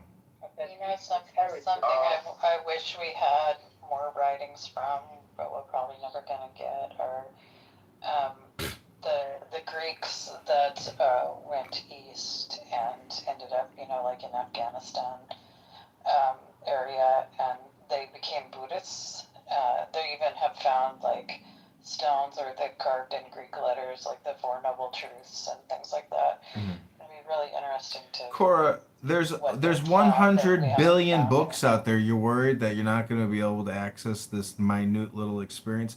There is so many books out there and so much information that it's so shocking and it's so difficult to even get access to it or have the time to read. It takes a second, a fucking word. We have to find out a way to do an upload into our brains. Bro, this guy, bro, it's like honestly, man. Hello? It's just every fucking room. It's like all you do is complain, bro. Like me saying that I had a desire for a particular type of lost knowledge, and you're just like, go read a book. And I'm like, this is stupid, John. It's stupid. Yeah, projection alert detection system activated. Book I want to read. I have this incredible book. I'm in the fucking library. It's called the Akathist Hymn. You've never heard of it, I'm sure, but it's called the Akathist Hymn. Have you ever heard of it? Doubt it. No one ever hears of the things that you hear of, John. It says that the Akathist Hymn is a profound devotional poem which sings the praises of the Holy Mother and the ever Virgin Mary. So the Greek Orthodox hold Mary to such a high regard that she is basically a goddess. What does that have to do Mother with of God. Greeks who practiced Buddhism before the advent of Christianity? Well, this is called a book. I can't transmit 50,000 words in just 1 to 2 sentences for you. I'd be happy to read to you the Akathist Hymn if you'd like to hear it. No, I'm good. Okay, well, that's why, when you complain about me, it's just projection. I wouldn't remember it if you read it to me. I'd remember it if I read it myself. So just put the link in the chat. Sorry, it's a hard book I have in my hand. There's no link. It's called a book. There's a Wikipedia to every book in this world, but it should be. They actually did a study that showed that some people retain information much better by listening to books on tape. Yeah, so I have to read it in order to remember it. Yeah, it's different for some people. Yeah. Yeah. there are still No, it does help sometimes. Like I do remember a lot. I mean, I think everyone does. Like songs and shit like that. But when it comes to actually retaining the information, for me, I have to read it. Yeah, there is a hidden library in the Vatican, right? What would it say if it was hidden? What do you think it would say? Then it is esoteric. No, I'm just saying, why would they keep it in the library and not share it with the world? Because it is an esoteric.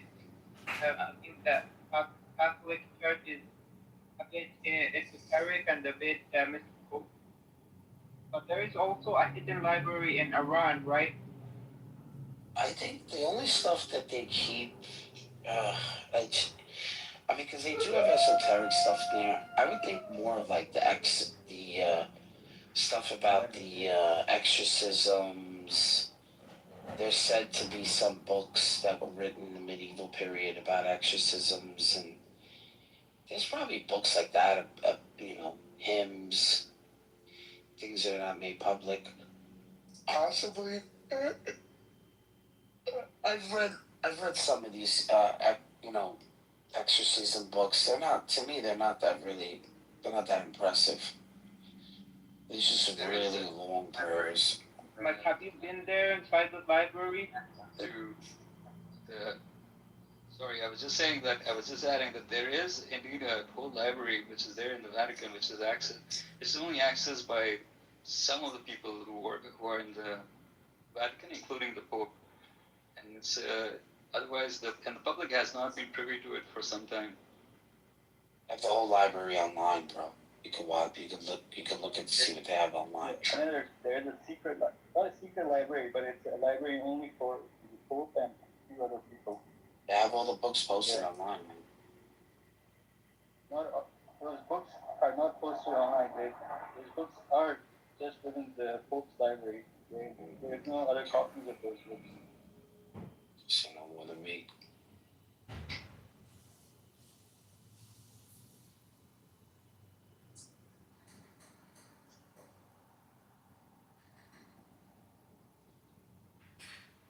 And also there is a hidden library in Iran. I forgot what it's called. But the two hidden libraries today are in the Vatican and in Iran. So it is not open source, right?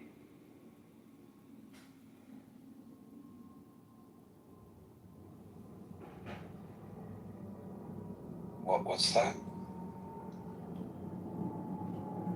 It's not open source. It means that not everyone can access them.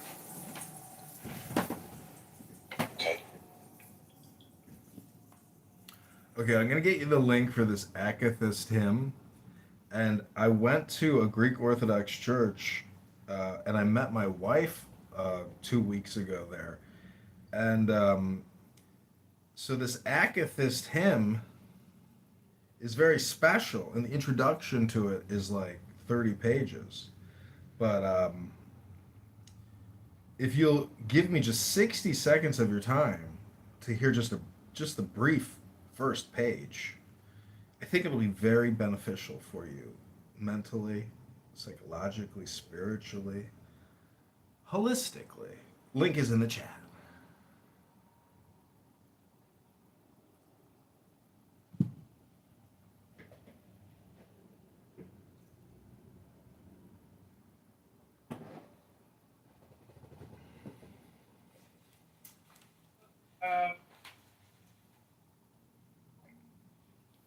Okay, moderators, do I have your permission to just read 60 seconds? Even Steve Appel gives me 60 seconds. Yeah, please, yes, read. Okay, the Akathist hymn, the faithful stand, the doxology.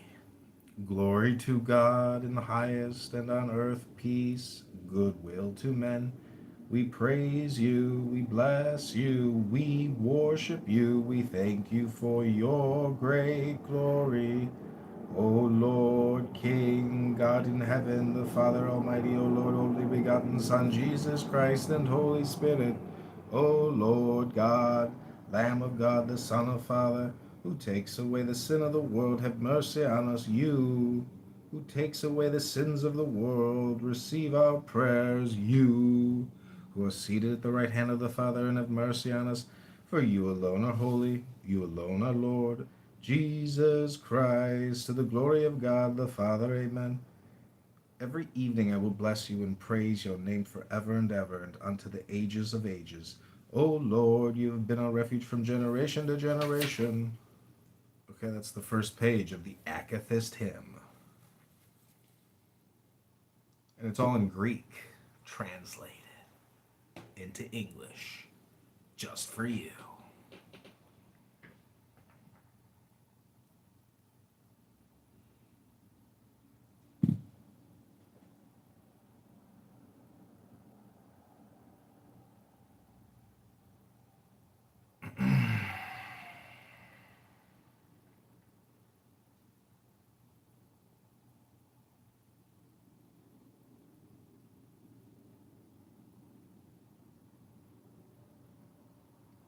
So there is a prayer that is Islamic, if you guys don't mind if I share it.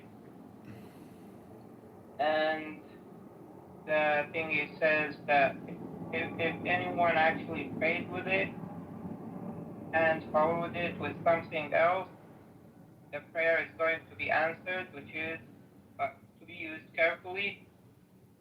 And the prayer is, "O Allah, we call you with every name that belongs to you, that you have kept in secret within your knowledge, or you have taught one of your creation, or you have preserved in somewhere, and then you follow it with whatever you want, but it should be something good."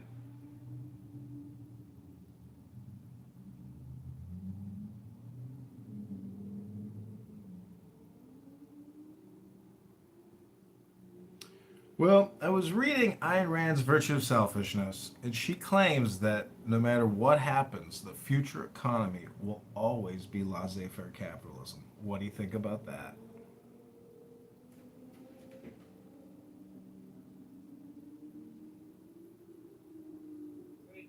About capitalism? No, I'm saying that the theory is that the economy will ultimately always revert back to laissez-faire capitalism. Always. It's an all or nothing statement, I know, but other economies and other forms of altruism can't survive the competitive nature of laissez-faire capitalism. And laissez-faire capitalism really just operates in the background. So It's just international. Like laissez-faire capitalism has escaped. The genie is out of the bottle, and it just operates in tax havens all around the world.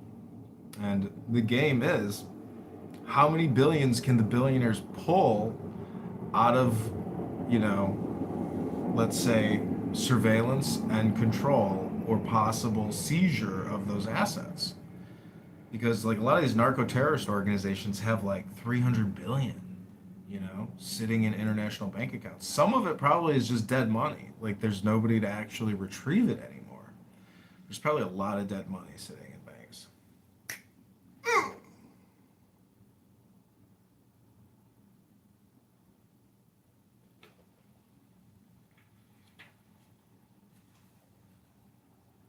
Let the market do whatever it wants. Okay, this is page 2 of the Akathist hymn. I said, Lord, have mercy on me. Heal my soul, for I have sinned against you. O Lord, unto you have I fled. Teach me to do your will, for you are my God. For in you is the fountain of life. In your light we shall see light. Extend your loving mercy to those who know you. Grant, O Lord, that we may be kept this night without sin. Blessed are you, O Lord, the God of our fathers, and blessed and glorified is your name forever and ever. Amen. Let your mercy, O Lord, be upon us, as we have hoped in you. Blessed are you, O Lord. Teach me your commandments. Blessed are you, O Master. Grant that I may understand your commandments. Blessed are you, O Holy One. Enlighten me by your commandments. O Lord, your mercy is everlasting. Despise not the works of your hands. To you belong praise, adoration, and glory, to the Father and to the Son, and to the Holy Spirit, now and ever, and to the ages of ages. Amen. The symbol of faith, the creed.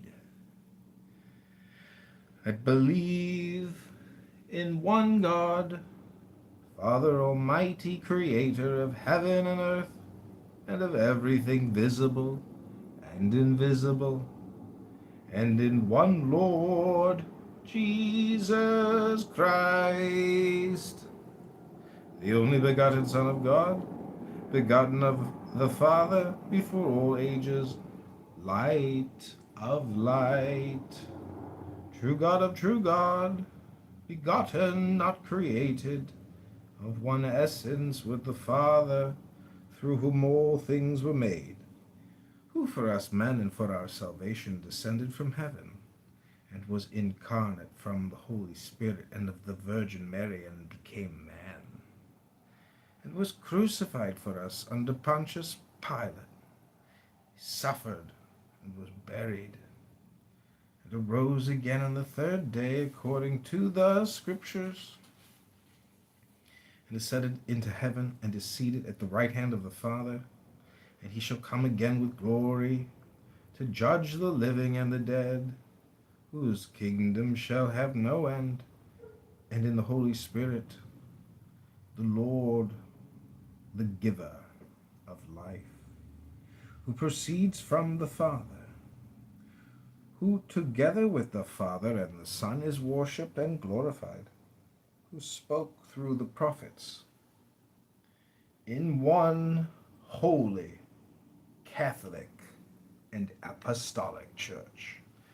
I acknowledge one baptism for the remission of sins. I await for the resurrection of the dead and the life of the ages to come. Amen. The Magnificat of the Theotokos. It is truly befitting to bless you, O Theotokos, the all-pure and the mother of our God, more honorable than the cherubim, and incomparably more glorious than the seraphim, you, who incorruptibly gave birth to God the Logos, verily the Theotokos we magnify. the canon, the first ode, the fourth tone, the hermos, chanter or choir. I shall open my mouth, and filled with spirit, I shall speak to the Queen Mother, and I shall be seen gladly rejoicing, and shall sing with delight all her marvels, the Troparia. Most Holy Mother of God, intercede for us. When the great archangel saw you, O pure one, the living Bible of Christ, sealed by the Spirit, he cried out to you, Hail, O vessel of joy, through whom the curse of the first mother is loosed. Most Holy Mother of God, intercede for us. Hail, O Virgin Bride of God, the restorer of Adam and the death of Hades. Hail, O blameless one, the palace of the only King. Hail, O fiery throne of the Almighty. Subnote, usually in Greek, before each troparion, we hear or read the verse, Most Holy Mother of God, save us. This presupposes the Holy Mother's intercessions on our behalf to her Son, the only Savior, our Lord Jesus. I chose to use Most Holy Mother of God, intercede for us. Glory to the Father, and to the Son, and to the Holy Spirit.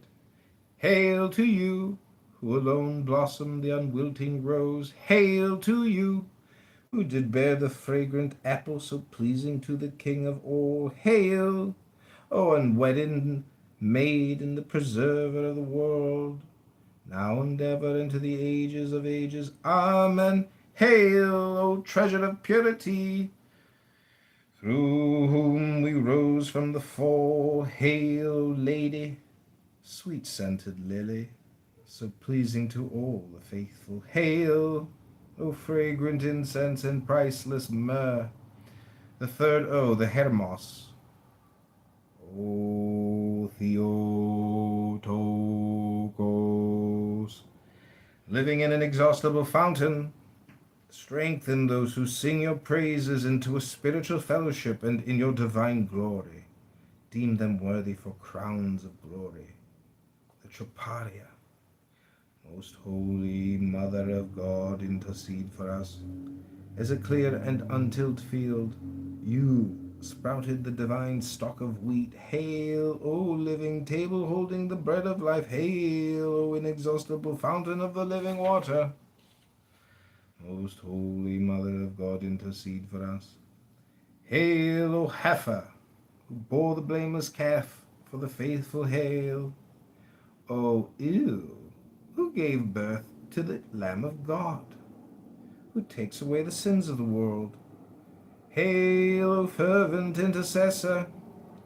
Glory to the Father, and to the Son, and to the Holy Spirit. Hail, O brilliant morn, who alone did bear Christ the Son. Hail, O dwelling place of light.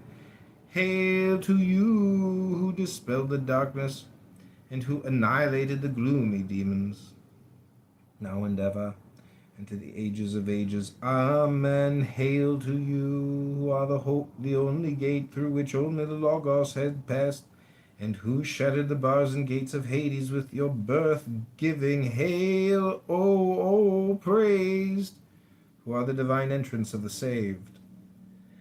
The fourth ode, the Hermos. He who sits in glory on the throne of divinity, Jesus, the Most High God, came in a light cloud and saved with his holy hands those calling aloud, Glory to your power, O Christ. The Troparia. Okay, I'm going to leave it there. Hope you enjoyed that reading from the Akathist hymn.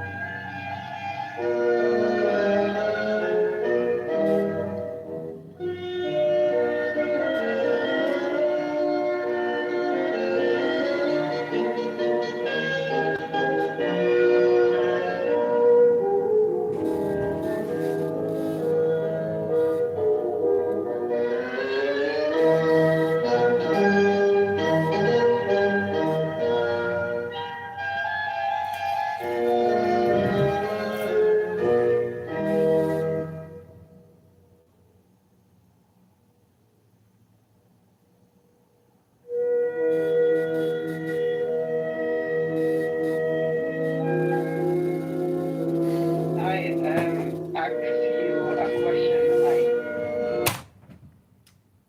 Oh, axe away. yeah, like, what is the clown thing? That's the fool in the tarot deck. I think that's the Aleph. That's the beginning. So with enough time, the fool becomes wise. But you got to keep being foolish.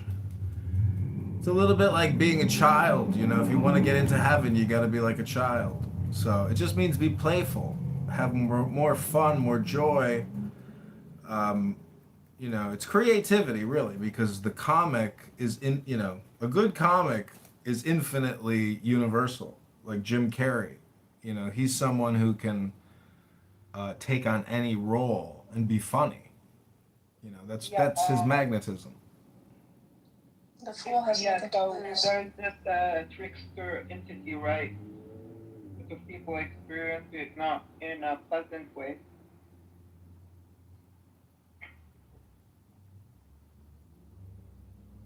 So some people are through their organization. It like runs on a that. black budget, laundering power through offshore cash and shell companies. From overthrowing foreign leaders in the Cold War to deploying algorithms and drones in the war on.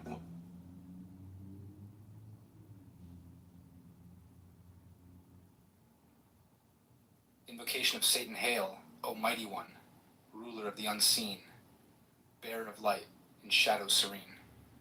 Grant me power, wisdom, and might, guide my path through the endless night. Keeper of secrets. That's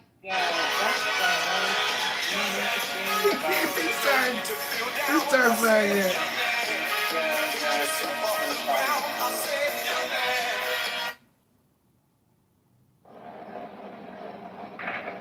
That's the thing though, it's a trick, right? It's not really as bad as it seems.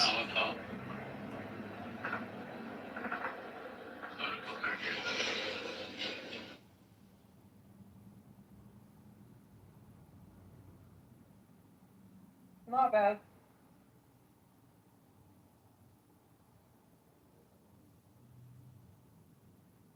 But most of the time, the people who the trickster actually make them a little bit uncomfortable. Are the people that fear craziness, right?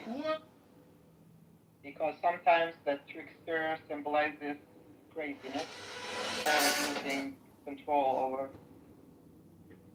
Yeah, I mean, I've got the tarot deck right here. That's part of the Fool. I have a really cool tarot deck because it gives you the positives, the negatives, and then like a little quotation. And yeah, the Fool. Spread your wings and fly. Anticipation, wonder, curiosity, awe, new journey, care is needed, and potential.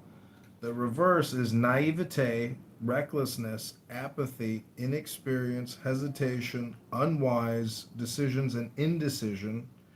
That's the Fool, Air, or Uranus. I know you like Uranus. Beginnings, endings, and innocence.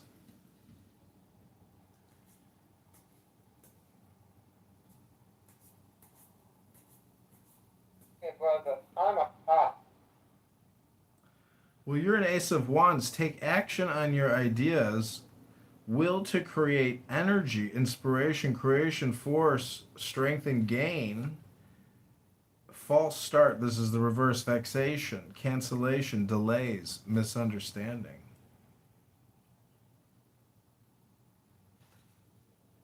But since you're at top, you're like a Six of Wands. It says you've earned every one of your successes. Progress, confidence, conquest, public recognition, and triumph.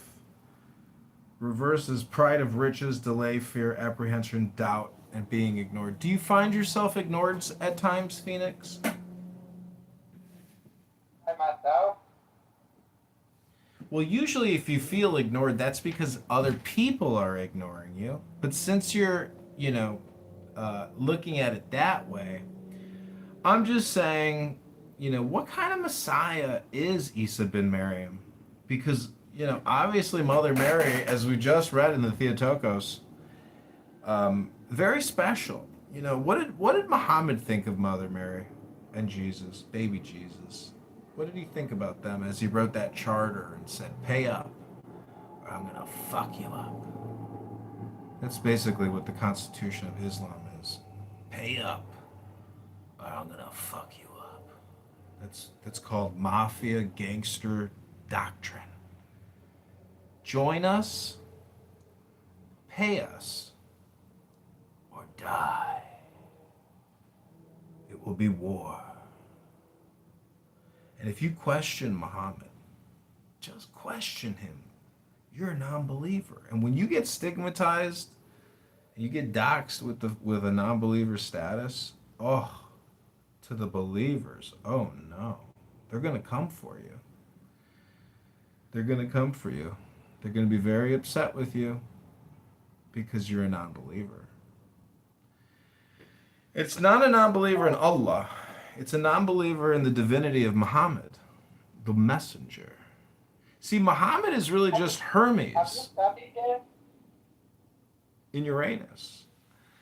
What I'm saying is Muhammad is the messenger, which is just a metaphor for Hermes, Thoth Trismegistus.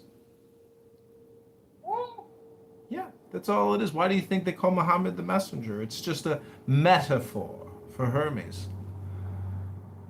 Wait, was Muhammad a trader, a businessman?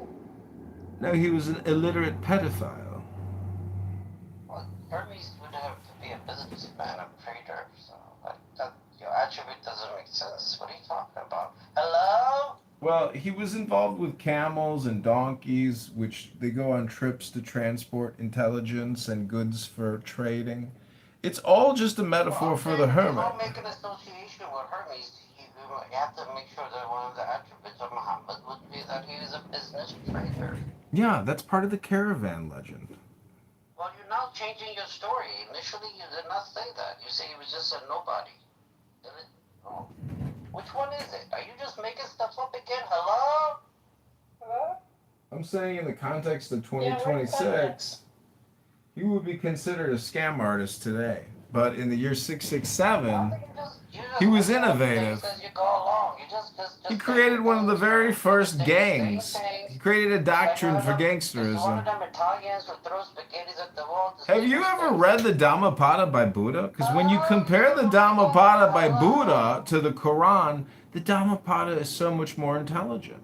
But the Quran is mystical. That's what people don't really see is people, Western Americans, Western Americans do not, if you fear Islam, it's only because you don't know tarot. You don't understand the mystics, the mystical, esoteric, exoteric teachings of Muhammad. He was in a cave. He was meditating. He went within the dark cavern and he saw the abyss. And the abyss stared back at him. And then he said, I'm going to write the Charter of Islam. And he wrote the Constitution in 665. And he said, Jews, you're going to pay up. And if you don't join us, we will wage war on you. And it was at that time where my ancestors looked at each other and said, I think this guy is going to kill us. And they said, well, have you heard of Germania? Let's go to Germany. I hear they still have plumbing from ancient Rome. The Romans had plumbing. Let's go to Europe. So all the Jews in the middle of the night secretly gathered their belongings, their donkeys, their camels, their horses, their sheep, their goats. They went through the desert and made it to Italy. And from Italy, they went to Germany and settled in a beautiful river city called Berlin. And they said, we are free from that crazy guy, Muhammad. That was crazy. He was going to kill us. Thank God we're in Germany now where we're safe. They went to Andalusia, they went to Yemen, and actually today, all the Arabic world, you will find if you make a DNA test that they have part of them that is actually from Jewish ancestors, more than not to dismiss the Ashkenazi, but today, if someone made a DNA test, like a lot of our people, even including me, they will have part that is actually from Jewish ancestry, from Arabic ancestry, from even Persian ancestries. So today we don't have that kind of pride that you say that they are your ancestors, and I think that they are my ancestors too. So in a way, we share the same history, and I think that a DNA test is going to make it so people will discover that today we are really mixed. We are like unicorns of ancestry.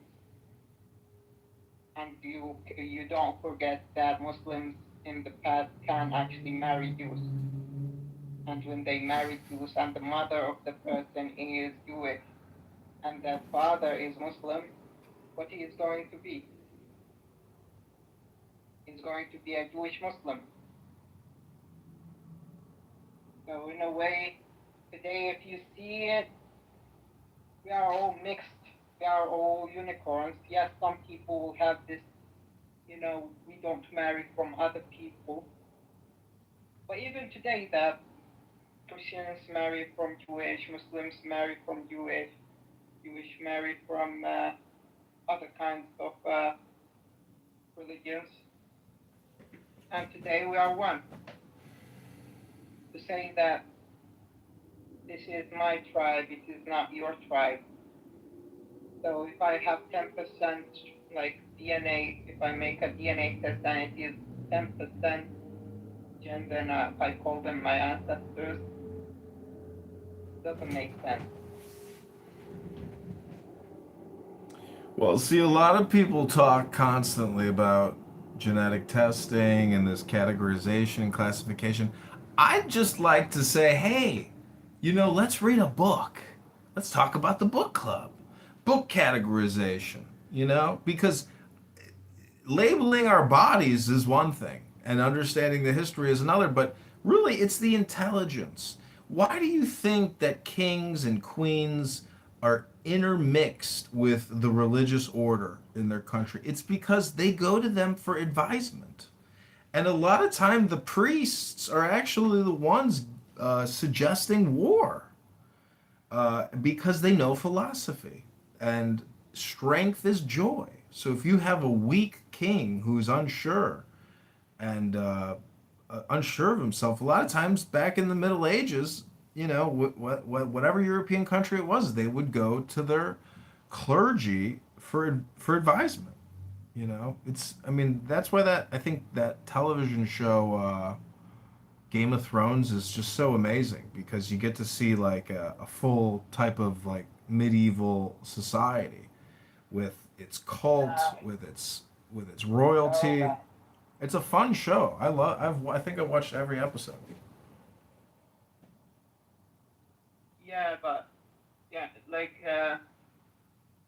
it revealed that there is these generational curses in every kind of elite kind of classes, and it's not a fun game to be an elite in the Dark Ages.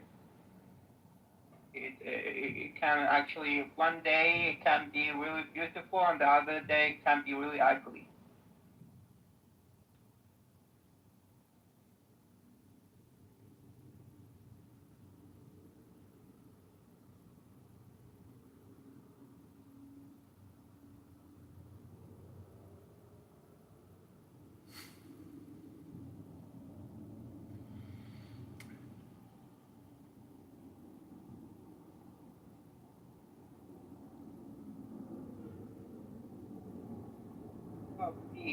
Of these things that happened in the past bring them lower days for esoteric manifestation. It's going to ignite something that is going to affect the future negatively.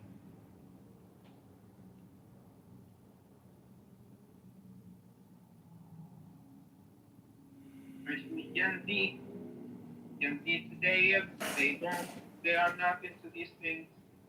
They are into computers, they are into technology, they are into Bitcoin, they are into other stuff for the future. We want something from the past. Why we don't bring the good things and we leave the bad things?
What's up, Daniel? What's going on, Skinny? How are you? Heard some trouble things. About me? Yeah. Like What's what? up? It's like your husband, man. Did you spit on him? Oh, yeah, that was a long time ago. That was, Can you tell me what happened? well, it was like a long time ago. Oh, well. I fucking abandoned it. They don't let me up. I have so much to say. I have interest in this thing. They don't let me fucking up with their fucking God and stuff like that. Hello? Yeah, Hello? that's fine for you. Of course they're not gonna let you up. It's like a censored ass room. It's so Yeah, so censored.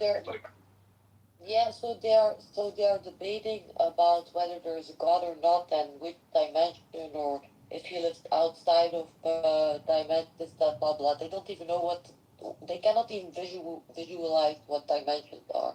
That's the problem. People know, but they don't understand. If you visualize dimensions, right? So there are four dimensions that we can factually state exist, right? We exist in a four-dimensional space, right? Time and space, but time is something special.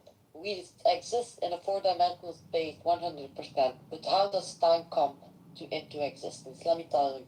So we exist in a four-dimensional space, and we observe it through the physical body in a third-dimensional view, right? In a three-dimensional view. We observe the four-dimensional The space. straight economy killed millions So by we war observe. vaccines. Our awareness, our observer is in the dimension. Our awareness, our observer is four-dimensional in the fourth dimension, and it takes the mind is the awareness, so it's in the fourth dimension. The mind saves all what the physical senses are taking in, like images, feelings, and what they hear and other stuff. Now, so that all gets stored in the mind. So listen, so we create time. We create time in the physical space that God gave us. You know how? Because everything we perceive through the physical senses goes to the mind, and the mind stores it. So there's a timeline, and where there's a timeline, there's time. So we can go back, we can remember our memories, blah blah blah. Right. But there's something else. So people think we only live inside a four-dimensional space, right? And with time that we create through our brain, our mind, that saves everything we see and other senses that perceive. So we can also control and observe our mind. So the observer cannot be at the same place as the observed at the same time, right? So if we can observe, control, and program our own mind from what we see, right? That means there is something doing it from another place, another space. That means another dimension, a fifth dimension that lives outside time and space. Um, because we can. It lives out. It lives outside.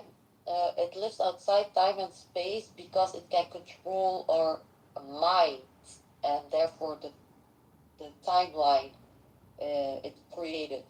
So it can control it. So it's outside that dimension, fifth dimension. And here comes something crazy. Um, Humans can create and destroy, create beyond what they see, right? So our mind cannot create new things that our senses have not perceived. So where does our inspiration come from, our creativity? Where do we get these visuals that we try to recreate in this world? So think about it. So there is another dimension that our soul dimension or awareness dimension is taking inspiration from mixing it with what the mind has saved with the physical senses. And that is the spiritual dimension, I think. I'm not sure, I think. It's a dimension of wisdom. So the mind is a dimension of knowledge, and then there is that's the fourth dimension, then you have the fifth dimension. Our awareness, our soul, the dimension of understanding. And when you understand something, you can go to the sixth dimension, the spiritual, and then you get wisdom or inspiration or creativity. And then we put that creativity from the sixth dimension into our soul, because our soul is what makes us all unique. Nobody has the same perspective in life, because even if we are at the same place seeing the same thing, we never have the same physical perspective. And also not mentally, we can be in a total different mental state. So we are unique. Our soul is, this is proof that this is actually what shows the difference between us and other animals. The soul. So the soul is something that is created between the fourth dimension, the mind, and it is also it's a mix. It's like in the middle. It's like, I don't know how to say it. I can visualize it, but I cannot say it. It's like from the spirit. The soul is a mix of the spiritual dimension and a mix of the sixth dimension, the spiritual dimension, and a mix of the fourth dimension, the mind. And animals, they are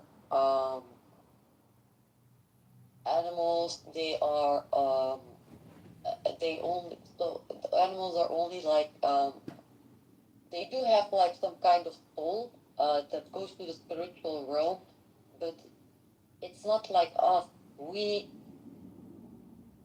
are different. Like they don't have it like us, the mind and the soul and the mix of the spirit, and they cannot create beyond what their physical senses perceive. Animals, they can't do that. They don't create beyond what they see. They don't do that. That's us. So, and the mind cannot create new thoughts, right? The mind cannot create new thoughts. That's a fact. So where does these visualizations or inspirations for sound come from? It comes from another dimension, and it's a higher dimension because it's something that is not coming from beneath the lower dimension. So sixth dimension already, and I think the seventh dimension is the dimension of God. I think what makes us different from angels and why the angels might have been jealous at the humans is the soul, because the angels are just spirit and we have the ability to enter a physical body and create a mind of our own and memories we can go back into in time, and we can go in time when we want to if we are out of the space and of this out of this dimensional space and time. We can, with the things our mind gave to us, our soul, we can do greater things than angels. That's why they are jealous of the human. We're jealous of the humans that, rebel. I get it now why they were jealous. I really get it. Yeah. God gave us a mind of our own. He made us.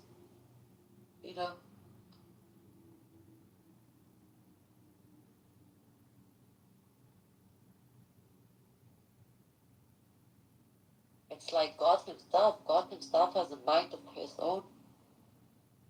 We too. Angels too, but it's different with angels. It's different. Angels are made with knowledge. We are born to discover it and understand it. Isn't that fascinating? Well, I can't stop watching the videos coming out of Moscow as it burns to the ground because eventually, I think the Russians are going to have enough of this. And they will maybe detonate a nuclear weapon. I can't see how the Russians at this point are going to tolerate their flagship city being burned to the ground without a devastating response. And now that Obama has inaugurated Mordor, the Tower of Lies and Propaganda, and we know how big the CIA is at $100 billion a year, running military operations all around the world, funding Zelensky's military-industrial complex in the billions. I mean, how much is enough? How much war, lies, deception, and Bruce Springsteen are we going to have to listen to until we finally figure out that all is not well in Denmark? There are two Americas. There is the Democrat industrial spam complex, and then there is the military industrial complex engaging in a $100 billion covert war annually, blowing up Russia, a nuclearly armed country. This isn't Iran we're talking about here. We're talking about nuclear Russia that can launch an intercontinental ballistic missile and take out Manhattan. And I don't know how long Russia's going to play around, because if Russia implodes, if there's a coup d'etat in Russia, which there's people are speculating that's already happening, will the regime in Russia just go into their bunkers and engage in nuclear war? Because if Israel is prepared to drop a nuclear bomb on Iran, well, Russia might be prepared to drop a nuclear weapon on Ukraine. So, anyways, I'm sorry to share such disturbing news about World War III, but somebody should say something as Obama and Bruce Springsteen and Tom Hanks are dancing in downtown Chicago overlooking the lake and Moscow is burning. Well, Putin is worth $1 trillion. He's the head of one of the largest military organizations on the planet. And as the Democrat industrial complex dances and parties at the Obama Tower of Lies and Propaganda, Moscow is completely engulfed in flames. And I'm just wondering, is Russia going to escalate? Because I'm just worried. I think that as Chicago dances and celebrates Obama's presidential library, the world could be moving and preparing for something unexpected. And it's because of unrestrained warfare and attacking civilian areas full of oil with highly explosive drones. I don't know. Maybe it's just me and there's nothing to worry about. I mean, that's supposed to be their post-war rules-based order that was created when they was actually behind Russia and China not being our allies no more, because they, the communism that went into Russia via the Bolsheviks and Mao, all that shit came from Britain and everything, and that post-war order, literally, they control all the finances. They don't produce. Karl Marx was German. They run the markets and whatever. And America's supposed to be their security arm. So I think that's why all those Gulf nations was investing so much money for this shit to go on in Iran or whatever, for Lloyd's to pull out and all the other financial backing, insurance and everything to pull out. And they keep saying, there's something a lot of them keep saying. They keep saying sovereign nations, because none of the Middle East was literally sovereign. It's just been managed by someone, and Israel was supposed to be like the czar or whatever. And anything pop off, then we supposed to run to the fucking rescue. And he's like, nah, we ain't doing that shit no more. Matter of fact, fuck y'all whole system. Going back to what Meach was talking about earlier, when he was talking about Mr. Clay, because Clay got that from Alexander Hamilton, and that's called the American system. That's why FDR was arguing on the road with Winston Churchill before the war. He was like, y'all system is bullshit. You don't bring up none of the fucking nations that you go into and extract these resources. You leave them without shit or whatever, and then you cause your little proxies and keep tensions going between them while you extract all the resources. That's not the American system. The American system is these nations that you get these resources from, you bring Invocation up. of Satan Hail, As you Almighty One. up, you bring them up. That was their big argument back then. And that's something that he's going back to. That was some shit that Kennedy was trying to get to before they offed him. Because remember, he didn't even want this whole thing about nobody wanting Iran going nuclear. Kennedy didn't want Israel going nuclear. They got popped for that shit. Well, Moscow is burning. Well, Barry Soetoro Obama, the CIA, scammer, is dancing in Chicago with Bruce Springsteen. They're connected.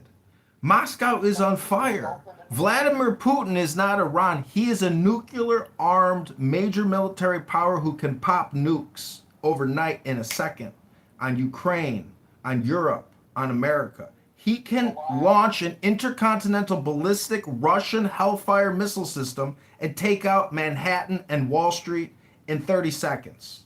And we're burning Moscow to the ground as if we're Napoleon.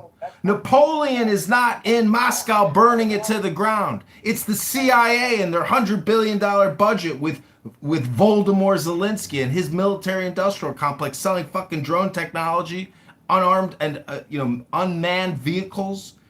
This is World War III. Prepare for war while Barry Soetoro dances like a faggot in Chicago with his faggot Hollywood faggots. They would have fucking did it already. Go back to last years that all the world out of. And only Vladimir Putin and Donald Trump and sometimes Xi are the only three fucking world talk about denuclearization. So if they wanted to nuke a bitch, they would have been it. I'm just saying Moscow is burning and we are going into unrestricted war with Russia. Unrestricted war with Russia. Moscow is on fire. Hello? Hello? I had to come back to my phone because I thought y'all was playing a video and I thought Odin kept talking on the video. I was gonna say, Odin, you the fuck up, bro. Hey, me too, bro. I thought that motherfucker was recording too. Oh, yeah, I just heard that good. Man, that's crazy. I just heard the white man voice. I was sitting here like, yo, am I high? Like, why the fuck? You think I would be doing that? You know I ain't that type of nigga. I'm like, Odin arguing with I thought it was damn. Damn, bro. Yeah, I know until you got combo though, but that was fucking funny. That was I had to come to the phone like, oh, it's the actual person he was just arguing with. But it was because he wasn't responding to nothing no day. Yeah, It was like fucking seemed like a video. Hey, yo, I thought it was just me, bro. That's funny as fuck. Well, I'm not a comedian. Unfortunately, I'm giving you the truth of the earth from your birth to your death. Barry Sorotoro is a CIA faggot. His mother was a honeypot, and he's the birth of a honeypot. He is George Bush's installation to keep the war in the Middle East going, and he did. He expanded the debt 7 trillion, and now he's got $1 billion Tower of Mordor, lies and propaganda in Hyde Park to continue with his lies. This is the master deceiver, the master deception. Michelle is a man. Those are not his children. He is an actor and a dick suck from Schaumburg doing meth sucking dick.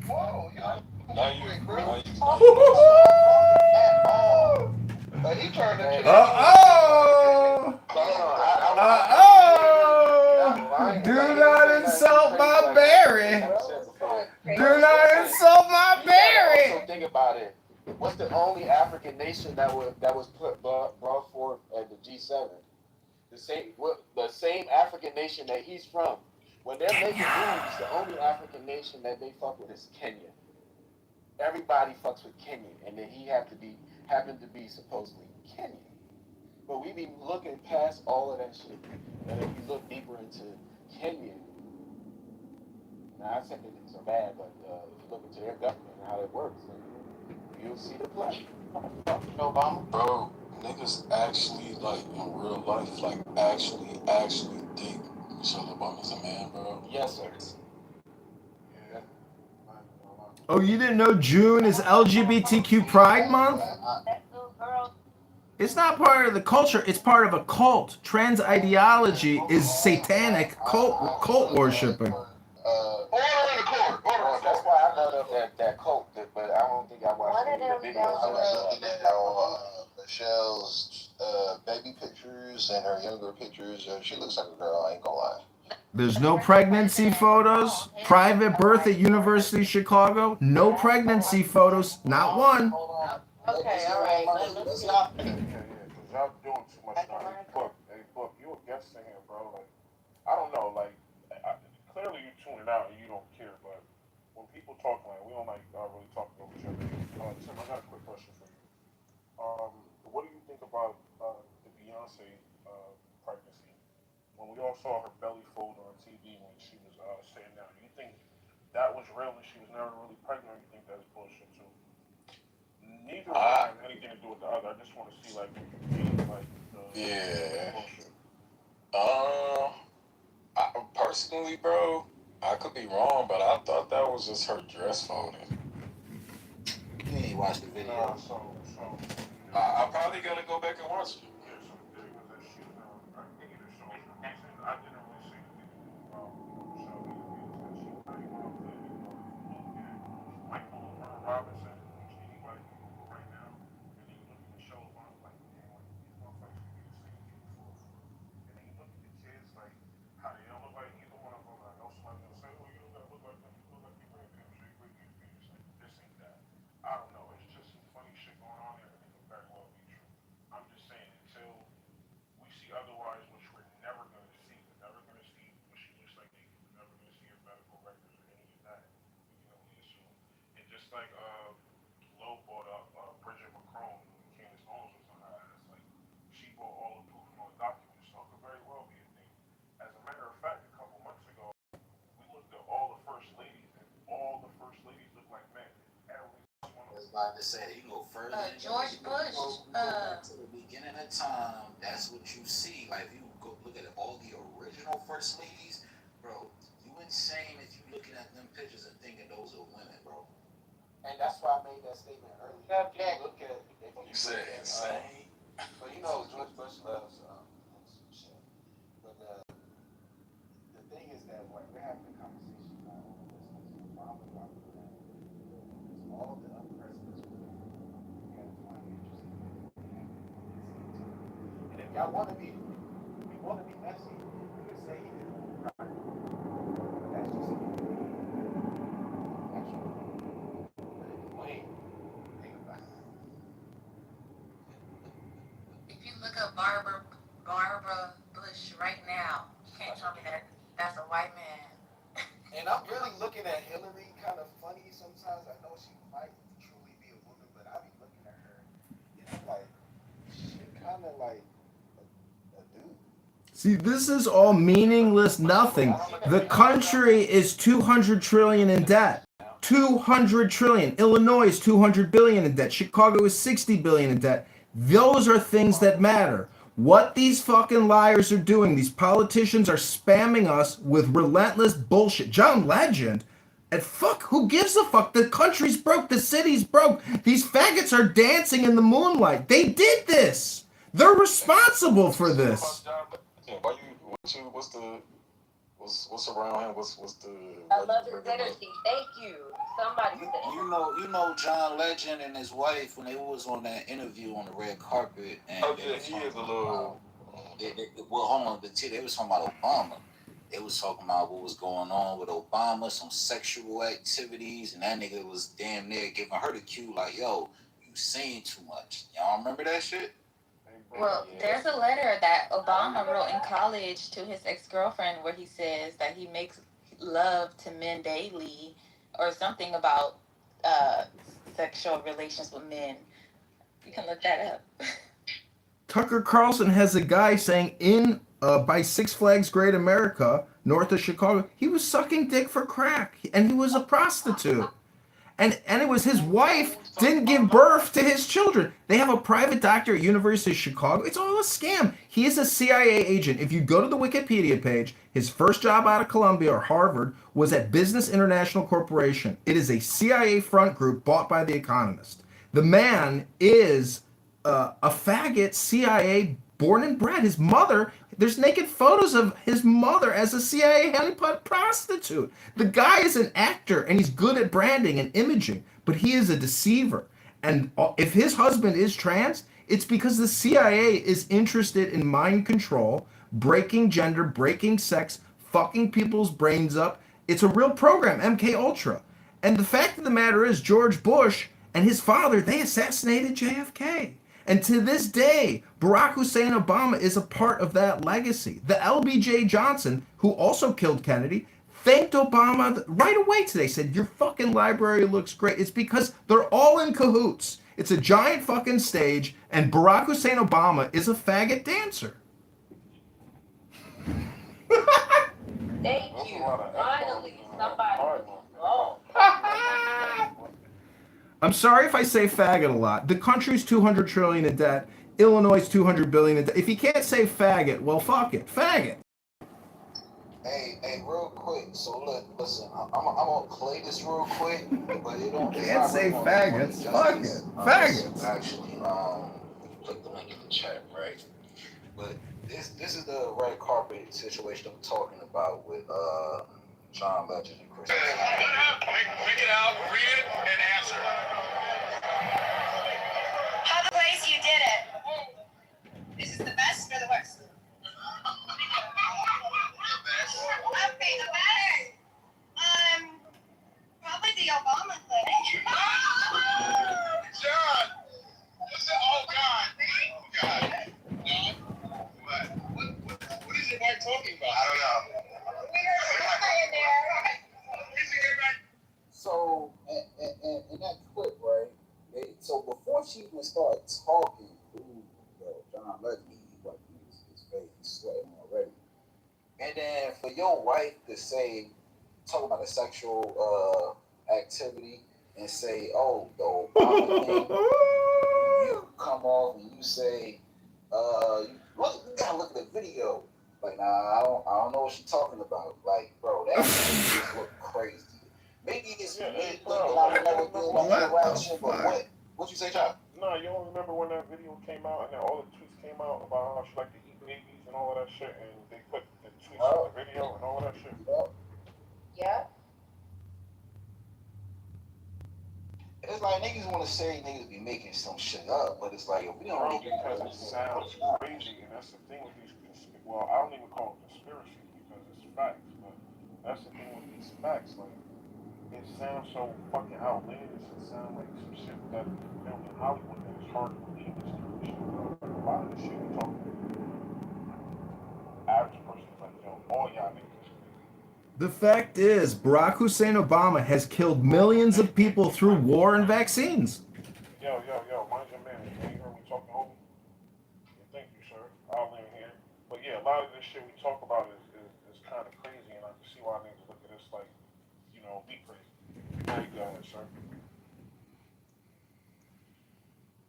I'm just saying that Barack Hussein Obama, Bill Clinton, George Bush, they have killed millions through war and vaccines. They have caused this country's economy to disappear. We're 200 trillion in debt. They have destroyed this country. They are liars, frauds, criminals, and traitors.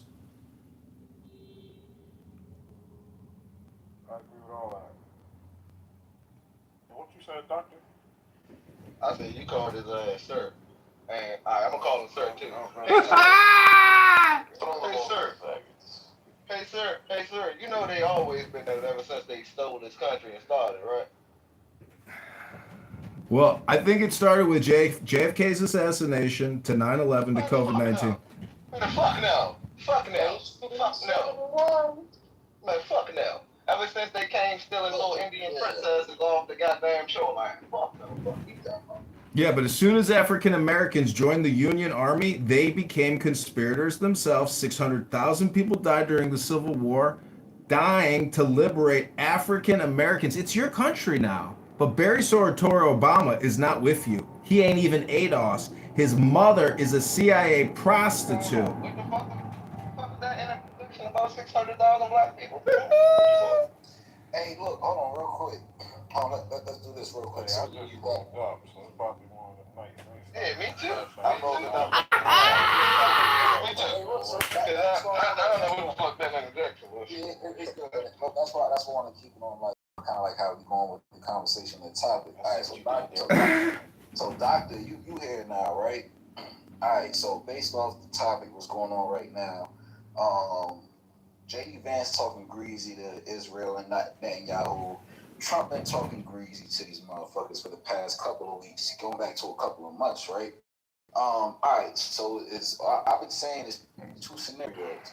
Either they moving the way they want to move, and they really saying, look, I don't give a fuck what any administration did before us. We ain't rocking with this shit. Y'all on some bullshit.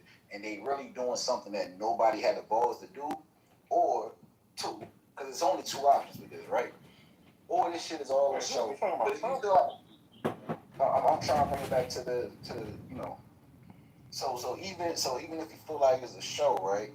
What do you feel like the play is?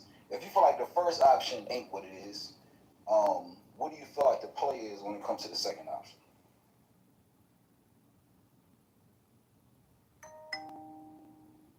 Who's that question for? Well, it's the doctor. Cause we ain't had too many opposing people that really don't fuck with, bro. Like, you know what I'm saying, in the room for the most part. So I ain't trying to make it like a whole echo chamber situation. I know he don't fuck with him, so I'm trying to ask him. I know you was just talking to him. Yeah, bro.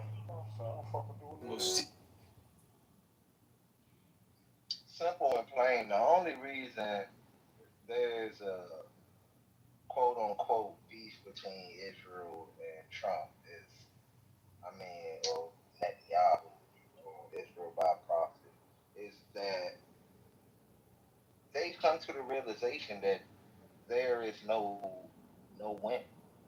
Like the only win would be actually taking over Iran, and they're realizing that shit is not going to happen. The terrain is too fucked up, too treacherous. What the fuck are they about to think? You hear me? You feel me? So now he's trying to. How cold it is? Wait a second, sir. Wait a minute. Sound like bro was about to get in his bag real quick. I wanted to hear that.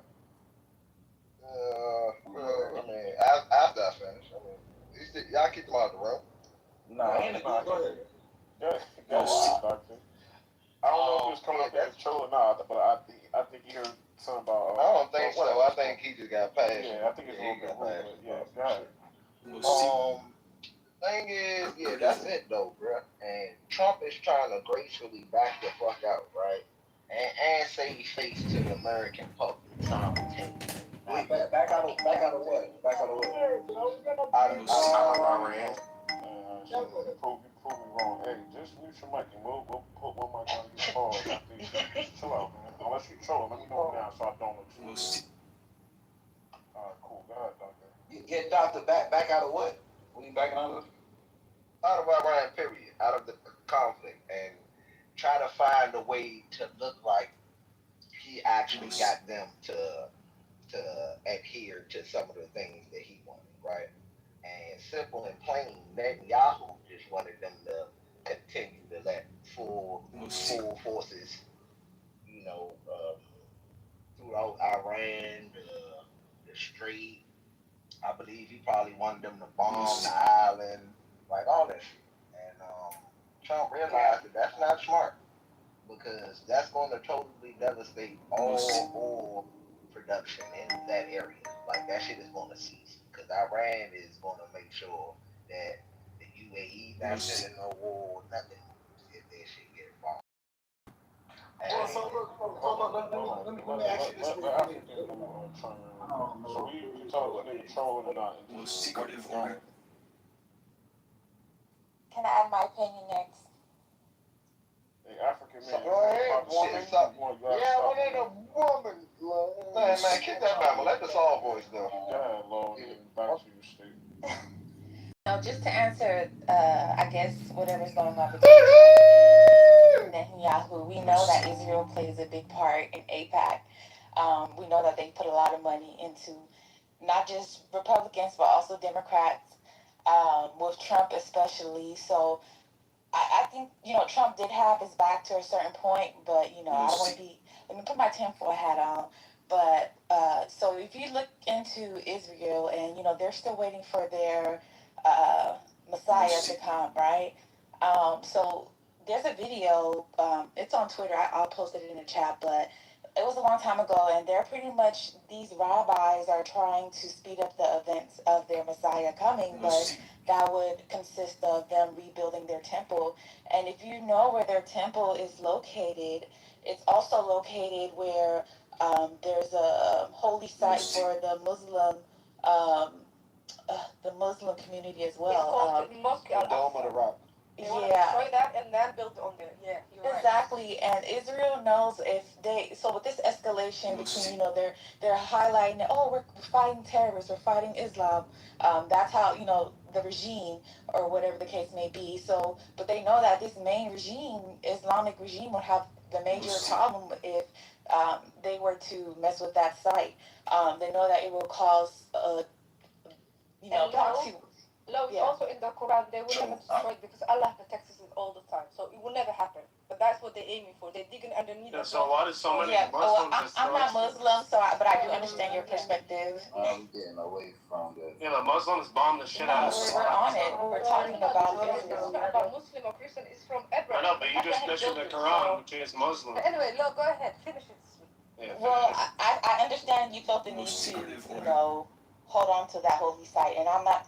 I'm not for either side, so I'm just going to put that out there. But long story short, with this escalation that's happening in the Middle East, we know that Israel has been doing what they want to do regardless, and we can see that Vance said in the video, like, America is one of the only the greatest nation, I guess, supporting them. A lot of people want, like, they're calling for the arrest of Netanyahu. So with him going against Trump and escalating things with Iran, I definitely see them as, trying to definitely start something, and I'll just lay it right there. Thank you. But I also think they have something on Donald Trump because there's no limit. They can push him. Listen, J.D. Vance and Donald Trump are distancing themselves from Israel. They're going to get tens of thousands of more voters for Congress people at the midterms. And then the Israelis are going to attack Lebanon, and they don't give a fuck because if the fucking Hezbollah people are attacking them, they're going to attack them back 10x. You can't stop it.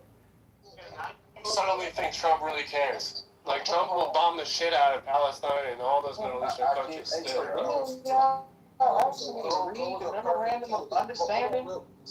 Real quick. So go and Doctor, because I'm trying to get like opposing views, because for the most of the room, it ain't really been no pushback on just like, what Trump doing, right? So let me ask this question one last time, and one of y'all, whoever can come off mic, can speak and answer, but I want somebody opposing, right? When it comes to him doing what we've been asking for, it's always the conversation of we too tied in with Israel. Every president that come into that seat, they kiss the ring, they bow down to these niggas, and now we're seeing what's actually happening, which is the opposite of what we're speaking about. So when you witness this, are you in the mind state of, okay, he's actually possibly one of the first to really do what we've been wanting to be done? Or you feel like it's a show and it's a play, but if you feel like it's a show and it's a play, what is the reason? How is it he gets in the ring? I mean, we both just named it. I mean, I was gonna get into the temple like as well. That is one of the major reasons. That's the reason. Like they want total control of the whole area, and that's why when they made them, Trump put the press on them to stop bombing Lebanon and all that shit. That's when that shit really started. Fucking the friction really began. Like, Look, you were supposed to speak up. But he did that multiple times before Lebanon, because every time we hear Trump speak on Israel or Netanyahu, and he's saying like this motherfucker don't know what he's doing, he's out of control, all this shit, it's always because he's doing some bullshit that we all as a collective would agree on is some bullshit, and you just wilding because you know who's behind you. Can I think so. Are we not? Hold on, real quick. But are we forgetting the whole past going on 6 months that they were totally in alignment with Israel with all of the bombing? Exactly. So what I was gonna say was, does it ever maybe like come to mind that maybe they just saying what the people want to hear? You know what I'm saying? Like, hope and change. It's all slogans. It's all spam. like now, like the times when he come out and say like, Netanyahu doesn't know what the fuck he's doing, this, that, maybe it's kind of like do you ever think like maybe it's a reading the room type of statement? So let me ask you this question, Sam, right? So why this whole time we supposed to have been under Israel thumb? This the first time they want to make this play. Like it's the first time with Trump to where it's just like we gotta put on this stage play because shit they happened with Biden, it happened with Obama, it happened with all the presidents we know we done seen that have been on the same page with these niggas. Yeah. We saying for the first time in history, it just had to be Trump to where now we gotta put on the show and try so can I let me yeah, I don't know how true that is, but do you so when Trump was running, would you agree that he was saying everything that pretty much we wanted to hear, and he was speaking like this America first? He was speaking to the collective unconscious of the herd. Yeah, exactly. He's speaking to the collective. Hey, can I give you a straight answer? It's not about Obama, it's not about Donald Trump. Israel has touched on America, and there's no America first anymore. It's Israel first now. Okay, cool. So him running on certain things that's going outside of the conversation. I just want to get a real solid answer when it comes to every president before this motherfucker. Everybody that moved the way Israel told them to move, did everything they wanted them to do, and then now we're hold on, let me just say this. We're finally seeing something that looked like a shit to where it's like, hold on, this nigga ain't really putting up with this shit. Yeah. If you say it's a part of a play, I would also want you to explain to me why it didn't happen with Biden. I got you. Trump is moving further with Israel than against them. So what I said that to say that we've seen what's happened before, and now people are becoming more conscious and catching on, and so he said the things that we wanted to hear, but now we're starting to see that it's actually it's the same. you know, like Israel's controlling all this shit. But when he was running, he said all the things that we wanted to hear. You know, we saw the shit that happened in the, you know, previous administrations and things like that. But everybody's starting to like really catch on more. We have the internet, we have AI, we have more access to information, and people are becoming more aware. Maybe, I don't know. I could be wrong though. Okay, so pretty much you really don't got a way to explain it. It's just kind of like the way you're thinking about it, right? You don't really got a way to explain it, because that's what I'm trying to figure out. And I feel like this should be an easy question to answer, being that this nigga is supposedly a part of the program. He gonna be routed out Israel regardless. But there's no explanation I'm hearing that can like explain the way shit is moving right now. Not only with Trump, but we got Hillary Clinton coming out saying the same shit, doubling down, even though we know how they was rocking with them. So I'm trying to find an explanation why now everybody. Hold on. But saying it and doing it is different. Here's another thing, though. No, You can go all the way. Issue. You can go all the. Hello? You can go. Hold on, Glenn. Let the XO go real quick. There's a lot of niggas talking right now, including me. Go ahead, XO. My bad. I ain't mean to interrupt. Go ahead. I'm just saying, he got all the information that he needed. It's like the algorithm been working on that whole program for a long time with these people. Plus, they know the jig is up. So it's just like all of them, everybody is having their own issues. You gotta think. I mean, down to the artists, they're all having a lot of issues because the jig is up. Everything. Y'all get what I'm saying? Like, they're in danger. They know that these people basically know everything about America. They're not complicated. Like simply, they're on the same program, but different actors. Whether it's Hillary Clinton, Obama, Trump, they're on the same program. Okay, so this is where we get to the basis of the conversation. I'm glad like people are actually saying things, right? So Gia just said it's the same program, right? So Gia, what program is it and who's running it? Israel is running it. America first thing is a whole bullshit. That's it. It's Israel first. That's it. They're taking lives, they're killing people, and nobody can say anything. Period. Okay, what do you think? What do you think? I agree with that, and let me just have this one last discourse with it real quick, right? So, all right, so they're running everything. So, are they running everything because they infiltrated the United States? Or are they running everything because they have military power around the world? Why would you say? Because me personally, I believe they're not running everything, and I believe if you believe in manifestation, they're not really doing shit. And the fact that we believe they doing it and we keep saying it, we manifesting that shit more for them. That's just my opinion. But what's yours? What's yours and why you would say they There's a lot of things that we don't know. Epstein files is one of them. They have a lot of things, videos. They have something in America where America became the bitch of Israel right now. So, we know some stuff, but we don't know everything. Did you see what happened in the United States when the Epstein files was released? Did you see what happened? Well, okay, so when the files were released and they said like, you know, because these are in the files, that they're eating babies and all this weird shit going on. Okay, how people moved on. So Gia, hold on real quick. So Gia, what happened in the United States when they released those files? And then suddenly it was like we're gonna attack Iran. Bombed Iran. No, what happened when they released the files was nothing. Niggas went back to their job. They started going back to work again. They started playing their game system. They kept going to the immediately. They distracted everyone with, we're gonna attack Iran because they said like, you know, they have.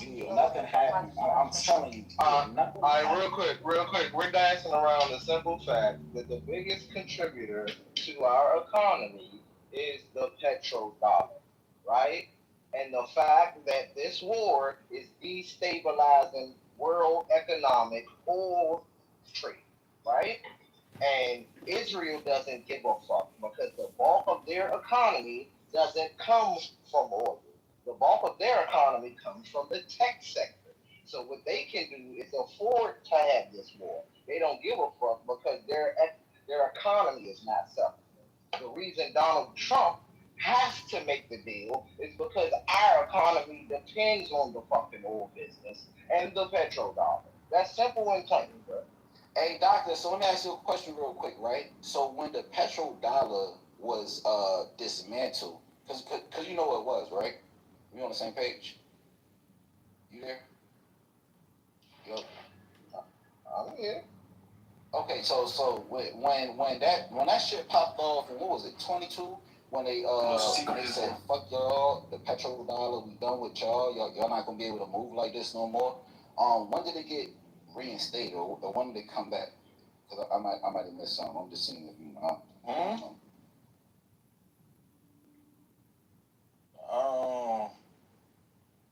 Well, hold on. I'm asking doctor because he brought up the petrodollar.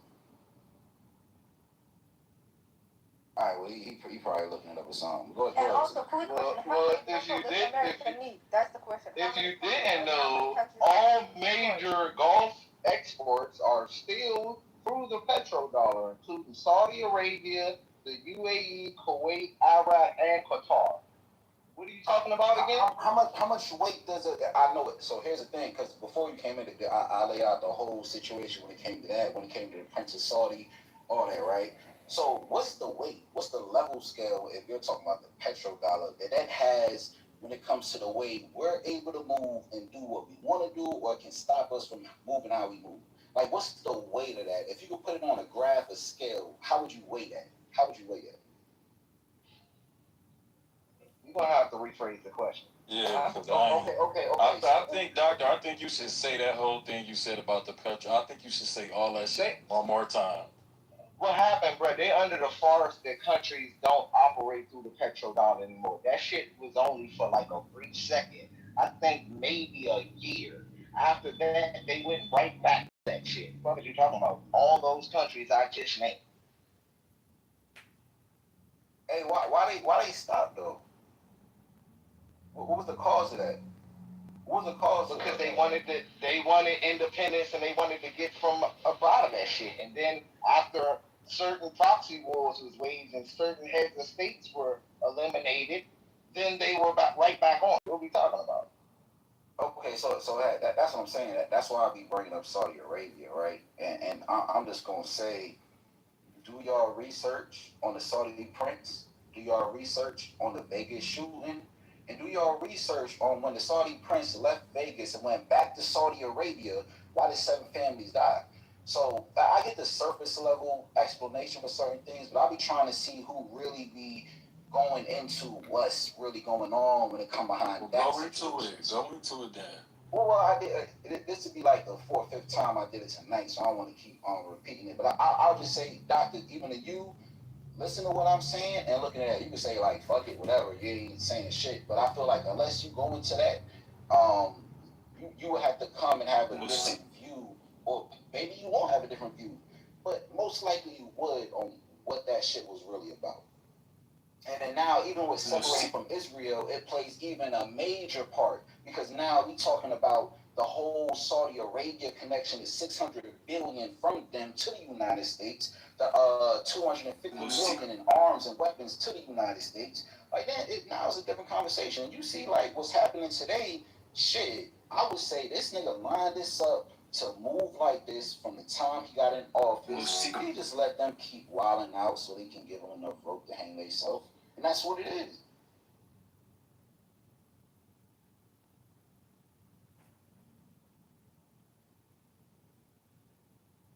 I still think there's multiple agendas going on.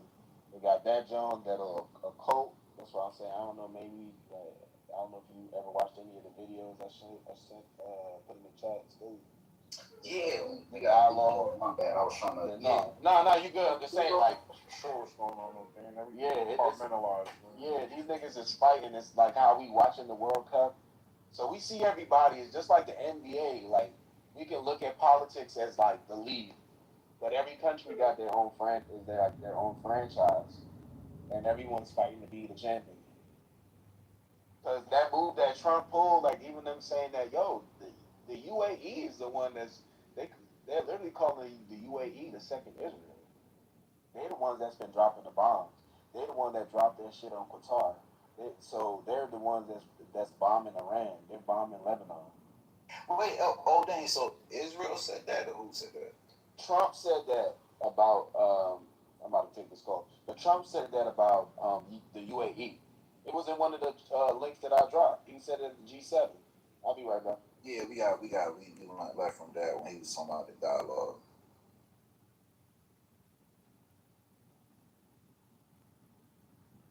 But yeah, nah, it just be the questions I be trying to get answers to, bro. And I feel like at the end of the day, when people say how they feel, I feel like you should lead with saying, look, this is my opinion. And I think most of these conversations will go more smooth, bro. Well, why you not doing that? Why ain't do what? I've been saying why you not leading with that? I've been stating my opinion all night long. You just got here. No, you've been everything. You've been asking questions instead of being straight up. Because earlier, I don't know if you was here, the room was in one direction. Everybody was kind of agreeing on shit, and I'm trying to get niggas I know don't fuck with Trump or whatever the case is to lean in on the conversation and for them to have their opinion. Because the shit get weird when it's just like, all right, and everybody just saying the same shit. Like, if you ain't heard me earlier when I said go, doctor, anybody I know oppose certain shit, like, I just want to hear what y'all got to say about it. But I've been doing that all day since we had this conversation. It's my opinion that all communication is political. All communication is projection. All communication is spam. And all communication is hypnosis. Barry Soetoro Obama, he pushed the vax on us. We need serious mass arrests in this country. The COVID-19 ZAV is the greatest carcinogenic event in human history. Millions of people died in 2020, 21 from the vaccine, not from some Wuhan fucking virus that Dr. Fauci and Bill Gates were building. No, it was the vaccine, you dummies. Who was the president that it came out of? Exactly. Dr. Fauci. Who funded the biolab? What the fuck are y'all talking about? What's They go about to put COVID on Trump, and we gonna need them to explain it. I'm very worried that the Israelis are going to attack Iran again. I'm worried that the Israelis aren't going to respect the deal that appears to be in process. A few seconds later, a shower of glass. Well, Trump said Operation Warp Speed. Nazis for help with unethical experiments. These are the 50 most Trump insane led and disturbing Operation CIA Warp facts Speed. yet. He did. No, but he did offer like different. This He Johnson non-M. You know, never mind. I'm high and I'm about to start defending Trump. Oh, so which thing we want? No. Wait. See, that's the crazy thing, right? So what I'm gonna do is, and people that might be having a different view, I'll see if y'all do the same thing, right? What I'm gonna do is, we can play his actual words. We can play his actual sentiment when it came to the vaccine. Because if y'all feel like it was some bullshit and it was pushed on us and it's propaganda, all this shit, whatever the case is, even Operation Warp Speed, I feel like people don't even really look into that shit. Because if you really look into that shit and you look at cabinets and everybody that's around, like, you would definitely have a different opinion. But how does it make sense when the president is coming on live TV and saying, I feel like you don't need the vaccine. I feel like there's holistic options. So if we listen to him say that, we play that clip, then we say Nazis for help with unethical experiments. These are the 50 most insane and disturbing CIA facts you never knew. Number 50. The CIA assassination manual drafted in 1952 states most efficient accident. Like, what else do you want? Like, the president say, listen, you can take a holistic route, fuck a vaccine. Did he not say that? His action said otherwise. Okay, and the action you talking about is what? Operation Warp Speed? What you talking about? Yes.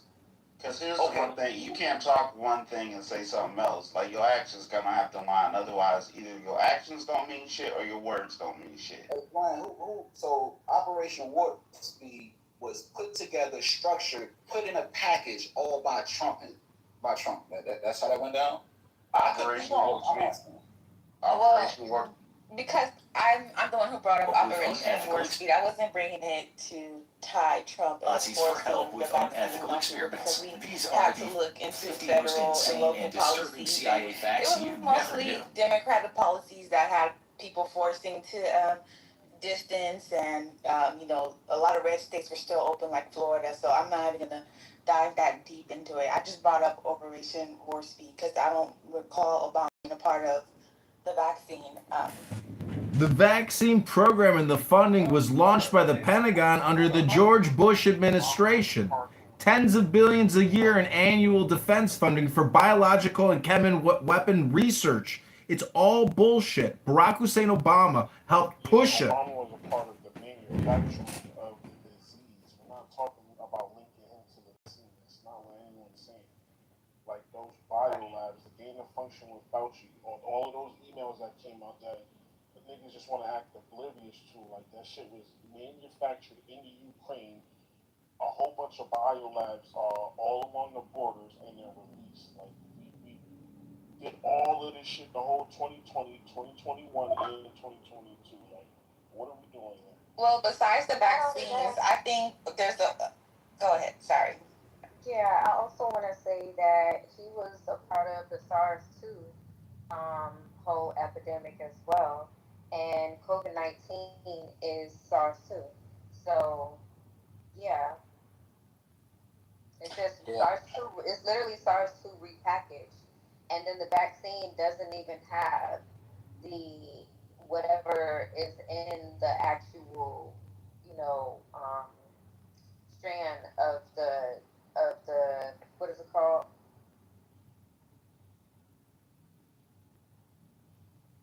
Of the disease. Like it's not even a part of it. Damn, I'm mad I missed her response to my phone. Though. I had to get on my other line.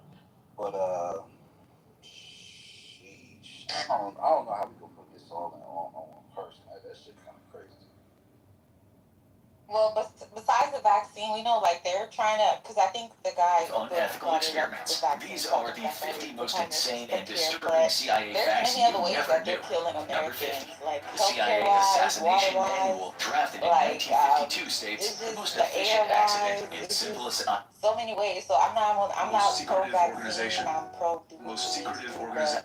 When we know there's a target sitting in a bar, and we know more about the target than they know about us, that's a scenario that we call information superiority. So we can walk in there, and we can launch a surprise attack, and basically... So I was on Piers Morgan a couple of days ago. Invocation of Satan Hail, Almighty One. That's what I'm trying to do. Look, I'm not pushing no narrative. I just be asking these questions because it's like, yo, shit, I could miss some shit. I might have missed some shit. But I'm still not seeing how he would come to that. Like, he's the full force behind it. Like, yo, this nigga pushed the facts on all of America. I'm not seeing that. Yeah, he started Operation Warp Speed under him. That's what developed it. There's a video of Obama, Clinton, and George Bush pushing the vaccines on all of America. They put up public broadcasting messages of the three presidents saying, get vaxxed. It'll save you. It'll save your community. It'll protect your grandma. It's all a fucking scam. And it's to depopulate and sterilize our population. Well, I agree with that point. They definitely have celebrities coming out and trying to tell the masses. I mean, they was giving out free cheeseburgers for vaccines, so they was pulling all the. They had lotteries, multi-million-dollar lotteries. Go get vaxxed, you get a lottery ticket, you can become a millionaire. The cities and towns were doing that. It is the biggest mass carcinogenic event in human history. They did it to the whole planet. Pfizer, Moderna, J&J, 100 other manufacturers, Indian manufacturers. It's all proprietary, all patented. It was plandemic, scamdemic. It cost us $10 trillion. We need mass arrests, and we need them now. But Kash Patel and J.D. Vance, they're faggots. They're never going to do it. And then Dragon Pharma. Look, are you gay?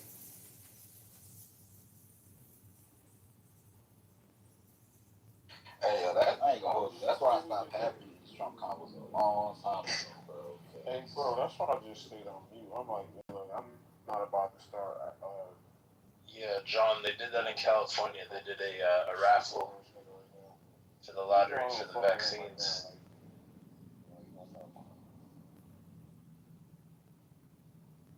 He the one that held off on giving the vaccine as long as he could. Who held off? Trump did. He the one that started the program to develop it. He held off on giving it. He kind of, yeah, he Bill did. Gates, Hold Bill up. Gates did. Bill Gates was at the forefront. Him and Fauci was at the forefront. And he Trump asked was the one that actually put it through as something for the government to develop. Hey, Glenn, let me ask you a question, right? Go ahead. Would you trust Donald Trump to perform any type of surgery on you if you was in a fucked up position? Would you trust him to do that? To perform a surgery? No, he's not a doctor. He's not a doctor. So as the president, when we see how Operation Warp Speed went down and who he leaned on and relied on was who? The medical professionals. So that's why I be like, bro, I be like, yo, hold on, wait, not even a doctor, not even a scientist, not even been in none of this shit, and y'all saying like, yo, he pushed. No, bro, he did what he was supposed to do, and it's no way to know everybody on that side, their background, whatever. I'm 38 years old. I don't want to settle or compromise. I have a degree, a good job, and I'm single. I just want to find someone who's also single. My annual income is 500,000 yen. Why can't I to get vaccinated or now? I'm 38 years old. I don't want to settle I know or people that was in that situation too that actually didn't take it and they brought them back in. Operation Warp Speed doesn't have to do with the mandatory, what your jobs require, like having a mandation as far as taking your job. I mean, as far as taking the vaccine. Did you take it? What, the vaccine? Yeah. Yeah, I'm diabetic. Alright, I ain't even gonna go there now. Yeah, I'm high risk. But, anywho, that's beside the point. Like, I get if you have a problem with the mandate side of things, that's actually not on Trump. The mandate didn't come out till 2021 while Biden was president. If you want to put on for, Biden on the, with the mandate thing, you definitely do that. But we can't act like Trump didn't have a part in the vaccine when he's the one that pushed the government to develop a vaccine. No. So the part y'all leaving out, The military ever. the part y'all leaving out is that the vaccine in question did not have an mRNA in it, while the other two did have mRNA. That's the part y'all leaving out. I feel like, and I think if you really look back at what happened, you'll see that he gave niggas an option. Like even the shit that they was pushing, the nigga was talking about zinc, ivermectin, the nigga even said the shit about bleach, and everybody went crazy about that when it was a fact. The nigga said, he even said something like, bro, the nigga gave people options. It was pushed by one person and mandated by one person, and we're not gonna rewrite history. That nigga said there's holistic options for you. Every alternative that he gave is in medical journals of the past that actually fucking work. And the medical professionals that he had on stage that everybody was listening to ain't mentioned shit. Ain't nothing about none of the alternatives he gave. That man ain't fucking dumb. He had already researched that shit. He got medical patents his damn self. Trump got medical patents. Yeah, look it up.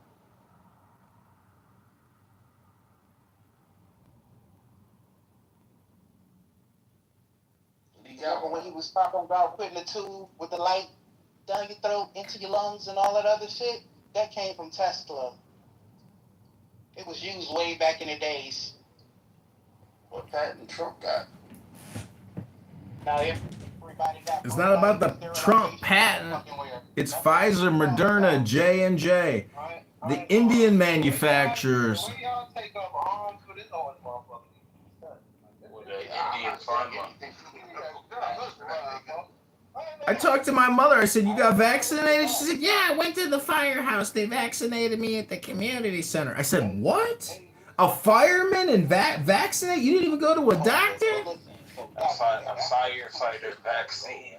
So, as people are saying what they saying, you should be coming off mic and the vaccine gave Russians, but not the good old okay, facts. But that's how these conversations go, right? When people are saying what they're saying, when they land, you come off mic and you say you're wrong. This is not correct because of A, B, and C. Clown world. And the conversations always get weird when niggas just say, "Oh, you just this, you booty clapping, you A, B, and C." Like, cool. Like, I ain't mad at your opinion on how you feel about certain shit.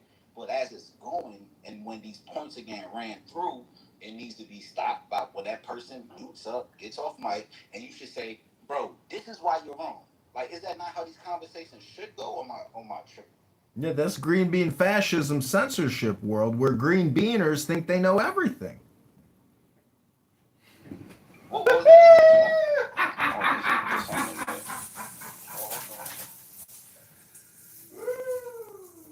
I don't know, bro. I'm just saying. Like, that's why I be feeling like the conversations just be like a never ending loop because it's like, bro, niggas been talking this whole time saying certain things, and it's like, hey, y'all just defending this nigga. Cool, you can have that opinion, but like, why do you feel like that? What was said that you feel like somebody is just defending him and just saying like, what I'm saying, whatever. Like, why is it? Because hey, bro, you could teach somebody something. There's somebody that's saying something that you could be like, yo, this why you wrong. You could put them on game. So like, I feel like, is that not the better route to take than just come off mic and say like, y'all niggas is defending the nigga? We all trying to get to a common ground and figure some shit out. So I don't know. What was on that link? Wait, I'm double checking that right now. I might have to take that back. I'm double checking it. We need to arrest Dr. Fauci. We need to arrest Bill Gates and Borla from Pfizer. Let's start there. Didn't Biden pardon Fauci? I was just about to say that. That's going to be kind of hard. Yeah, Biden did pardon them. Yep. Why he do that? Because he knows that they're guilty. And Trump was coming after them.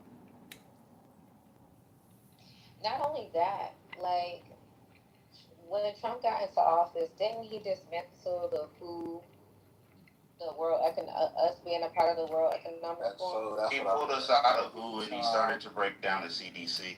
And the CDC. Okay, that's because Kennedy, Mr. Kennedy, he did a study, and he's been studying vaccines and a lot of the the medical issues, and he's been winning a lot of lawsuits prior to him being a part of the administration.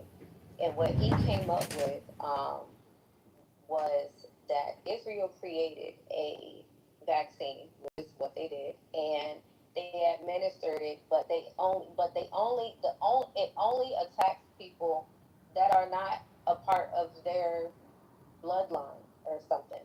Like, it has very specific people that that are in mind, or blood strands, or I don't know how technical it gets, but basically he said that on record. And this is when he got initiated into the administration, and Elon was doing his thing with finding out about Doge, and getting down to the bottom of where the money is going. So I think that Trump is not not necessarily playing a game, but understanding more about what devil he's dealing with and how to deal with them and how far they'll go. So that's why I feel like he's switching up his tone, because it's like, okay, how far are you willing to go? Are you trying to like just kill everybody in sight in the Middle East, or are you just trying to like get Israel back and have an issue with Iran? Now it's leaking into basically the entire Middle East. Hey, XO, I agree when it comes to the whole situation, but for different reasons, right? Because when we see how the WHO is moving when it comes to the summit of the future, the pact of the future, that Benjamin Netanyahu was able to walk into that New York building, even though he was guilty of war crimes, and the president at that time let him just do that shit on his own. When it comes to that, They passed everything using, and any of y'all can look this up. But listen to what I'm saying. They passed it using the silent procedure. The World Health Organization, they passed all this shit under our nose using the silent procedure, right? One thing that the World Health Organization would have been able to do is classify any pandemic or epidemic under whatever reason they wanted to. Don't believe me? Go to the World Health Organization website right now. You know, one of those causes that they said they can claim to be a pandemic or an epidemic, infodemic. So they said if there's too much information we don't deem to be valuable or true, that will put you in a state of a pandemic or epidemic. This is not me. It's just what they said. And why the fuck are we even wanting to be a part of that shit? And if we get removed from that shit, why does it have to be a play? Why can't it be like, yo, shit, we didn't fuck with that? We don't want somebody telling us that the information on the internet is just false and they get into whatever they get into. I don't get it. It's just like, this has just been asking for. Like, I don't know, bro. Hey, those weren't necessarily have patents. That was who said that? Who said what? Trump had the patents on the medical. It was a girl. Oh, was that low? That was me, and I corrected myself. That was Donald L. Trump. But Donald Trump and Donald John Trump have collaborated.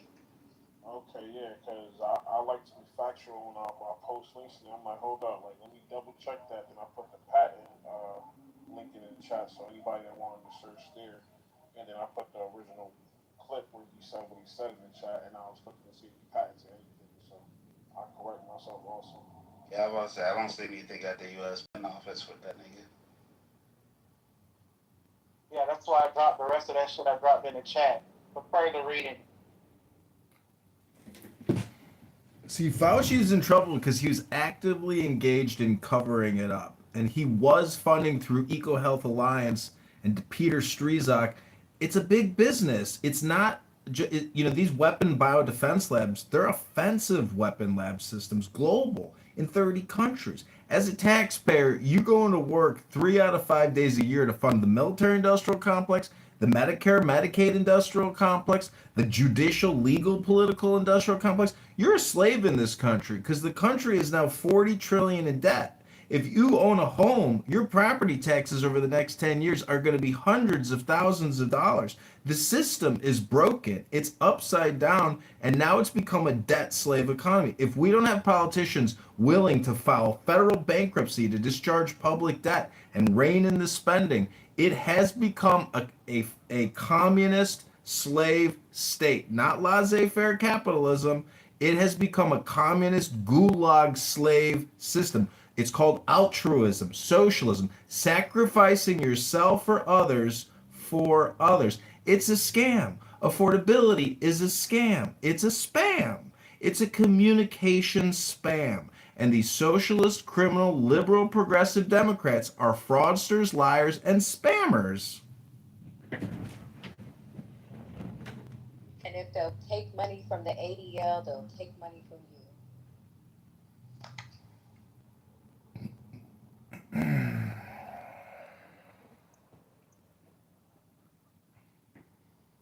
APAC. Those two organizations. You're worried about 10 million Jews trying to defend themselves from hardcore Muslim terrorist jihadists? Your Democrat industrial complex in this country is modern day terrorism. They are domestic enemies. Defend themselves?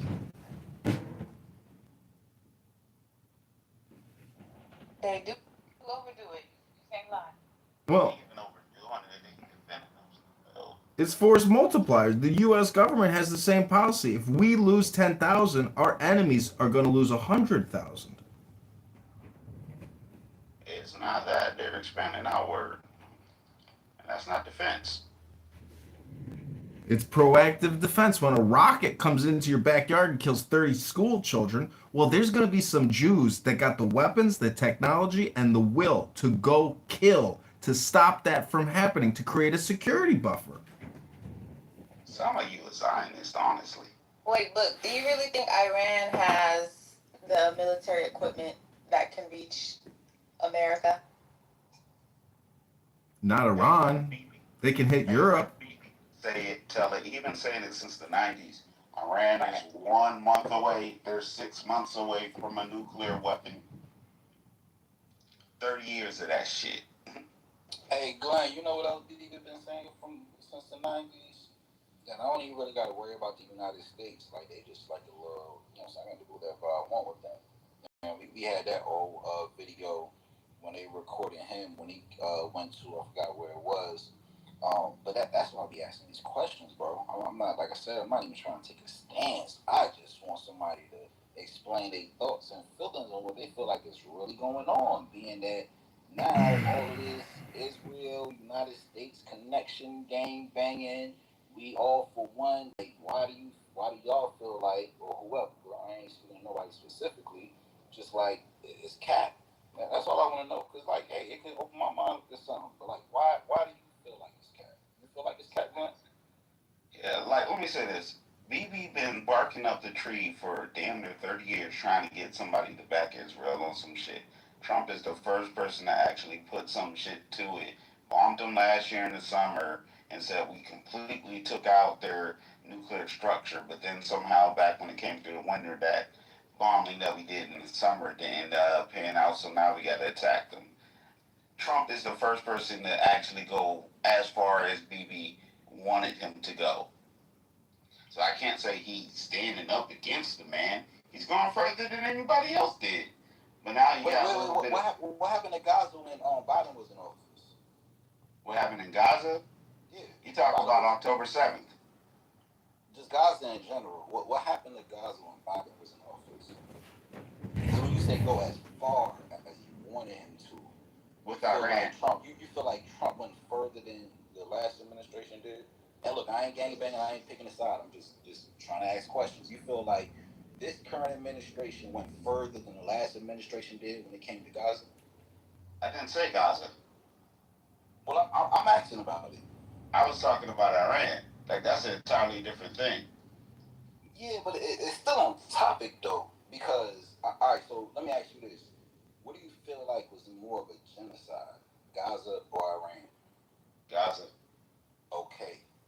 So if you feel like Gaza was more of a genocide, Iran isn't a genocide. That's just an attack. That's a war. I agree with you. But if you feel like Gaza was more of a genocide, who did that go down under? Because you said them taking as far as they wanted it to. So I would think if we can agree with on Iran. That, what was that? With Iran. I said Trump went as far as BB wanted it to with Iran. I didn't mention Gaza.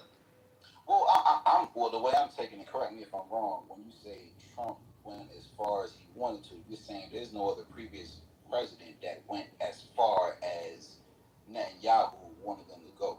With Iran. Okay, if you're saying specifically with Iran, okay. Yes. I gotta repeat that shit. Yeah, you good, bro. We just having a conversation, right? But when I heard you say as far as they wanted him to, I'm just thinking about everything in general. I'm not thinking about just Iran. I'm thinking about how far Israel was willing to take it with whoever and whatever previous president was in a line with that. Guys, could I get in the combo? Sure. Yeah, go ahead, bro.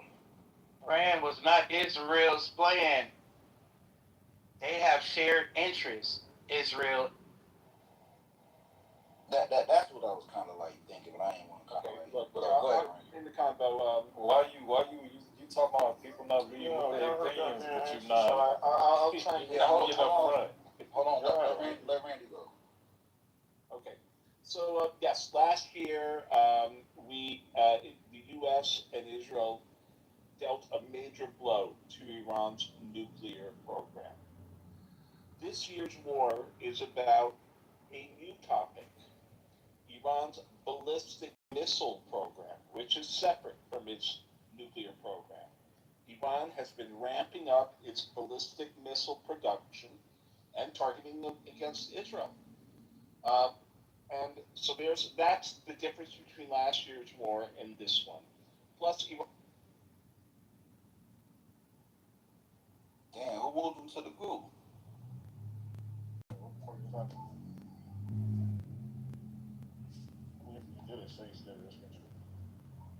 Hey, Randy, I'm bringing you back up. I don't know who moved you. I don't see anybody in history moving you, so I don't know if you went to the audience on your own. But go ahead. He might have clicked it by himself by mistake. Go ahead, Randy.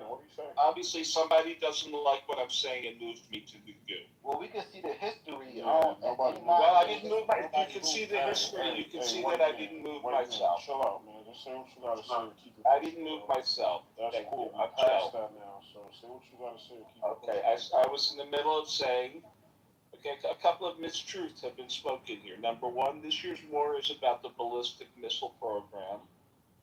Number two, Israel is not expanding its territory. They're clearing out Hezbollah strongholds. There's a difference.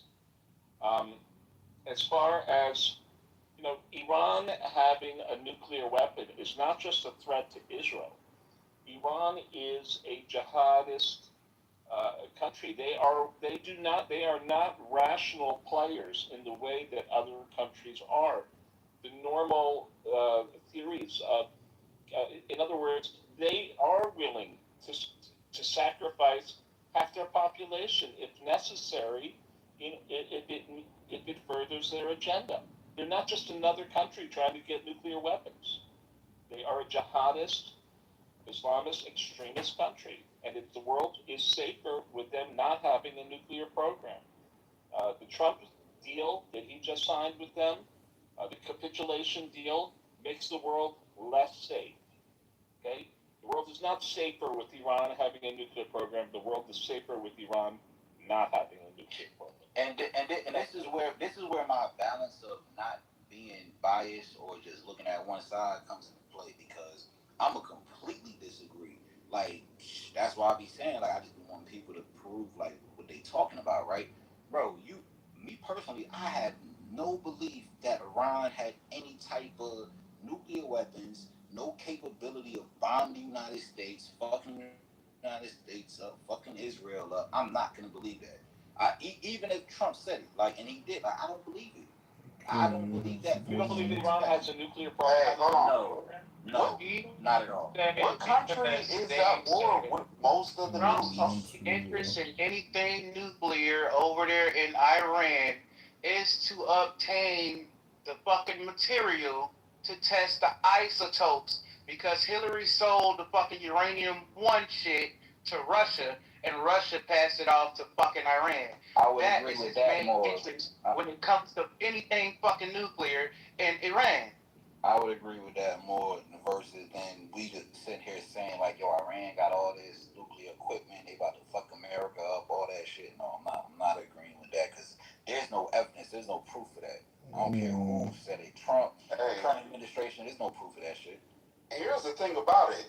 Israel does all the attacking that it accuses that Iran of wanting to do too.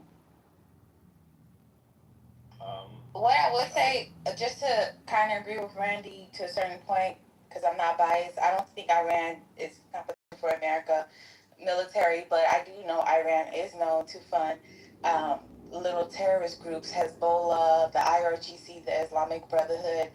They're funding group actively right now in Congo, where there are some Muslim terrorists, part of different organizations, like in Nigeria. If you guys recall, Trump having to bomb Nigeria because of what was going on over there.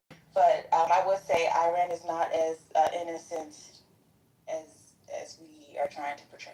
Y'all, they're not innocent at Israel all. under Netanyahu has a lot to do with that too.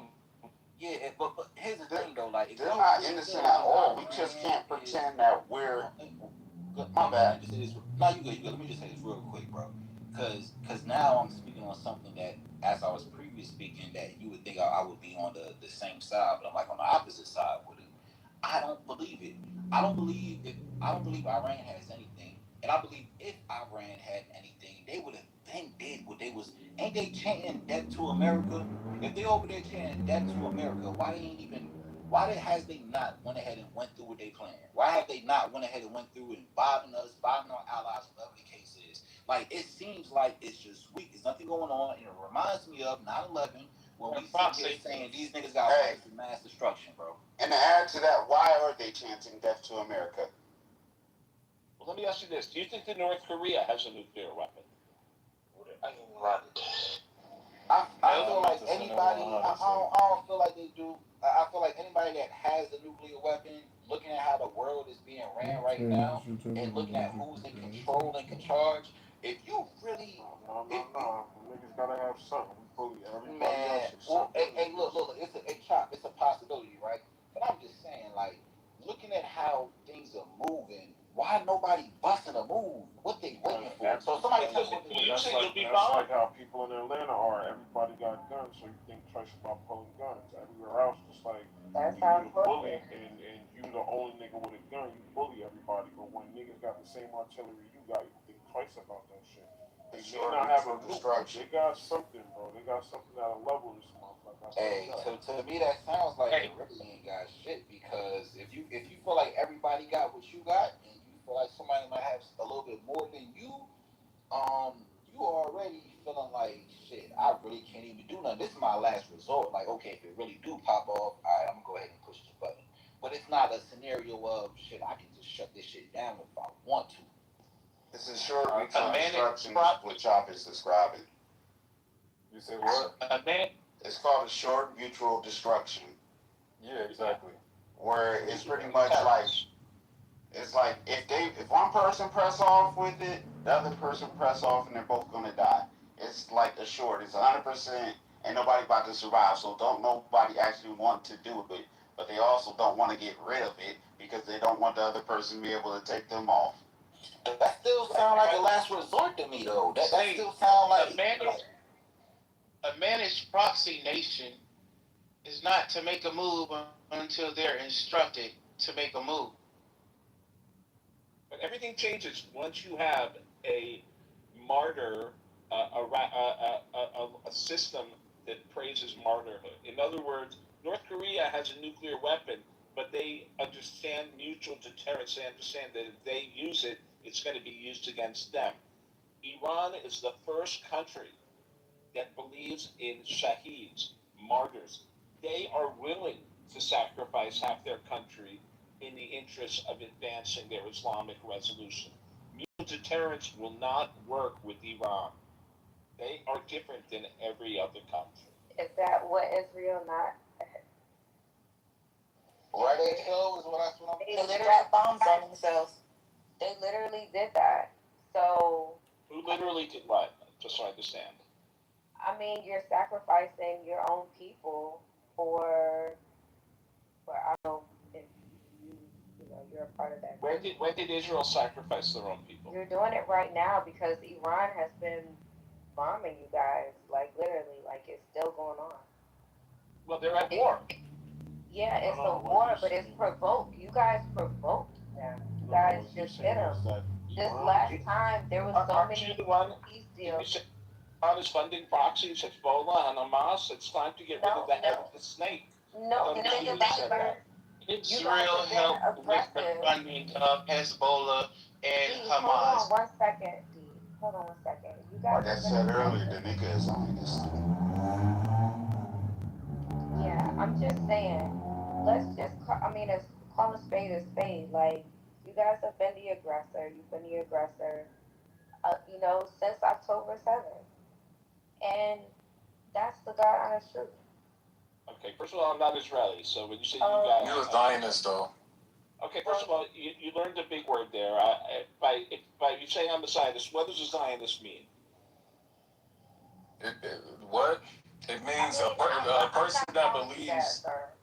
But I'm calling you that. He said it, so let's see. Somebody's called me a Zionist. I just wonder what they mean. What does a Zionist mean? Hold on, bro. He said it, so let's see respond.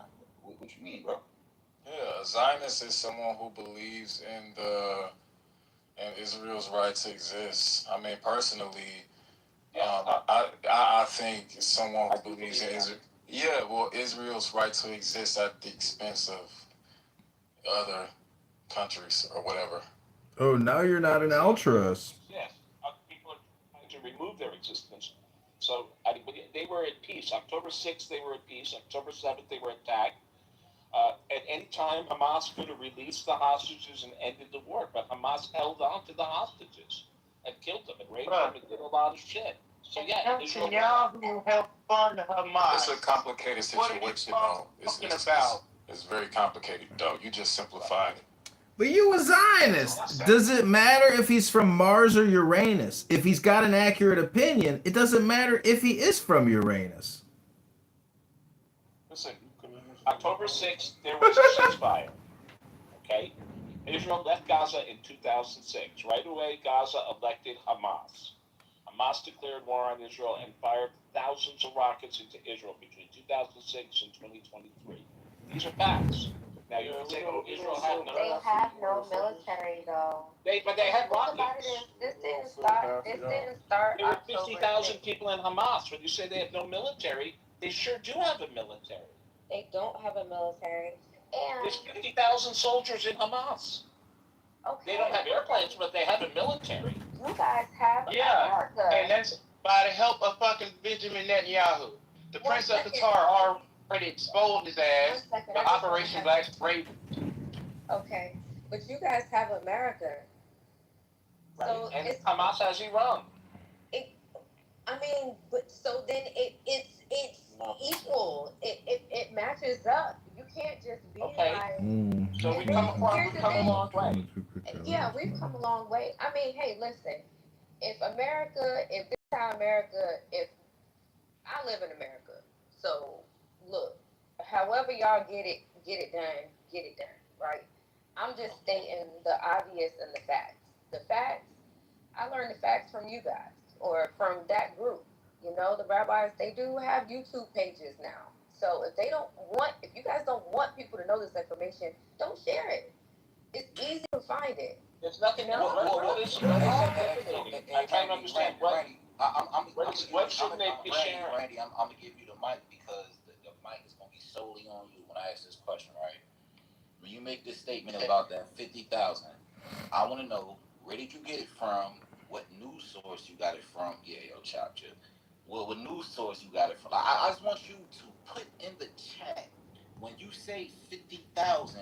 I want to know where you got it from. Are you able to put that in the chat for us to see and view, to be on the same page with you? You there?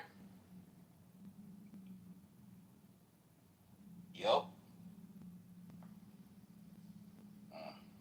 The fact of the matter is that this didn't start October 7th. It was provoked October 7th by whichever side. It's happened since the Geneva Convention. You guys, they went over there and they took them people's houses. That's just like what's happening in New York right now. It's not even being televised. They're taking them people's houses in New York too. They're trying to. Well, what area of history are you going to focus on explicitly? Do you want to go back 3,000 years, 10,000 years? What part of human history and suffering do you specifically want to focus on? No, this is like 1950s, 1960s. This is not 3,000 years ago. There's people still alive from it. Well, I hope you all know that black people's houses in New York. No, you can't talk to answer that question. Oh, I tried to. She interrupted me. You can't speak. She started talking about people's houses in New York. Where you got Okay, I'm gonna. Because you heard me talking. I know, and then I tried to answer, and she cut me off. She started talking about people taking houses in New York. Okay, so but before we proceed, can you drop in the chat before you? Okay, I'm going to answer you now. Here's the deal. No, don't. No, I'm not your intern. I'm not your intern, bro. Okay, so drop in the chat your evidence of that 50K. You can come back on stage. Like, why we gotta do this? Like, we know how these conversations go, bro. Like, what? Nah, my nigga, the chat mine. So y'all ain't gonna let them say shit on the stage. The chat mine. Yo, why y'all be so emo, bro? What's wrong with y'all? Nah. Now, how you gonna say ain't nobody let you speak, bro? Your mic is overpowering and you can let you speak the whole night. What are you talking about?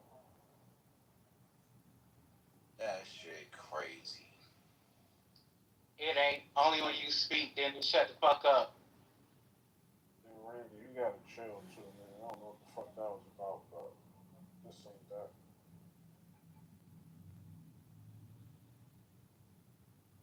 Hey, on another note, in the background, I was listening to Belly Gang at 21. This shit, alright, bro. A couple people dropped tonight. State, Tiara Wack, YG, and Pusha T. Just a couple people.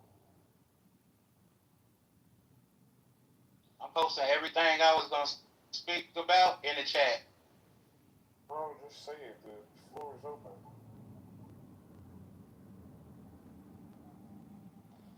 Shit, I'm almost done. You see how much I put in there already? I'm not even paying attention, bro. Honestly, I'd rather you just say it. To be for real. Bruh, everybody looking at this shit all fucking wrong, just like I was telling their ass. They keep trying to make a distinction between Iran and Israel when they share a common fucking interest. Neither one of them want an independent state of Palestine. So you move Hamas and the motherfucking Palestine to Gaza. When you fight them, you call yourself fighting them, but you're destroying everything and the people there. Then you move the other motherfuckers over there in Lebanon, because Lebanon, Yemen, and other Middle Eastern nations all agree on the independent state of Palestine or whatever. So y'all motherfuckers is literally causing the fight between each other to destroy the people and the lands and shit over there. They working together, but making it look like they're not. And Netanyahu behind the funding of both Hamas and Hezbollah. They do that shit via the IRGC and the Muslim Brotherhood. The motherfucker that's over the Treasury has already tracked they fucking accounts. That's why he seized the crypto. $1 billion in crypto. He used to work for the London banks. So he know how to find all the shit in these shadow banking network. That's why I'm gonna say, that's why that bank went down over there in Switzerland. Or whatever. And the MI6 involvement with the Muslim Brotherhood helping build their mosque in Egypt, Yemen, and again, Lebanon.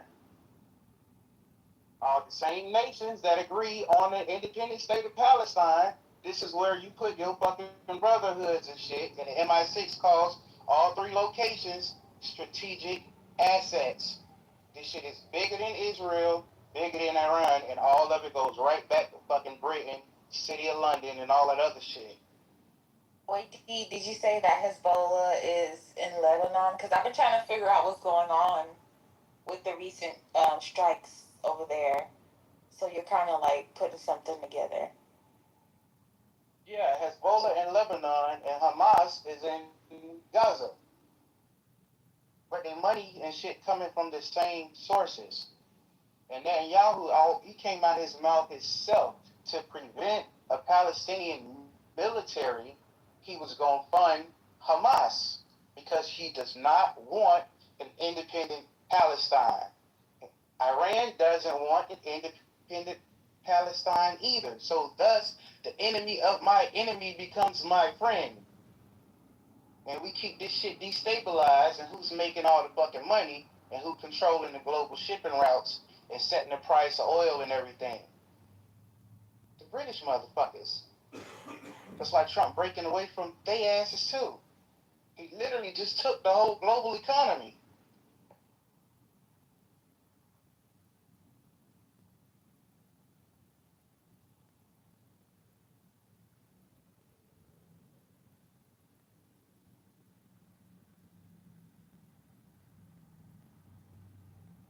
The British aspect that you mentioned, that's putting a lot together as well, because I know a lot of people were coming against their prime minister, whatever the guy name is, because he wasn't coming out to speak against Iran.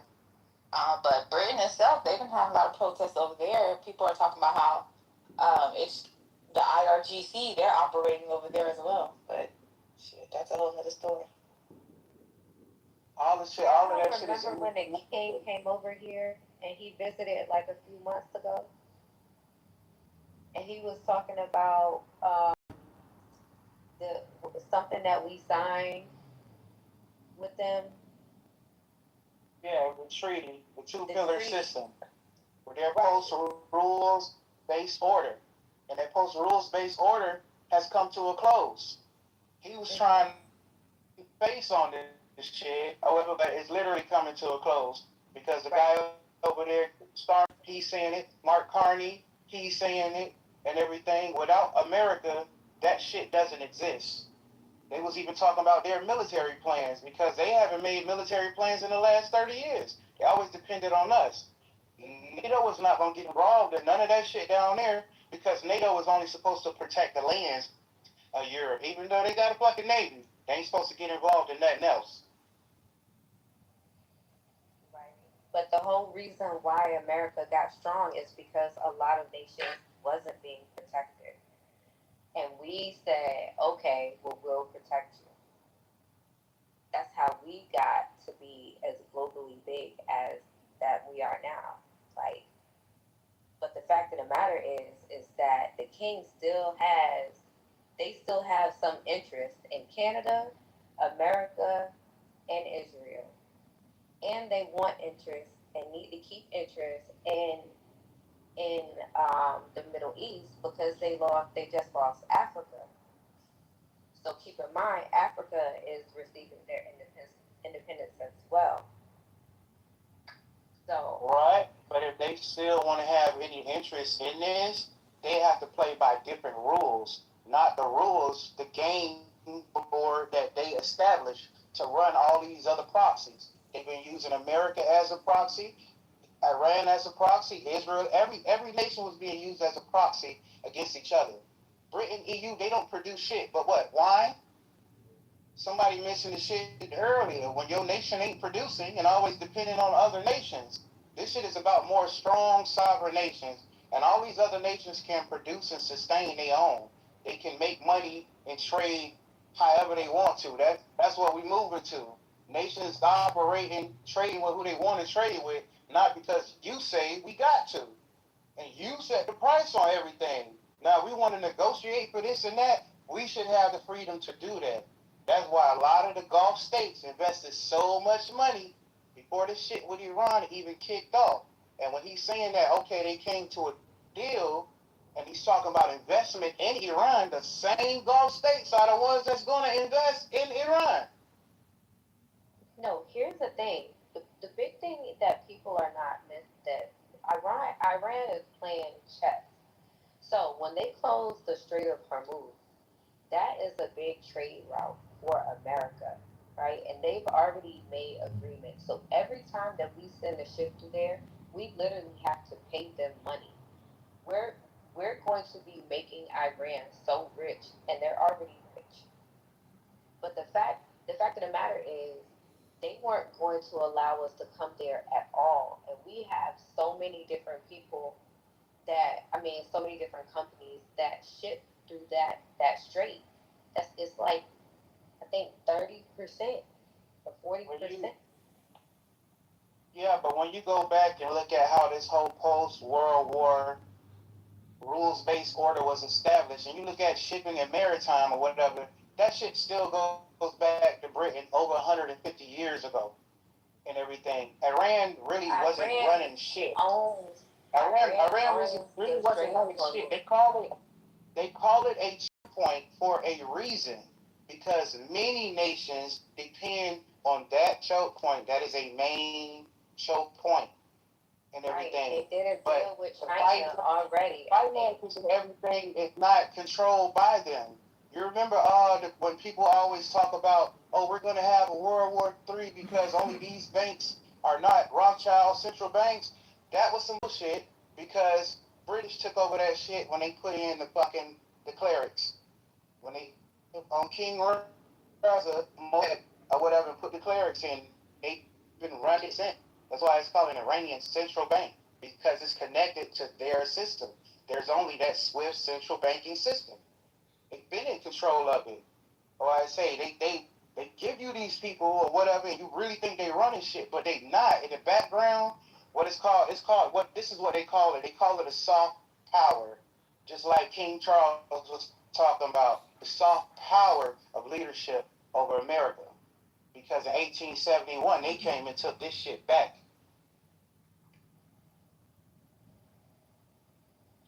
What I'm saying is, regardless of all of that, Israel got a problem with them. And Israel's been to making their life a living fucking hell, alongside a few other countries. So that right there has already ruined the relationship between a lot of countries, specifically with America, because we did have a great relationship with Iran. But Iran, the Middle East can sustain themselves. They have oil money. They have oil. They have a lot of fucking resources. They have rare earth minerals that we need, that we ain't even getting from Ukraine. They have shit that we actually need to sustain us in the future. So it's not just about money. This shit is about it's about land and what we need in order to like what are those things called? The fucking microchips and shit that we need from Taiwan and stuff. Like this goes beyond that. So if we can't even get import and export through the Strait of Hormuz, which is 20% of the global importing and exporting, that's a huge issue. And now Israel has made it to where we now have to pay them to go through that motherfucker. So it's gonna cost people around the globe just so that they can get goods. Again, I'm gonna tell you about how the maritime structure was You set think that up. but it's not, because they're not gonna The financial control of the Strait of Hormuz resides in the city of London. For the last 150 years, if anything pops off in that region, they only use the United States Navy. For the last 150 years, America has always had a presence in the Strait of Hormuz and that whole Gulf Sea region because of who has the financial controls of the entire region. Well, Iran got control of it now, and that's because Israel keeps breaking their agreement. It's not because of Israel. It's because when America started bombing, who pulled out of insuring all the vessels traveling through the Strait of Hormuz? Who charges all the vessels a tariff premium on the oil, an actual double tax? It's not Iran. They don't make the money from that. It's not America. Starting that made the elected and pulled the fuck out, and they have not come back. So now control can be given to the people of that region. And all the Gulf states are going to work on a sovereign status. That's what this shit really been about.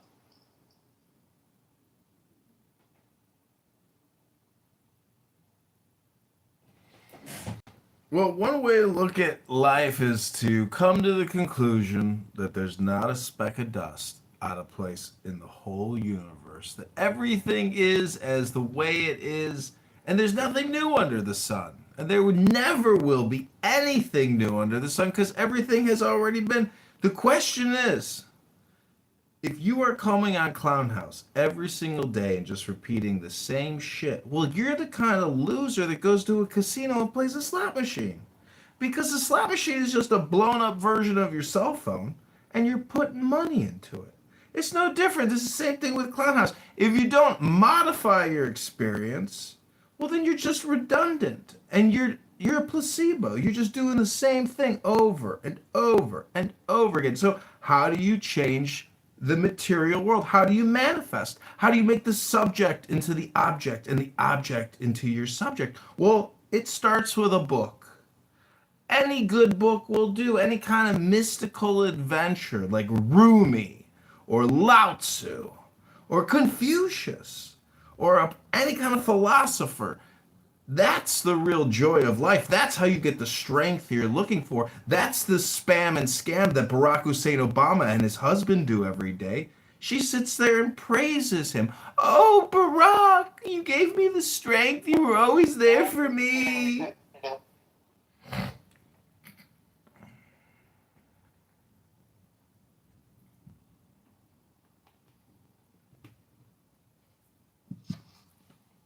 What do you think Judaism is all about? The alphabet. The alphabet.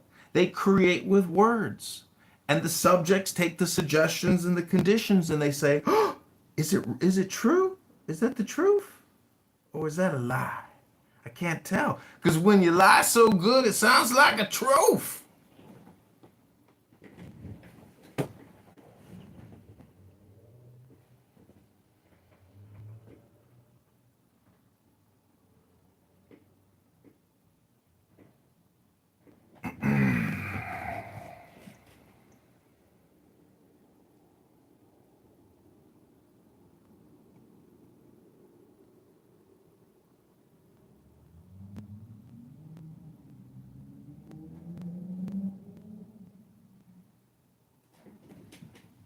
I done said too much. I'm going to the Barack Hussein Obama and Michelle Obama after party up in the private soiree zone in the library. I'm with that race hustler, Reverend Al Sharpton. See you all at the soiree.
Y'all done yet?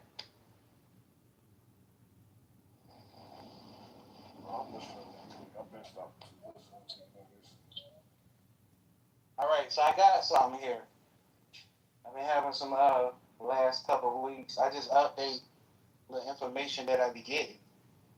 Talking with AI, whatever, fact checking a lot of shit and everything. So what it's saying or whatever, what I got right here is a comprehensive timeline that organizes the centuries of intelligence history, the strategic calculations, and the illicit financial networks and explosive military collapse of the 2026 ceasefires into a chronological sequence.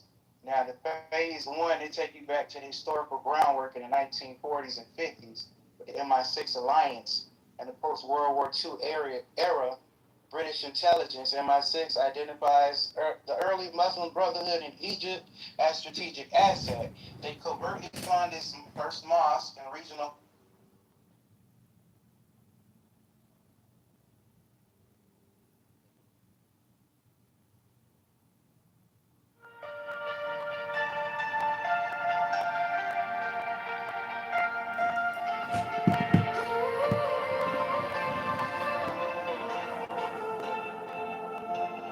Let us live, let us breathe, free as air. No hate, no chains, no despair. Among the shadows, we shine so bright. We carry peace into the night.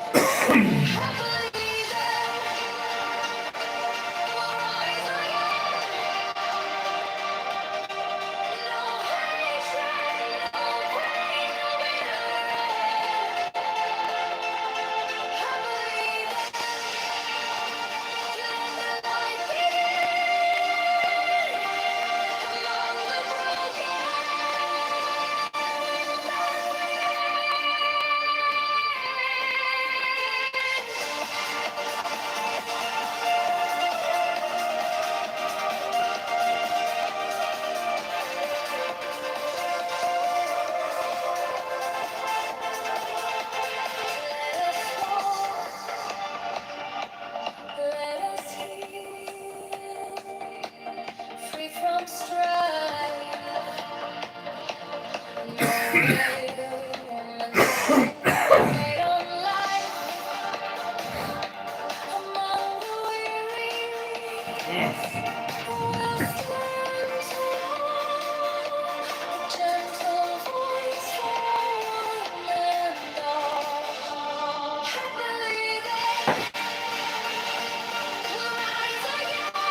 Yeah, but why is politics and political action like a gay magnet? Oh, well, they're all in Model UN, and they just really thrust themselves into their academics. Like, you're telling me we can't get straight politicians? Tom Cotton. If you're looking for they get gayed out because that's how they get the blackmail. They can't get you a kid, they get you a gay. I know being gay isn't a choice. It's a choice. It's not. I would choose gay every day. Why is it? Okay, Full income, no kids, rich, share the wardrobe, rich. You fall into every diversity, equity, inclusion shit. So easy to get laid. Like, if I could just choose to be gay. I do hanging out with Peter Thiel, laughing about fucking SpaceX. Well, I have two theories on the only people who don't choose to be gay is because the environmental estrogens, the birth control in the water, like something happened when you were in utero, like in the womb. So maybe those people don't choose to be gay, but I feel like for everyone else, they're under possession or sway of some sort of demonic entity. Another round, correct? And that's why they have to like fight internally against being gay. But I think it has to do with what hormones you get in utero. I just said that though. Yeah, Well, you think for everyone? In utero, most of what they saw of its child. That's why pregnant bitches shouldn't use fucking fingernail polish and toenail polish. It's one of the fastest absorbing endocrine disruptors that a woman puts on their body during pregnancy is fingernail polish, toenail polish. One of the fastest. Yeah. It's like taking a birth, like it's like giving your unborn son birth control pills before he's born. So then. Well, you don't want to get pregnant before he's born. No, but Q, you were cooking. Keep going with that. I want to hear it. I was busy with how. Yeah, so, but wouldn't that just be bad anyway, even when you're not? So I stayed single a little longer. So, and I only had one kid because I really loved my career. It was crazy fun. So, yeah, we were on every backlot, every studio. So you were living in LA? No. It was our offices were in Wilmette, and then our other offices were in Morton Grove. The two different companies I worked for that were in the direct business. But Hollywood #1 came to us all the time. All the stars came to my offices. #2, we did our sales meetings right near Universal Studios at the Registry Hotel, which is no longer the Registry Hotel, but that is where we had our meetings. All the studios wined and dined us. They would come to the hotel to promote all the new film that they were distributing. And so they would come and make big presentations to us. And then in the evenings, they would each have us for dinner, an event on one of the studio backlots. So we would be on the Western set, or they would take us to the Western set, set it up, and make us a Western barbecue. with cowboy hats and then one studio had us. It was when Clint Eastwood had the film Pink Cadillac. There was a film with a pink caddy, and they had the Cadillac out there, and then Disney had us there. And at that time, Michael Eisner was the head of Disney, and we talked to him. I ran into him in the parking lot, and we did Disney a couple times. Once on the back lot for Down and Out of Beverly Hills, which was a movie with Nick Nolte at the time. And then another time we came and they had us for a party in the commissary. That's where all the actors eat, on the studio lot. And the costume department rolled out costumes for us to wear for the party. Fun. It was crazy. Like poodle skirts and sweaters, and so that was kind of fun. So yeah, it was, that's what I'm saying. I didn't get married right away because I was having such a good time. So that's a little bit about me. In 87. So, and then right. That's why your son's a little bit younger than me. Yes, I had him in 90. He was born in 1990. And he went to Iowa, University of Iowa. And now he lives in Palatine. Oh, okay. But you're out of state though, right? Huh? You're out of state though. What do you mean? I'm in Illinois. Oh, I thought you were in Minnesota. No, my brother Bob lives in Minnesota. Okay, so are you in suburban Chicago or no? Yeah, nobody's I'm in Buffalo. I don't listen. I'm not too concerned about being doxxed.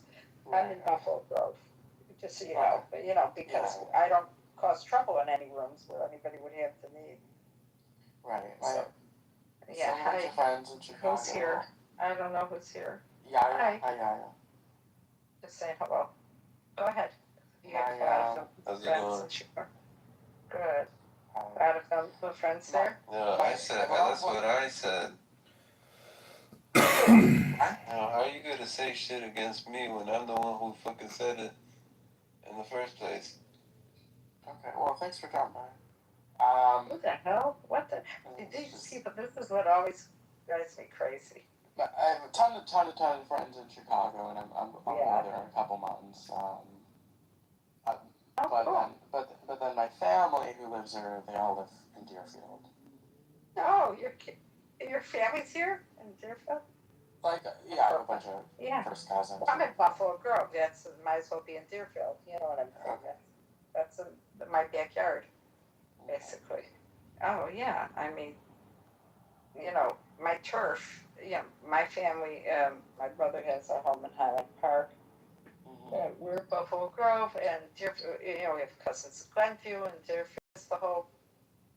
That's the area. Lincolnshire, Buffalo Grove. Yeah. So very cool. So your parents are still in Deerfield? No, my parents are here in Detroit. These are. Oh, okay. Got it. These are my first cousins who grew up here in Detroit, but they ended up marrying men who lived in. There you go. The Northwest Chicago. Yes, of course. Okay, so you're in your folks live in the core area in Detroit. Yeah, okay.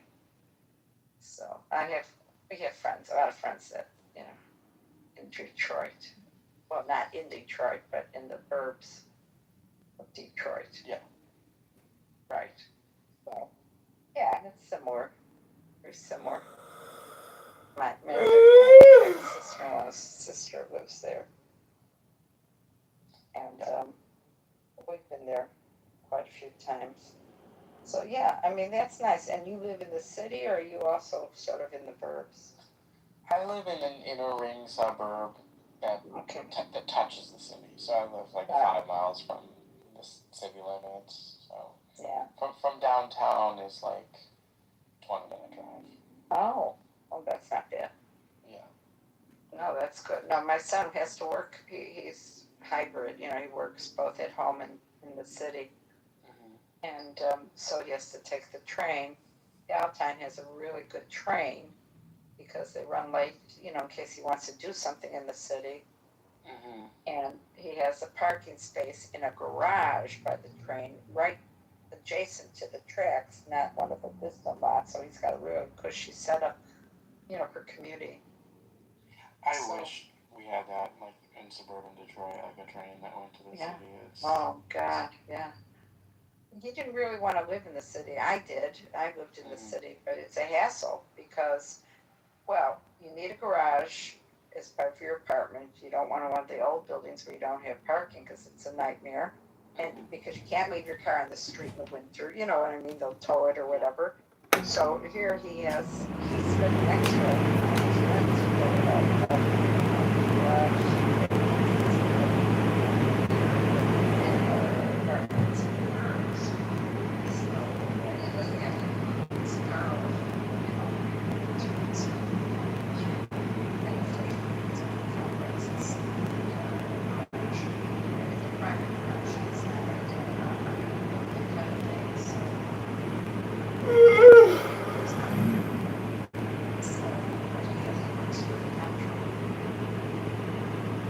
Susan Mendoza.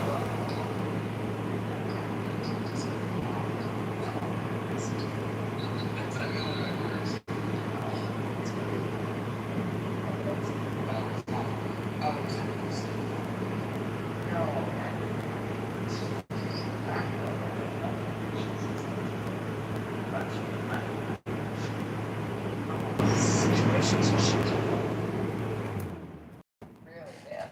She's really turned it around. Now she's running for mayor. His boss is running for mayor. Of which? Chicago. Oh. Chicago. Yeah. In Chicago. Oh, okay. Yes. God, they need a good mayor there. Yeah, she's Mexican. Susana Mendoza, she's really, oh, I love her. She's a doll, she's very sweet. And she's good friends with my brother. And so I donated to her for mayor. So she, even though I don't live in Chicago, I still think she'll make a good mayor. And they still have a new boss. So supposedly she's nice. We'll see. We will see. Okay, we will see. But it's an interesting job to work for the state. Well, you know, there's a clubhouse person who's running for mayor of Chicago. Oh, please, do not go there with me. Our friendship ends here. I'm going to tell you. I know asshole Kitover very well. When he first got on this app, he came to the Jewish room with his shtick. Do you know it? Have you met him in real life? Never, and I will never meet him in real life. I'm going to tell you. The nutsiest, I mean, and here's the thing. I know all the major politicians in Illinois, okay? We happen to have, my brother is pretty well connected, you know, and so at my parents' funeral was Brad Schneider, who's our congressman, and Bob Dole, who's a good friend, and Mark Kirk, who was our senator. They were all at my parents' funeral. And so we knew all the politicians, and so was Susana Mendoza. She, you know, the Comptroller was at my father's funeral. So, you know, the inside track on him, you know, from like Darren LaHood and the other people. I mean, he cheats. He's such a crook. He's such a little, nothing he does is good. You know what I'm saying? You can't trust him. So he was kicked off the ballot because he roundtabled his signatures. No, I did not. I don't know that term in particular, but I definitely read the news articles that came out. I was roundtabled against when I ran for committee person. I did it. They got the signatures overnight. I did a very snarky Sora AI on him. Being, you know, the round table, John Kitover in the round table with the knights, but it meant that he had a few friends sit around the table and fake signatures. That's what round tabling I is. got like one friend. That makes sense. You know how long it would have taken? A little inside track there. And so now he's saying he's running for Chicago. But I've also listened into so many of his live calls. It is, and I'm not talking him sitting on Clubhouse listening. I'm talking business calls. His boss, he had her on speaker. He had problems because he worked for, the Internal Revenue, like maintenance, sort of overseeing stuff. Who was the janitor at the IRS? And he lost that job, but even at that moment, there was a conflict with another employee, and he's surprised dealing with John. And then he tried to get money, for our next trial is June 25th. Whatever, and he did not get the money. Oh, I did. I will get the money, and I did get the money. That because he was on the phone. And then election judge, the judge, when he was also writing a complaint about the other candidate or something, and one of the judges called him on the phone, and they might have even been Zooming, okay? Do you know he streamed that? That's against the law. Streamed. I mean, he just gets away with so much stuff. Got away with robbery. To do with him because he will taint you. Do you know what I'm saying? Oh, the tainter! No, I don't mean you. No. I didn't. When I said you, I meant anyone on the app. You wouldn't want to have is what I meant. Any association with him, which boggles my mind because Max Rice and what's his face Rice. They just think he's the cat's meow, and they're just as creepy as he is running for office in Chicago. Mark Rice and Max Rice, they're on the app, or we're on the app. Oh yeah. And they just love him. And Norm gets a kick out of him now, which I don't get. You know what I'm saying? And I am on his side. I've saved the links of where he streamed me. But I don't allow it anymore. I'm very careful. But they come to me, like Jeff and everybody always comes to me to find all his new accounts so they can block him out of rooms. They don't want him in rooms. Because he streams it all. It's all streamed. I mean, even if you're just joking around, all it takes is one wrong person to hear you say something or somebody you don't like to hear it, and they're going to use it against you. It's dangerous. So... The thing is that no one listens to his streams, though. Well... Like, I think his, most viewed video has, 13 views or something. I understand. Yes. Yes and no.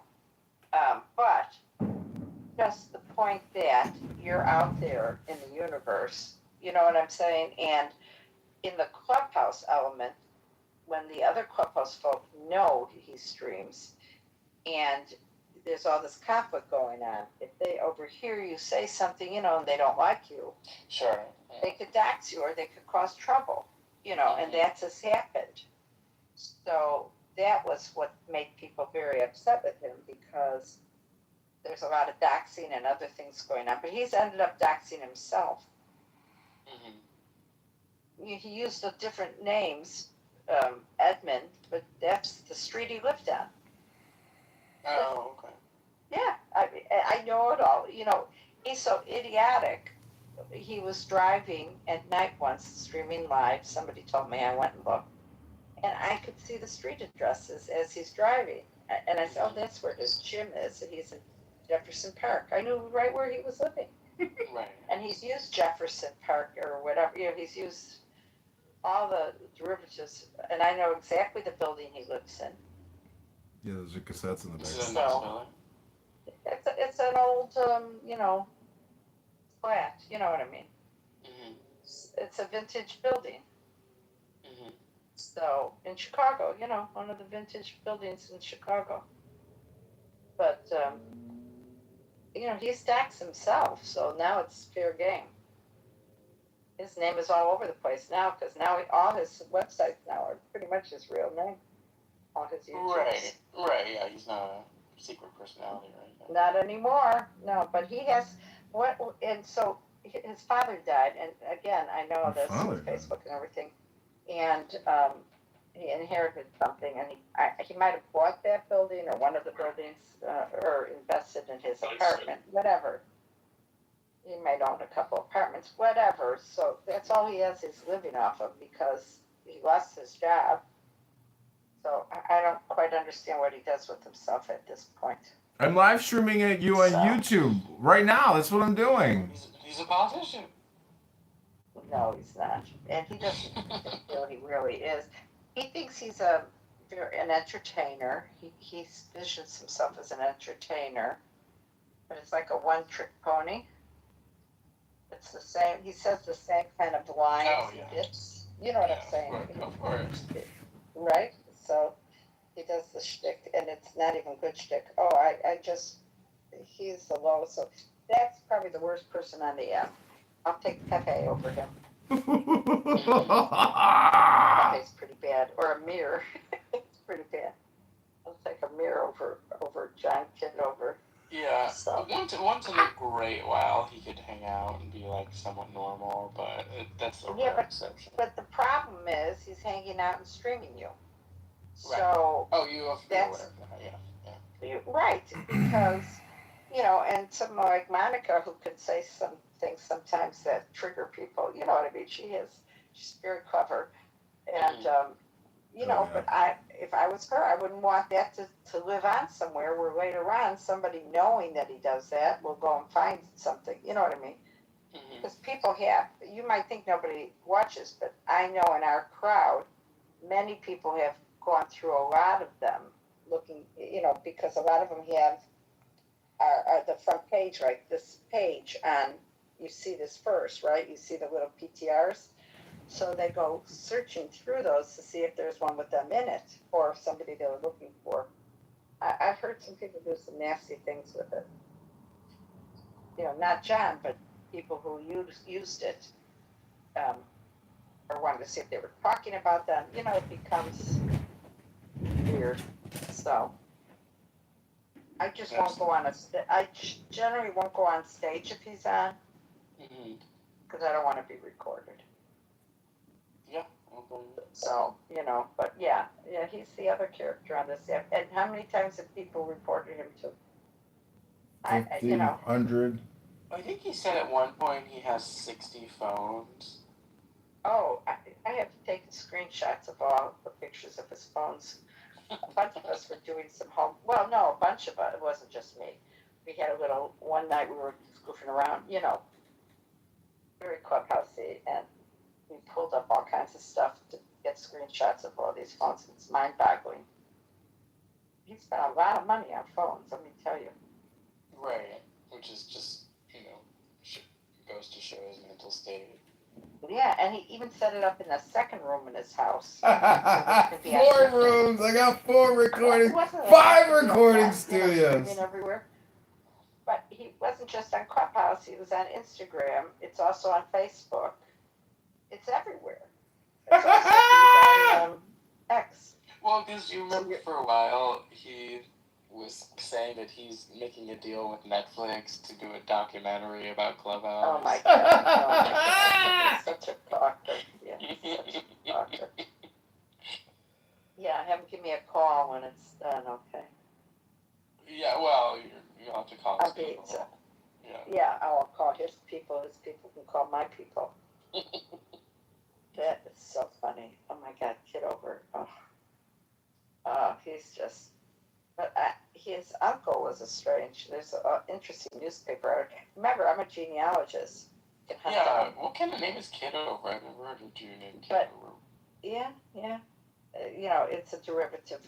But the trick is, the funny thing is, in those subscription programs like All Access, whatever, you get newspapers.com. And I looked up his family name in Illinois, and his uncle was really, the whole thing on here, really a character. Remind me to find it for you one day. I'll pull it up. It's really interesting read. His father has a Facebook page. He's deceased, but his mother, he's taken her to some political things. So we're on, a few of us in the room were on, and we opened up his And there he is talking to his mom. He's streaming his mom.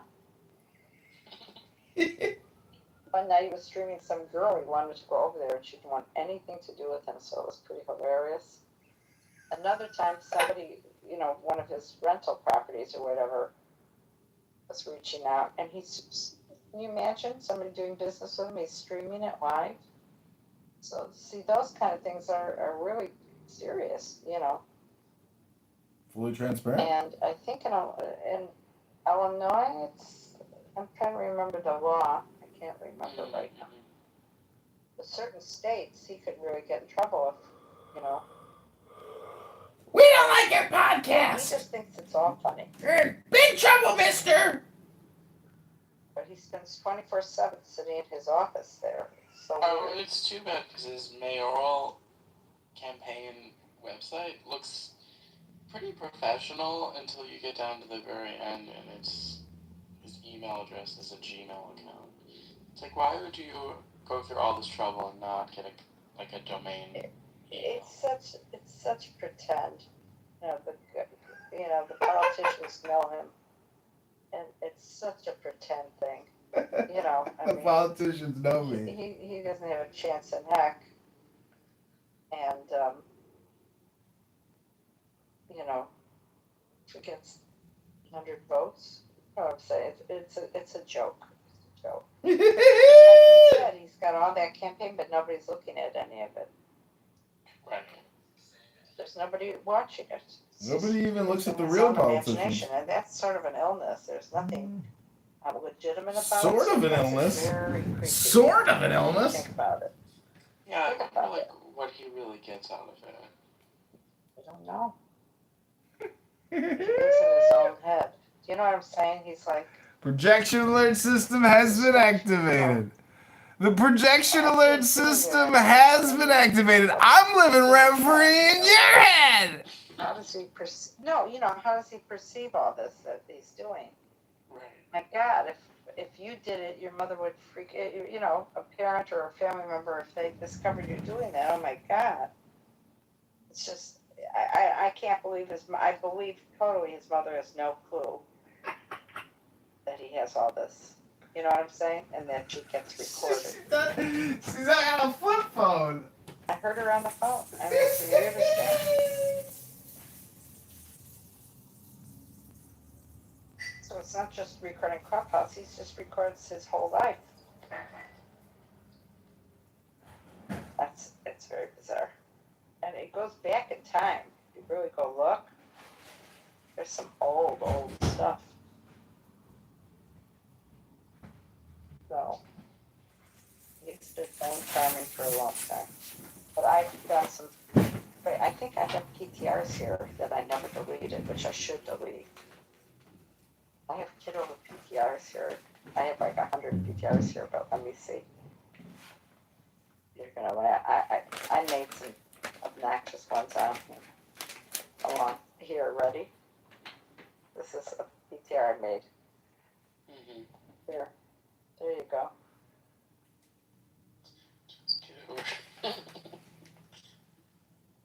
That's funny. Oh, hey, I told you, I'm pretty techie. So wait, I'll tell you, I have another one. Wait, let me find it for you. Hold on. you know Joby. Oh, yeah. She donated to his congressional campaign. Is she Michigan? She is. I was just going to say, I didn't mean Ishi, I think she is a little Michigan. Yeah. I noticed that. Okay, ready for this? This I created with AI. Ready? Look.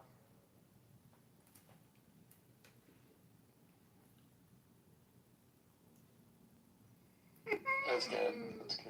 I think she was the one. On his hat, by the way. Oh, I didn't notice that at first. Yeah, you tough. definitely made him look a lot older too. You like that? I thought I did a good job. Monica loves all this stuff. She loves it, because, this is definitely up Monica's alley. She thought it was funny. But she used to always wait through my PTRs. Monica always liked my PTRs. So, She was one of my biggest fans. But you know, okay, ready? Here you go. Wait, okay.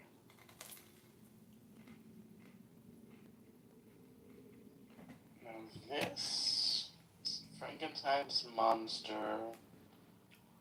That's Kitover doing his yoga. Oh. I just had a little fun, but okay. Wait, I got a couple more for you. Here he is. This is one of my favorite.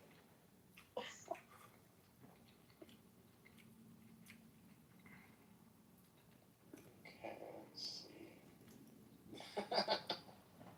It's funny.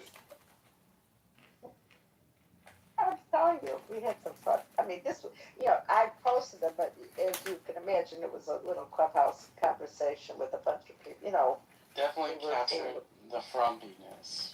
Yeah, and here is the original. I just want to show you a picture from the Frankenstein there.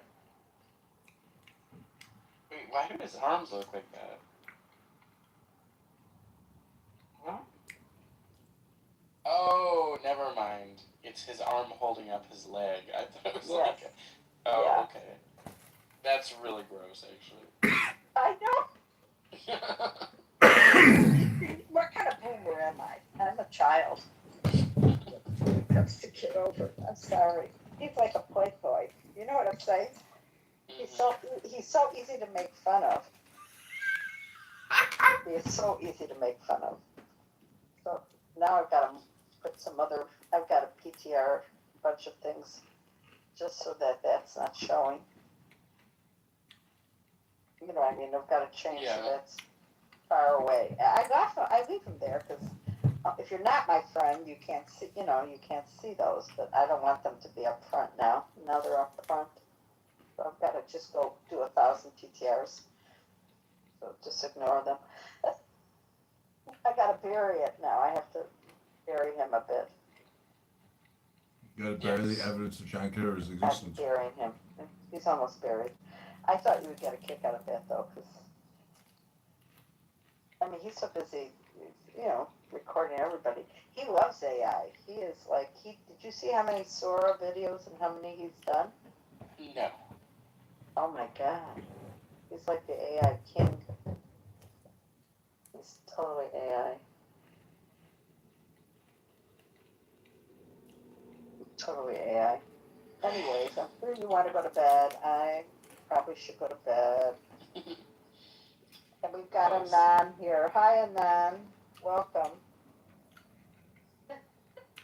Anon, if you come on stage, we'll donate to John Kitover for mayor of Chicago.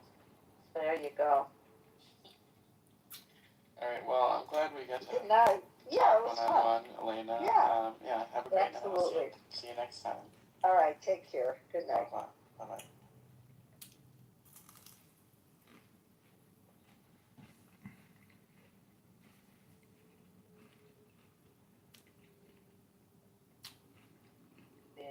We're all going to vote for him. That is not what Black people did. And so to think that you can just run up to us and just throw anything at us, that's to me disrespectful and anti-Black. Well, he's going to make an argument that that's exactly what Democrats do. Well, no, that's not even. I'll make the actual argument I would make, right? So when it comes to, all right, so Shaw, let me ask you a question, right? And I ain't even really like trying to debate or go back and forth, just trying to have a convo, right? So do you feel like when Obama ran for president that we were already in a racist, white supremacy type of America? You believe that to be true? Is that a real question? As a person who was a Muslim in 2001 and knew instinctively that when the Twin Towers got hit, that they would be automatically hunting us down if it were anybody who was identified as a Muslim involved? Absolutely. But as a person who grew up in the South, absolutely. Like, you don't get to run from the uncomfortable part of this country. There is no law that passed that made people change overnight. These people are passing their traditions down. We have traditions of cooking and what we do as a family and this and that and the other, and we also pass down toxic behavior that is learned and passed on from generation to generation, and we're the ones that have to say, hey, and when by we I mean just a regular we, not a black we, that we have to be the ones to say, well, my kids aren't going to have to, my kids are going to have to put up with this illogical behavior or this abusive behavior or this toxic thinking. And so some people have work to do that, and there's a lot of work to do. And in the case of race, there is still a ton of work to do because we also have to contend with the root of this place. And that's just a fact. It can be uncomfortable for everybody, but when our kids are getting shot and people are still making excuses as to why it's okay here and not okay here, and it's fine here when it happens to this one, but not okay when it happens to that one. Like,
that would mean white supremacy. All right, so I'm just asking a question. You can correct me if I'm wrong. I'm not trying to argue.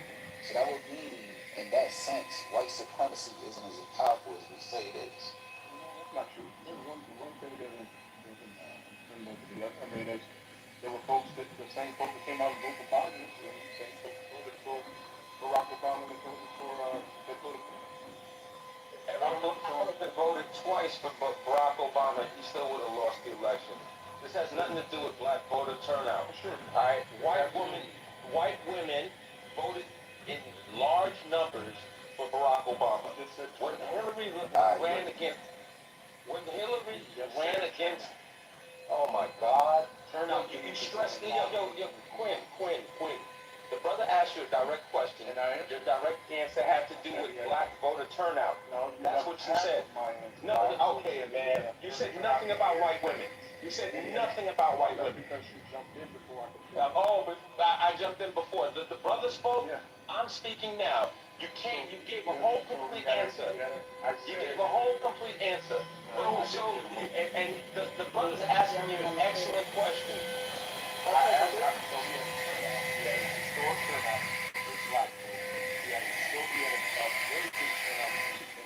And with white women and college-educated white men. That was why he won. Keyword, college educated. Right. Is that enough, Anthony, or did you want to expound more since you want to hear? I just said How did we put in for 2 terms?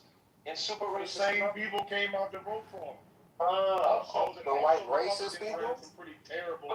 But America's super You racist. realize it's black folks that ain't racist, right? Yeah, you realize that? every They white live, person is maybe not white, but enough. What's going on? There were enough white people who were voting for Obama that, and you can look this up. Along with the historic turnout of black people. They had Confederate flag buttons that would still, vote for Obama.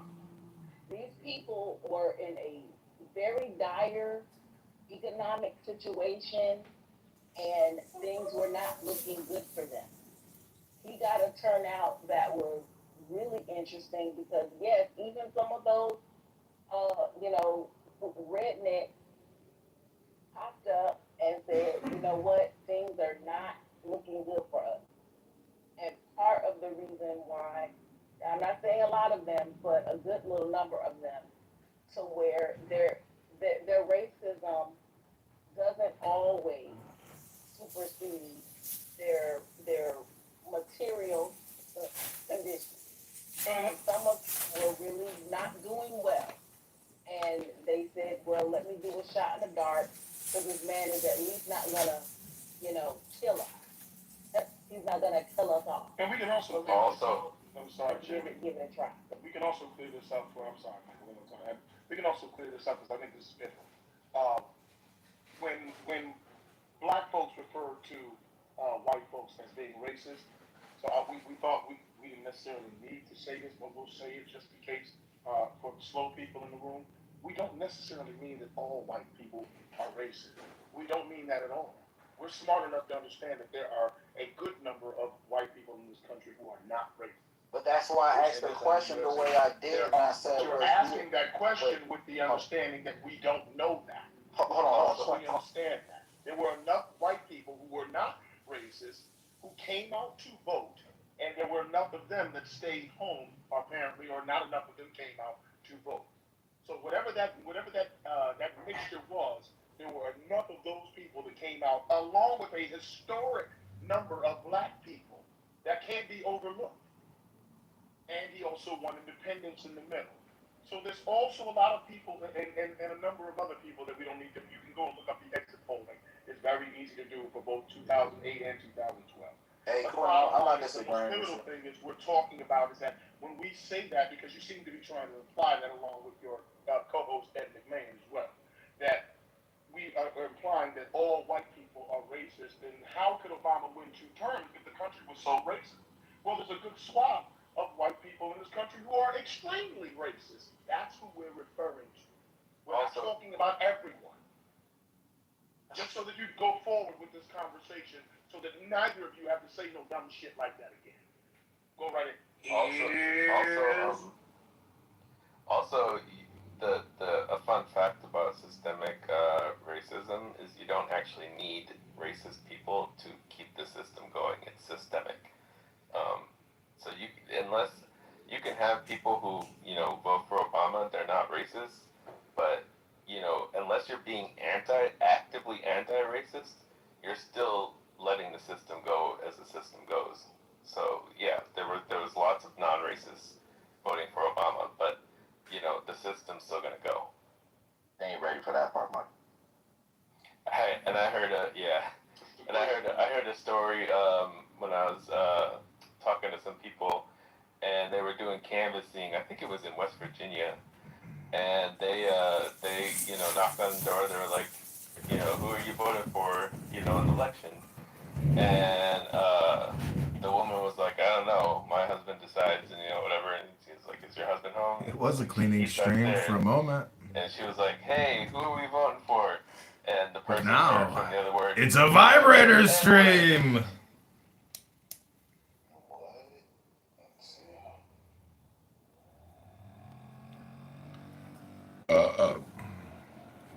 I just thought it was a good idea to lay that. In a level, what's a level?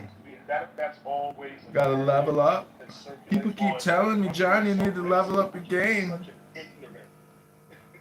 Argument to make. If it's ignorant, why do most people agree and say it's a true fact on stage just now as we're having this conversation?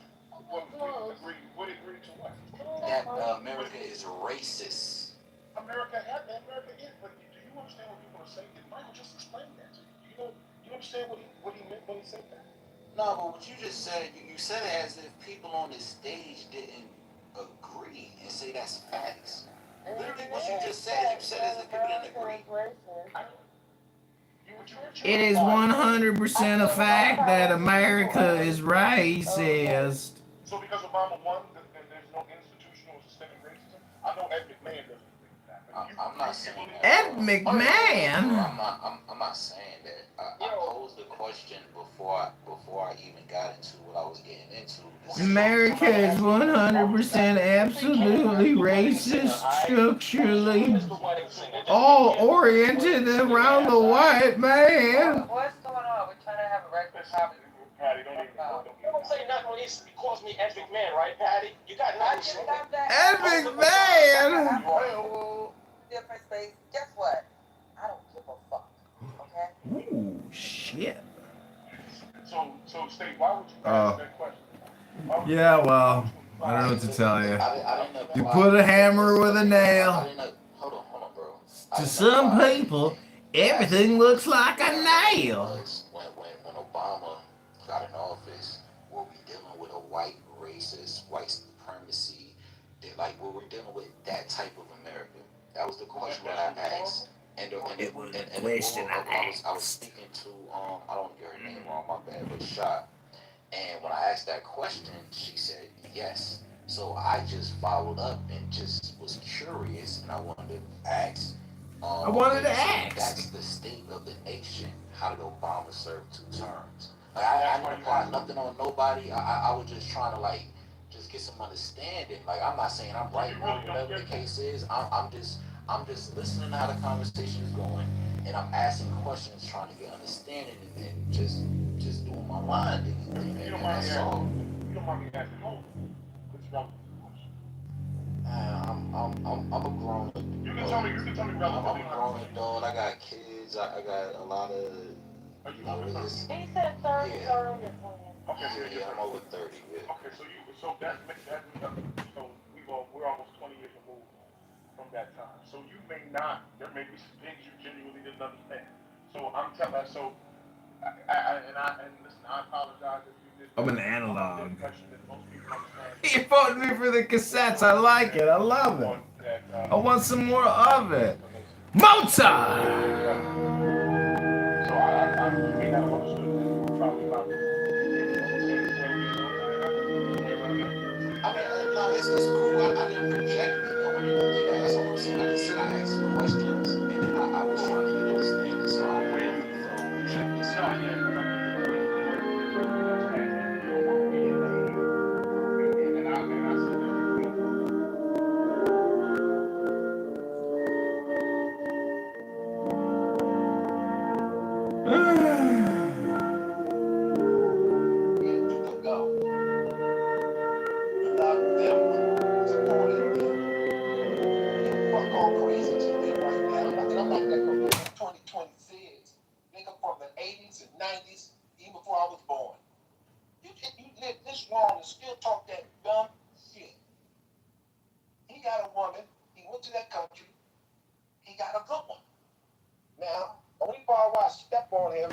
step on any black man. If you date outside your race, that's the one part. I date outside my race. I know. But then around the woman that might be right at that time.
was just about the, I just love this woman and she just so happened to be Chinese. Why the fuck is we comparing it to a black woman? So it's a lot of, God damn it. Like, I can't even bring it from that position because if we're saying, look, like just find a good girl and this, that, and the third, regardless of what she is, as long as she's a good girl, I'm cool, that's one thing. But if you're doing it under the impression you can't find no good black woman, that's a hurt nigga move. That's a soft nigga move. And the soft part is when you're willing to downplay the same black woman that give off this impression that that the woman you're dating from that other culture is better. But remember, when you do that, you're saying their cult better. And when you're saying their culture is better, when you knock your culture, you knock that culture too. You can't separate yourself. Nature told you that, regardless of how you feel. Nature told you you can't separate yourself. So as bad as you hate your gums because they black, it doesn't erase you from being black. And that's the hard pill you gotta swallow at the end of the day. So I get it, and again, like I said, I tell a woman the same thing. If you date not your race, and at the end of the day, you don't see race and all that good shit, then stand on it. But the minute you start comparing, remember when you feel as though you shoot 9 in the head, you gotta turn around and put that gun in your mouth and pull the trigger, my man. Because again, you taking both y'all down at the same time. To cancel one out, to cancel both out. And we was taught that it was individuality thing. And in this individuality thing, we believe no different than one black man saying, if I made it, we all made it. Fuck no. Don't no culture move like that. I'm sacrificing my brain for Clown House. The founders of the app should be paying me for my sacrifice. The gold scheme hasn't paid off, though. People keep sending me gold, but they keep deleting my accounts. I had to go through the whole Stripe Social Security verification system. Oh, stole all me gold. Goddamn murderer stole me gold and Crownhouse. I'm an angry leprechaun troll. That was cute. I very much so appreciated your passion. The passion was wonderful, okay? I really did believe that performance, okay? I really did. So what I'm saying is, like, it's one of those situations where, unfortunately, when you're having conversations with people, some of these people I've never been able to reach. So, they never, like, experience certain things, right? And I can tell you for a fact, as a person who's been out the country quite a few times, right? Like, the whole environment is just different, right? This whole American culture is just fucked up. It's goofy at this point. It's just not it. Like, Projection alert system has been activated. Notify all the leprechauns who stole me gold. And that's just the reality. It's a fair process. Like, they don't count so many different things, so many different variables. It's convoluted love. Like, it's not really the love that Convoluted love. and like she actually trusts. It's also convoluted. It's just love. I'm gonna Mozart this motherfucker.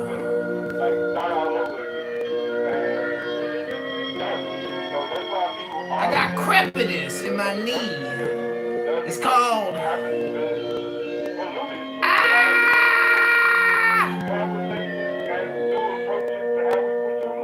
I got arthritis in the knee. How do I get rid of that arthritis in my knee? Oh, you don't like my 30 streams of bullshit? Well, why are you here watching me? It sounds like a you problem.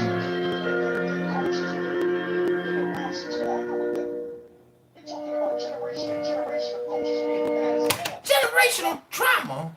It's certain things you're speaking on that you're speaking on, but you don't want to own. Oh, shit. These women and yeah, they embrace you, and that's because they come from a culture that was locked down, and their history of being groomed to understand what being feminine looks like. They're groomed from that position. That's why I literally said in my submission prior that we have to own that on average, when we talk about majority versus minority, on average, the average black woman today ain't groomed to be a wife, bro. That's why I said that. You talking about if you're groomed to be a wife, the first thing you learn is the understanding of patience and operating with men and playing a part in your femininity. When you go to these other countries where these women are groomed to be wives, of course they groom to be fully in their femininity. And that's something men aren't used to. I say it all the time. When you get off that plane, it's almost like you gotta recalibrate your brain to lock back into the bullshit. Absolutely. So Curtis, so you know that feeling. So you know that feeling when you walking through the airport and you realize you're back in America and you almost feel like there's something different. Like damn, back to the bullshit. Yeah, you know that feeling, brother. You know that feeling. Don't act like you don't know it, boy. I promise you. When you land back in Atlanta and you about to go back home and you see that loud ass, so angry ass black lady who had work yelling at people and shit, and you realize like, damn, I'm back to rude ass entitled America. It's just a level of just entitlement and just rudeness and like I don't know, like you say, they was taught to be feminine about top, right? But I think some of these women have the capabilities of being feminine, but they choose not to be until you unlock certain things, till you do certain things, until you quote unquote prove yourself. That's when they go all of a sudden. Now I can agree with that. I can respectfully. Like some of these people are actually great women, but they just choose to be a piece of shit for a while. They want you to be patient until they Wait a minute. But again, even when you say they choose to be a piece of shit, and it's hurt, and as bad as it hurts me to say this, and I'm not gonna lie to you, like when I've seen women that actually chose to be ignorant and think it's cute to be disrespectful and shit like that, the first thing they say is that the men like it. So I mean, shit. I think that because again, if they're so ignorant, disrespectful, and rude, and we got their own like this is what the men that operate like boys get a pass at now, because they're the ones that actually keeping that shit alive. You understand what I'm saying? So if we had that conversation, because some women really think they encourage shit like that. Like if you look around and see who's encouraging, it's the rest encouraging the rest. I never seen stand-up women or women that even entertain that type of bullshit. Well, clarity, how about... Spaces for the toxicity. Well, clarity, how about, I think you got to broaden your mind. We're not the only group. It's the ones that you just focused on them more. Amari, when you go, next time you come, space for toxicity? You said we're not the only group that creates safe space for toxicity amongst each other? No, we're not. We're not the only ones. There's other groups that do it too. You just got to broaden your mind and look at others, but you choose not to look at those other groups. But I can rock with you when you say you think that's us. But my thing is, Amari, next time you fly to the Atlanta airport and you look at that loudmouth black woman, how about you look over across in the next gate and look at that black woman sitting with her boyfriend holding her hand? They're at peace. There's one. How about the next time when you sit there and you see that black woman cussing or arguing, or that dude cussing or arguing? Why don't you turn away from that and look at the black woman that's getting hugged by her boyfriend while they're walking? Why don't you look at that one? Unethical experiments. These are the 50 most insane and disturbing CIA facts you never knew. Number 50. The CIA Assassination Manual, drafted in 1952, states, that's pushing her boyfriend Nazis for paralyzed in a wheelchair, and she had his baby. And he got a bang, he got a pee out of him. But that black woman got his back. Why don't you focus on that woman? That woman that stuck with him. Whether he got shot or he needs surgery. Or you old enough to know, or you seen a black woman that has been with her husband, and he needs a kidney transplant, and she's still with him. She didn't leave him. Okay, I can do that. I hear you. And I'm open to looking at other things. Don't get me wrong. I see other stuff. But my thing is, if we want to like really wake this up for real, I'm gonna say this, right? And I'm gonna say this, and then you can respond. Why is it that our women are the only women that we hear they need a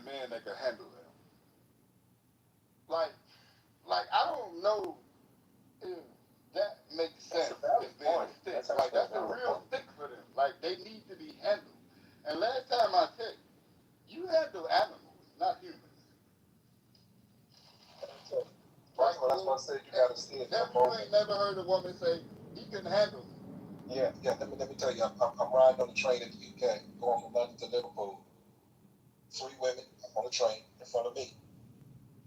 3 women, 1 woman said, honey, I don't know, it's just something that's been, if you can take on me and my attitude, we good. Only the man that can handle me, and I can't find one. I said, there's a white woman. I travel, I talk to other races of women. It's something that you not go through. They going through the same. It's in another country. They're Chinese women that before their husbands and they normally up. They wear pants going to work now. None of that skirt walking behind the men no more like they used to in Japan. The woman was supposed to walk behind you. They ain't doing that shit no more. They not.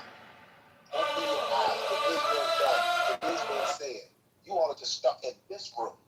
Most secretive organization Keep constantly talking that runs on a black budget, laundering every power through fucking offshore cash and shell companies, just got a good one so far. from overthrowing I'm not foreign gonna know leaders in the Cold War to deploying algorithms and drones in the war on no, y'all done it for 6 years. invocation of Satan Hail. In marriage, we don't know. A wife is like a ladder in the hen house. It's short and it's full of shit. You gotta deal with it. Simple. My skin is numb to this shit. I'm invocation of Satan Hail, Almighty One, it's a person that come in your life. ruler of the unseen. Hear y'all say that though, man. They hear you say, with the Holy Ones, with the Holy. That tells me like that you're only looking at this circle. You can talk about this. Go ahead, Cole. Right. And without all this, I'm not saying but I said we're the only ones that have drop the minority versus majority. That now we get the world. So when you say, oh, it's happening over here, it's not the majority. When I say it's happening in America, and I say, we're the only ones I'm talking about for the majority. Maybe I mean for technically. Because when I approach it from the majority, just like you gave him, maybe turn around and look at that black woman holding hands and kid. That's not an average. The woman, I mean, you gave beautiful scenarios. Beautiful. But if I placed it on a scale of majority versus minority, every man in here that would speak would expose that would be the minority of what you would see on average. Now we're talking about what we see on average. So it shifts the dynamic of the conversation. I'm not saying it's not happening everywhere, but when I say we create the safe space and we're the only ones that got the biggest group that create the safest space for the wildest toxicity. Facts. So again, I'm not disowning the fact that we're targeted. I'm not disowning the fact that we're manipulating and maneuver. But at some point, if we can't own the major problems, then by default, speaking for the minority is not going to affect the majority. It's not. At some point, somebody going to have to drop a ball that's going to send a shockwave mentally through this shit that's going to wake some shit up on some real shit, bro. But I'm not negating what you're saying when you say it's everybody. Yeah, but they're not as affected as we are. We're so affected, we're infected. That's how real life shit get with us. So we can play the game and be like, oh yeah, we can focus on the better and the more positive. But when you're the spokesperson for negativity, when your culture is the spoke people, when it's time for all types of bullshit, when they drop everything that ever goes left on your door at your front, and majority of the time we accept it and start pointing the finger at each other, then by default you have to acknowledge the negativity from the majority level versus the minority, depending on where we place the situation at. Because we ain't gonna get. I hate when we get it. We're at an alter into a conversation where, well, it's only in the ghetto. No, the fuck it's not. It's just the more you climb that ladder, the more indirect it get. The more you drop down the ladder, the more direct it get. Are you willing to own it? That would be the question I would have to ask before I even build within that conversation. But I get where you're going, guys. I'm not saying you're wrong. I just keep leaving the door open for us to understand. It's so many fucking variables for us to start trying to act like we can cancel out a variable. Because it's too many variables we can forefront. Everyone's making valid points. But I think the issue is everything that you say could be true. On both sides, what are you doing to get the results that you want? And that's what I'm going to always lead with, because it's like, okay, this is true. This is true. So what's stopping you from getting what you want? And so the PhD said, well, I'm not going to Africa. So I didn't say you had to go to Africa to find a good woman. You agreed that there's some good women in America. Why can't you be with them good women that you have here? None of y'all that good nice women in America. Why don't y'all want to be with them? Because y'all said they still be. They still be looking for men. Somewhere in Chicago where a fight just broke out. Happens here all the So like I time. said, it's just people speaking out of People emotions. screaming at each other. There's good and bad people everywhere. When They I want to make it like a was public focused on show hoes, apparently that's over what I here, but I noticed. just pull my... You know, I chose before I met my wife. I'm not new to traveling. I'm not new to this. I've been traveling since my 20s. I'm 43 now. I've traveled over 20 years. My goal when I first traveled out this country was to retire abroad. That came more reality as I've gotten older. And I've always wanted to live and relocate to Africa or Asia. I was planning on retiring on Asia, in Asia, which I still may do, because I found a nice place. But obviously, my family back in Africa, so I have to live in both places. So I think, you guys can have all the points you want, but unless you're not, if you're not getting the results that you want, if you want to be single and you're saying, I don't want to get married, I want to stay single, then you should be happy with being single. If you're saying, I want to get married, I want a wife, but then you're saying the reason why I can't get married is because of the women in America and this and this way, but you're not going anywhere else to find those women that are a certain way, then you state the problem. Now, if you're saying that I want to get married, there's good women in America, why can't you be with them? It's still you. This is a stab. I have one in this arm. I have one in this So side I don't of my want you neck. to do about you. I have a gunshot wound right here in the back of my head. I got fragmentations from a gunshot wound in my right eye. I thought Chicago was the rack in the field for the longest, and it took a team of surgeons to make me. So you. We're here in class. Friends, it's a little after 10 p.m. And I know what you're thinking. It's not about the Knicks, not the parade, not the ceremony, not first championship in 53 years. It's about the fact that tomorrow is the last Friday of everyone. And I know you're thinking, Julian, when I was coming into the studio, what is happening and why are you doing this? I feel like honestly, y'all don't like the good girls. Like y'all look over the good girls, and y'all look for the what you call them PhD, the 7, the 8s, and the 10s, and y'all overlook what y'all call the 5s, the 4s, the 3s, 2s, and 1s. And I feel like those are the wives, the ones that aren't really worried about how they look and worried about the inside, internal.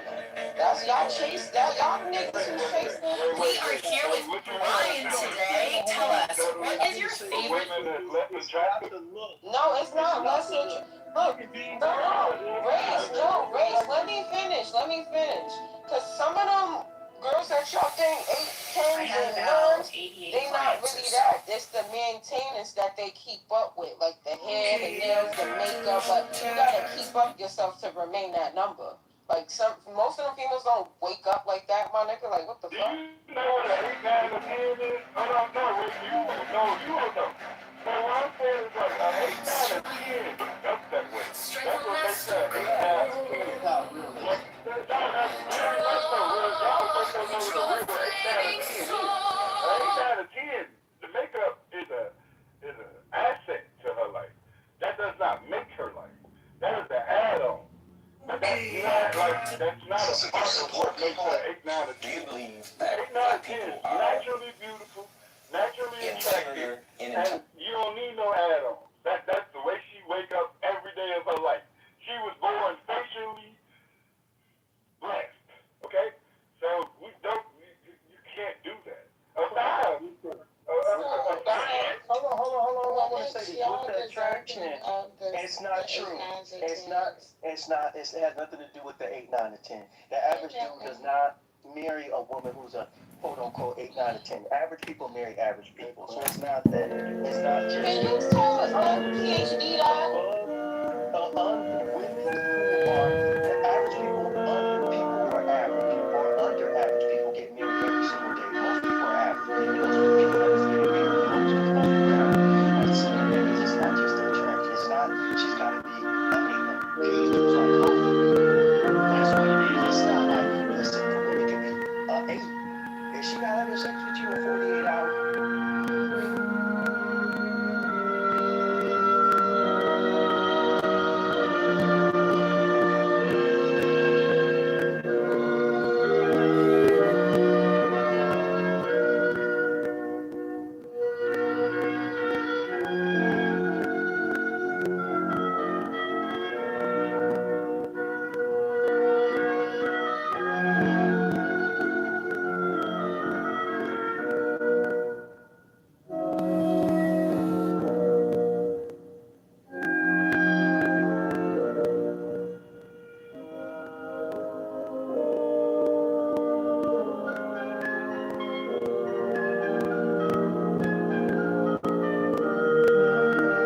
Kent.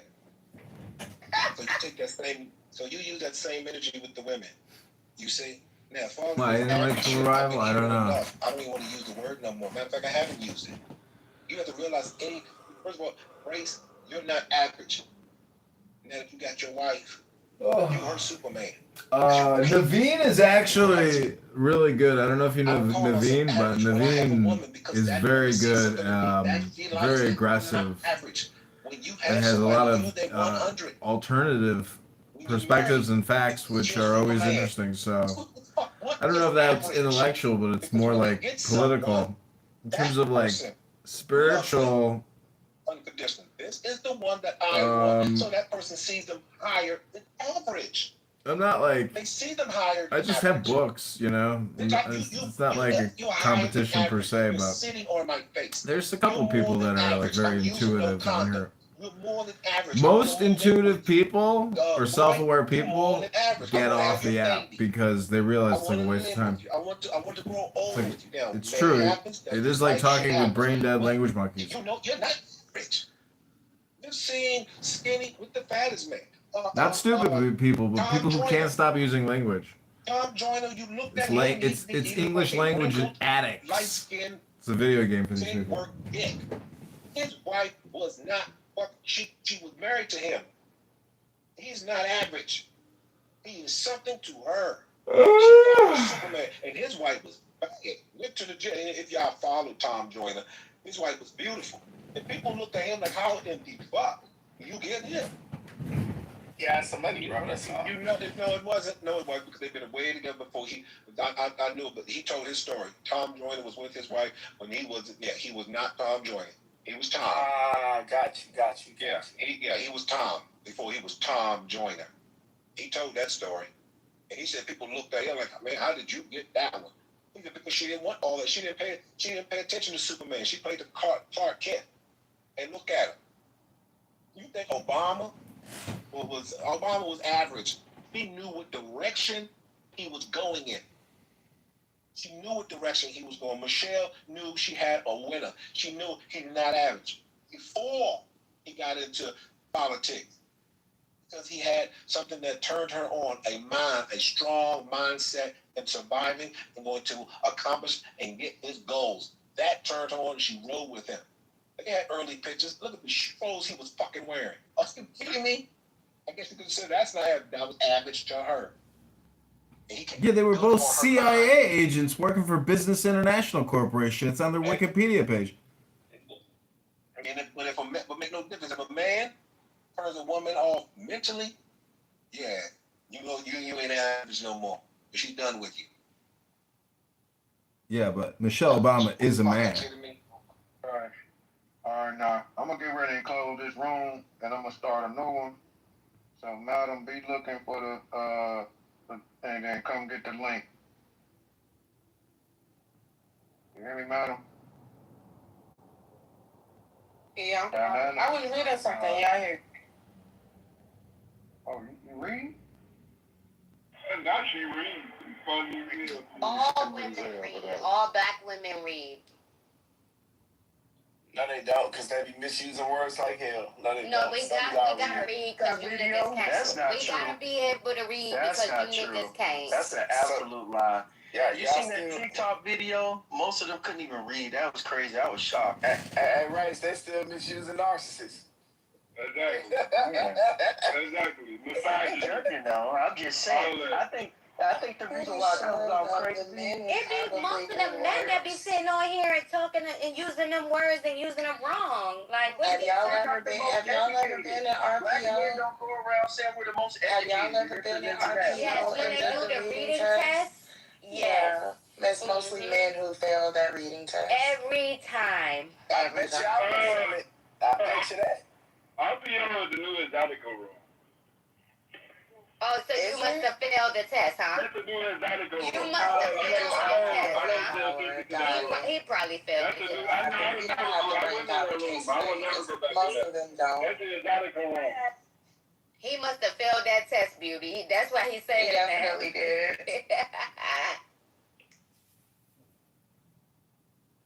Definitely did. It was the you read. punch that nigga in his face.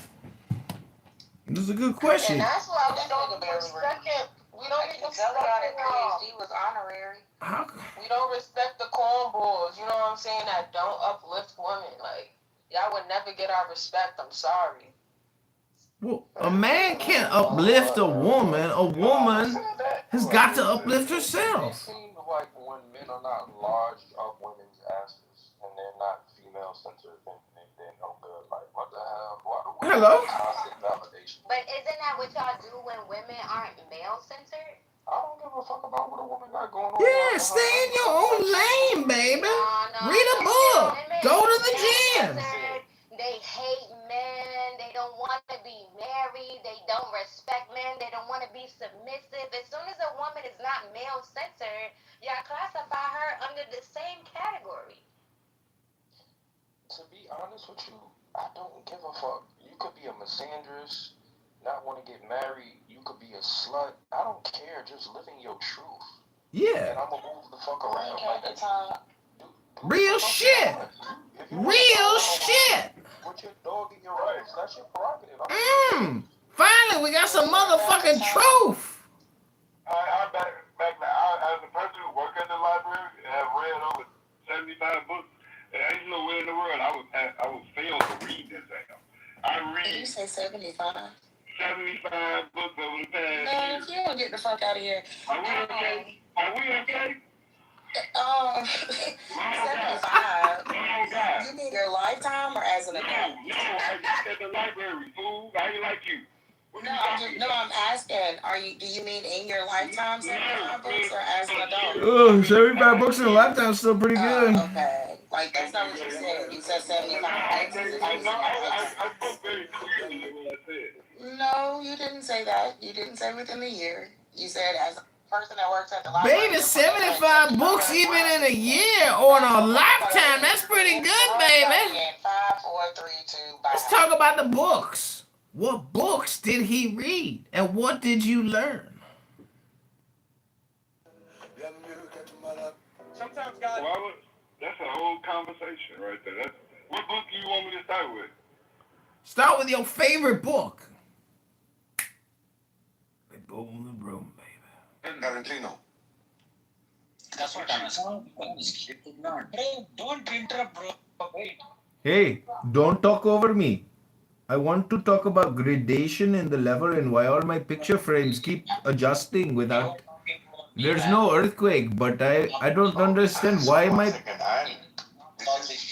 Sorry, this is not your living room, okay? My living room? Mother chode, if this was my living room, I would have you on the floor. You bunchod, you sultinas hoge kurte. My living room. Presumptuous assumptions. And hence you move down. If you feel like having an intention to speak, please come up. Yeah, we will not be able to solve these idiots. I know. The thing is, there's no solution to these idiots. Even we don't have a solution. The thing is, if just what you we'll just replace all of them. That's okay, bro.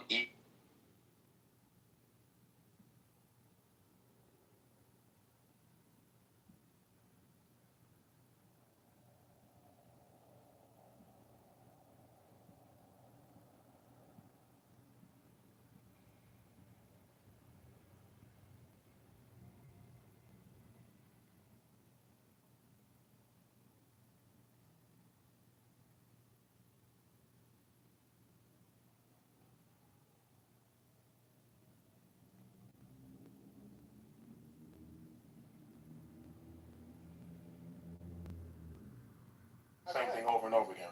I know, but you did the same thing, and you didn't cut him off. I'm not cutting you off. I'm just saying that you're repeating. You're doing it now. You're reminding me that I'm repeating myself. Why don't you remind him too? Because he went on, and I'm going on and on because.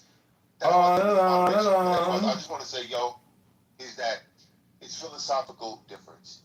You think government support is a good thing? I never said that. I can't finish my statement. Can you Don't put words in my mouth. Don't put words in my mouth.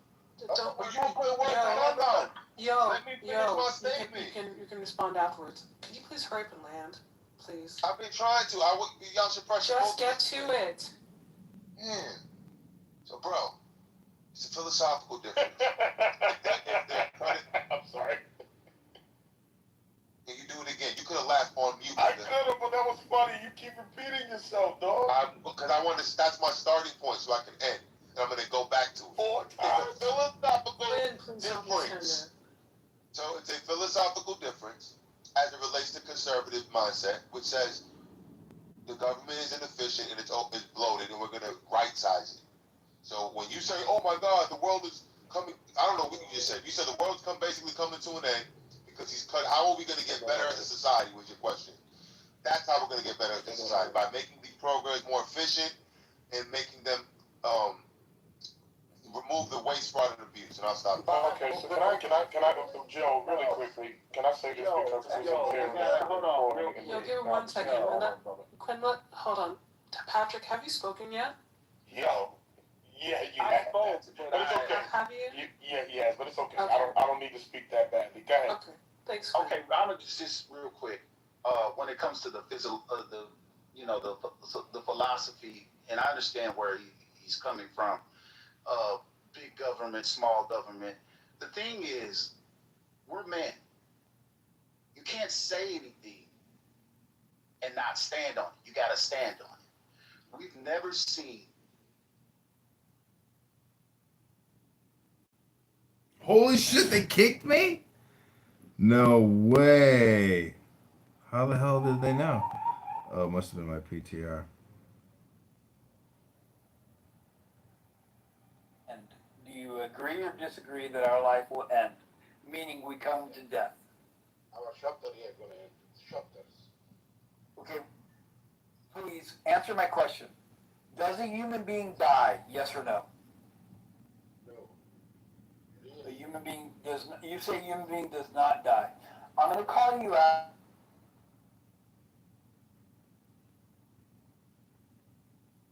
My responses are kind of repeating themselves, but let me do that in like half an hour, just because I gotta finish breakfast. I'm sorry to keep cutting you off. In the morning, every time I get wake up on your time, on your end. A big compliment. Yeah. I'm not sure what part of the world you're in or what time zone you're in. England. Sounds like England? Did you say England? Yes. Yeah, UK. Yeah. Wait, what is your accent? We're in Belgium. He's an imposter. Yeah, it sounds like it. I thought at least English would rub off on him over there, but we haven't even been here yet. Okay, that explains it. I have a question, Justin. How many angels can fit on the head of a pin? Well, how big is the pin? A couple of millimeters. Couple of millimeters? No, I mean, I can't tell you, but... Yes, yeah, this has been discussed before. I mean, maybe there's an angel that has, like, Mr. Ant-Man technology. He could shrink himself. Oh, okay. So, okay.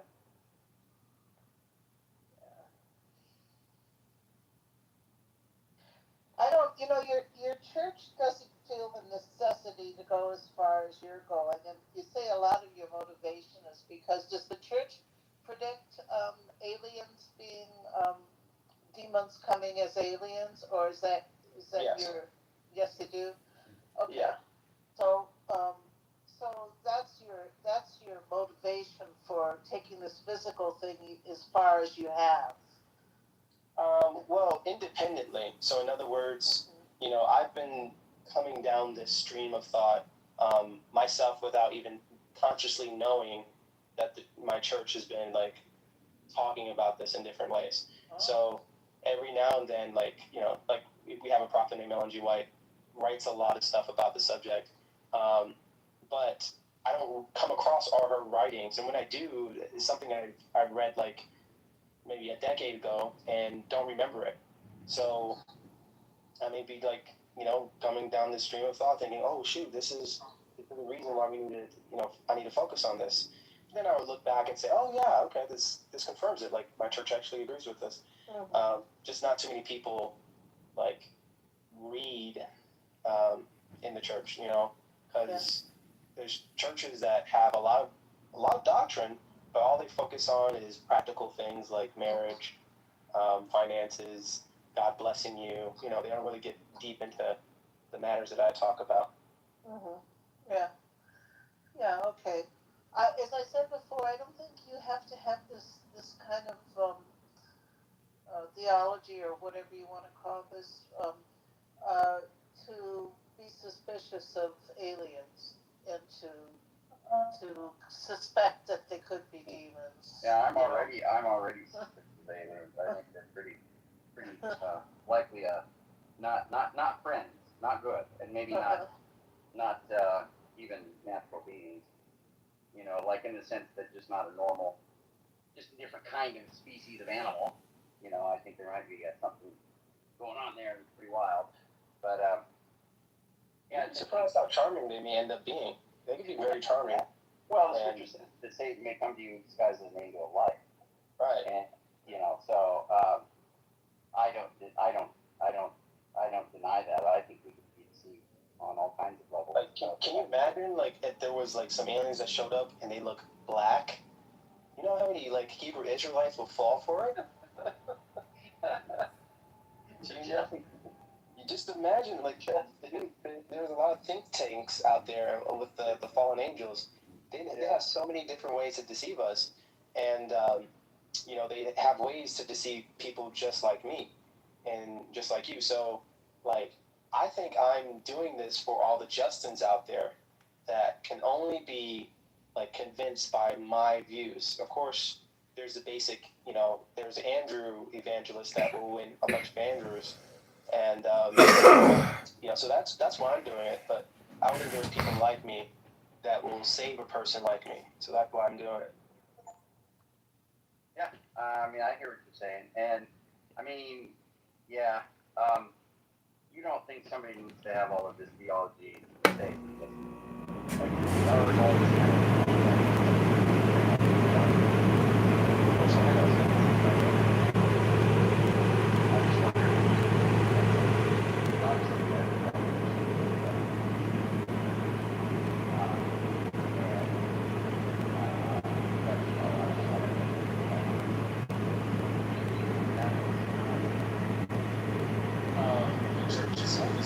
Church is lost. Right. That's a different question.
ChicagoMayor.com, ChicagoMayoral.com. Shutting her down, ladies and gentlemen. The network, the nodes. Go to ChicagoMayorVote.com. ChicagoMayoralElect.com. ChicagoMayoral.com. John Kitover, Chicago.com. JohnKitoverNews.com. ChicagoNewsIncorporated.com.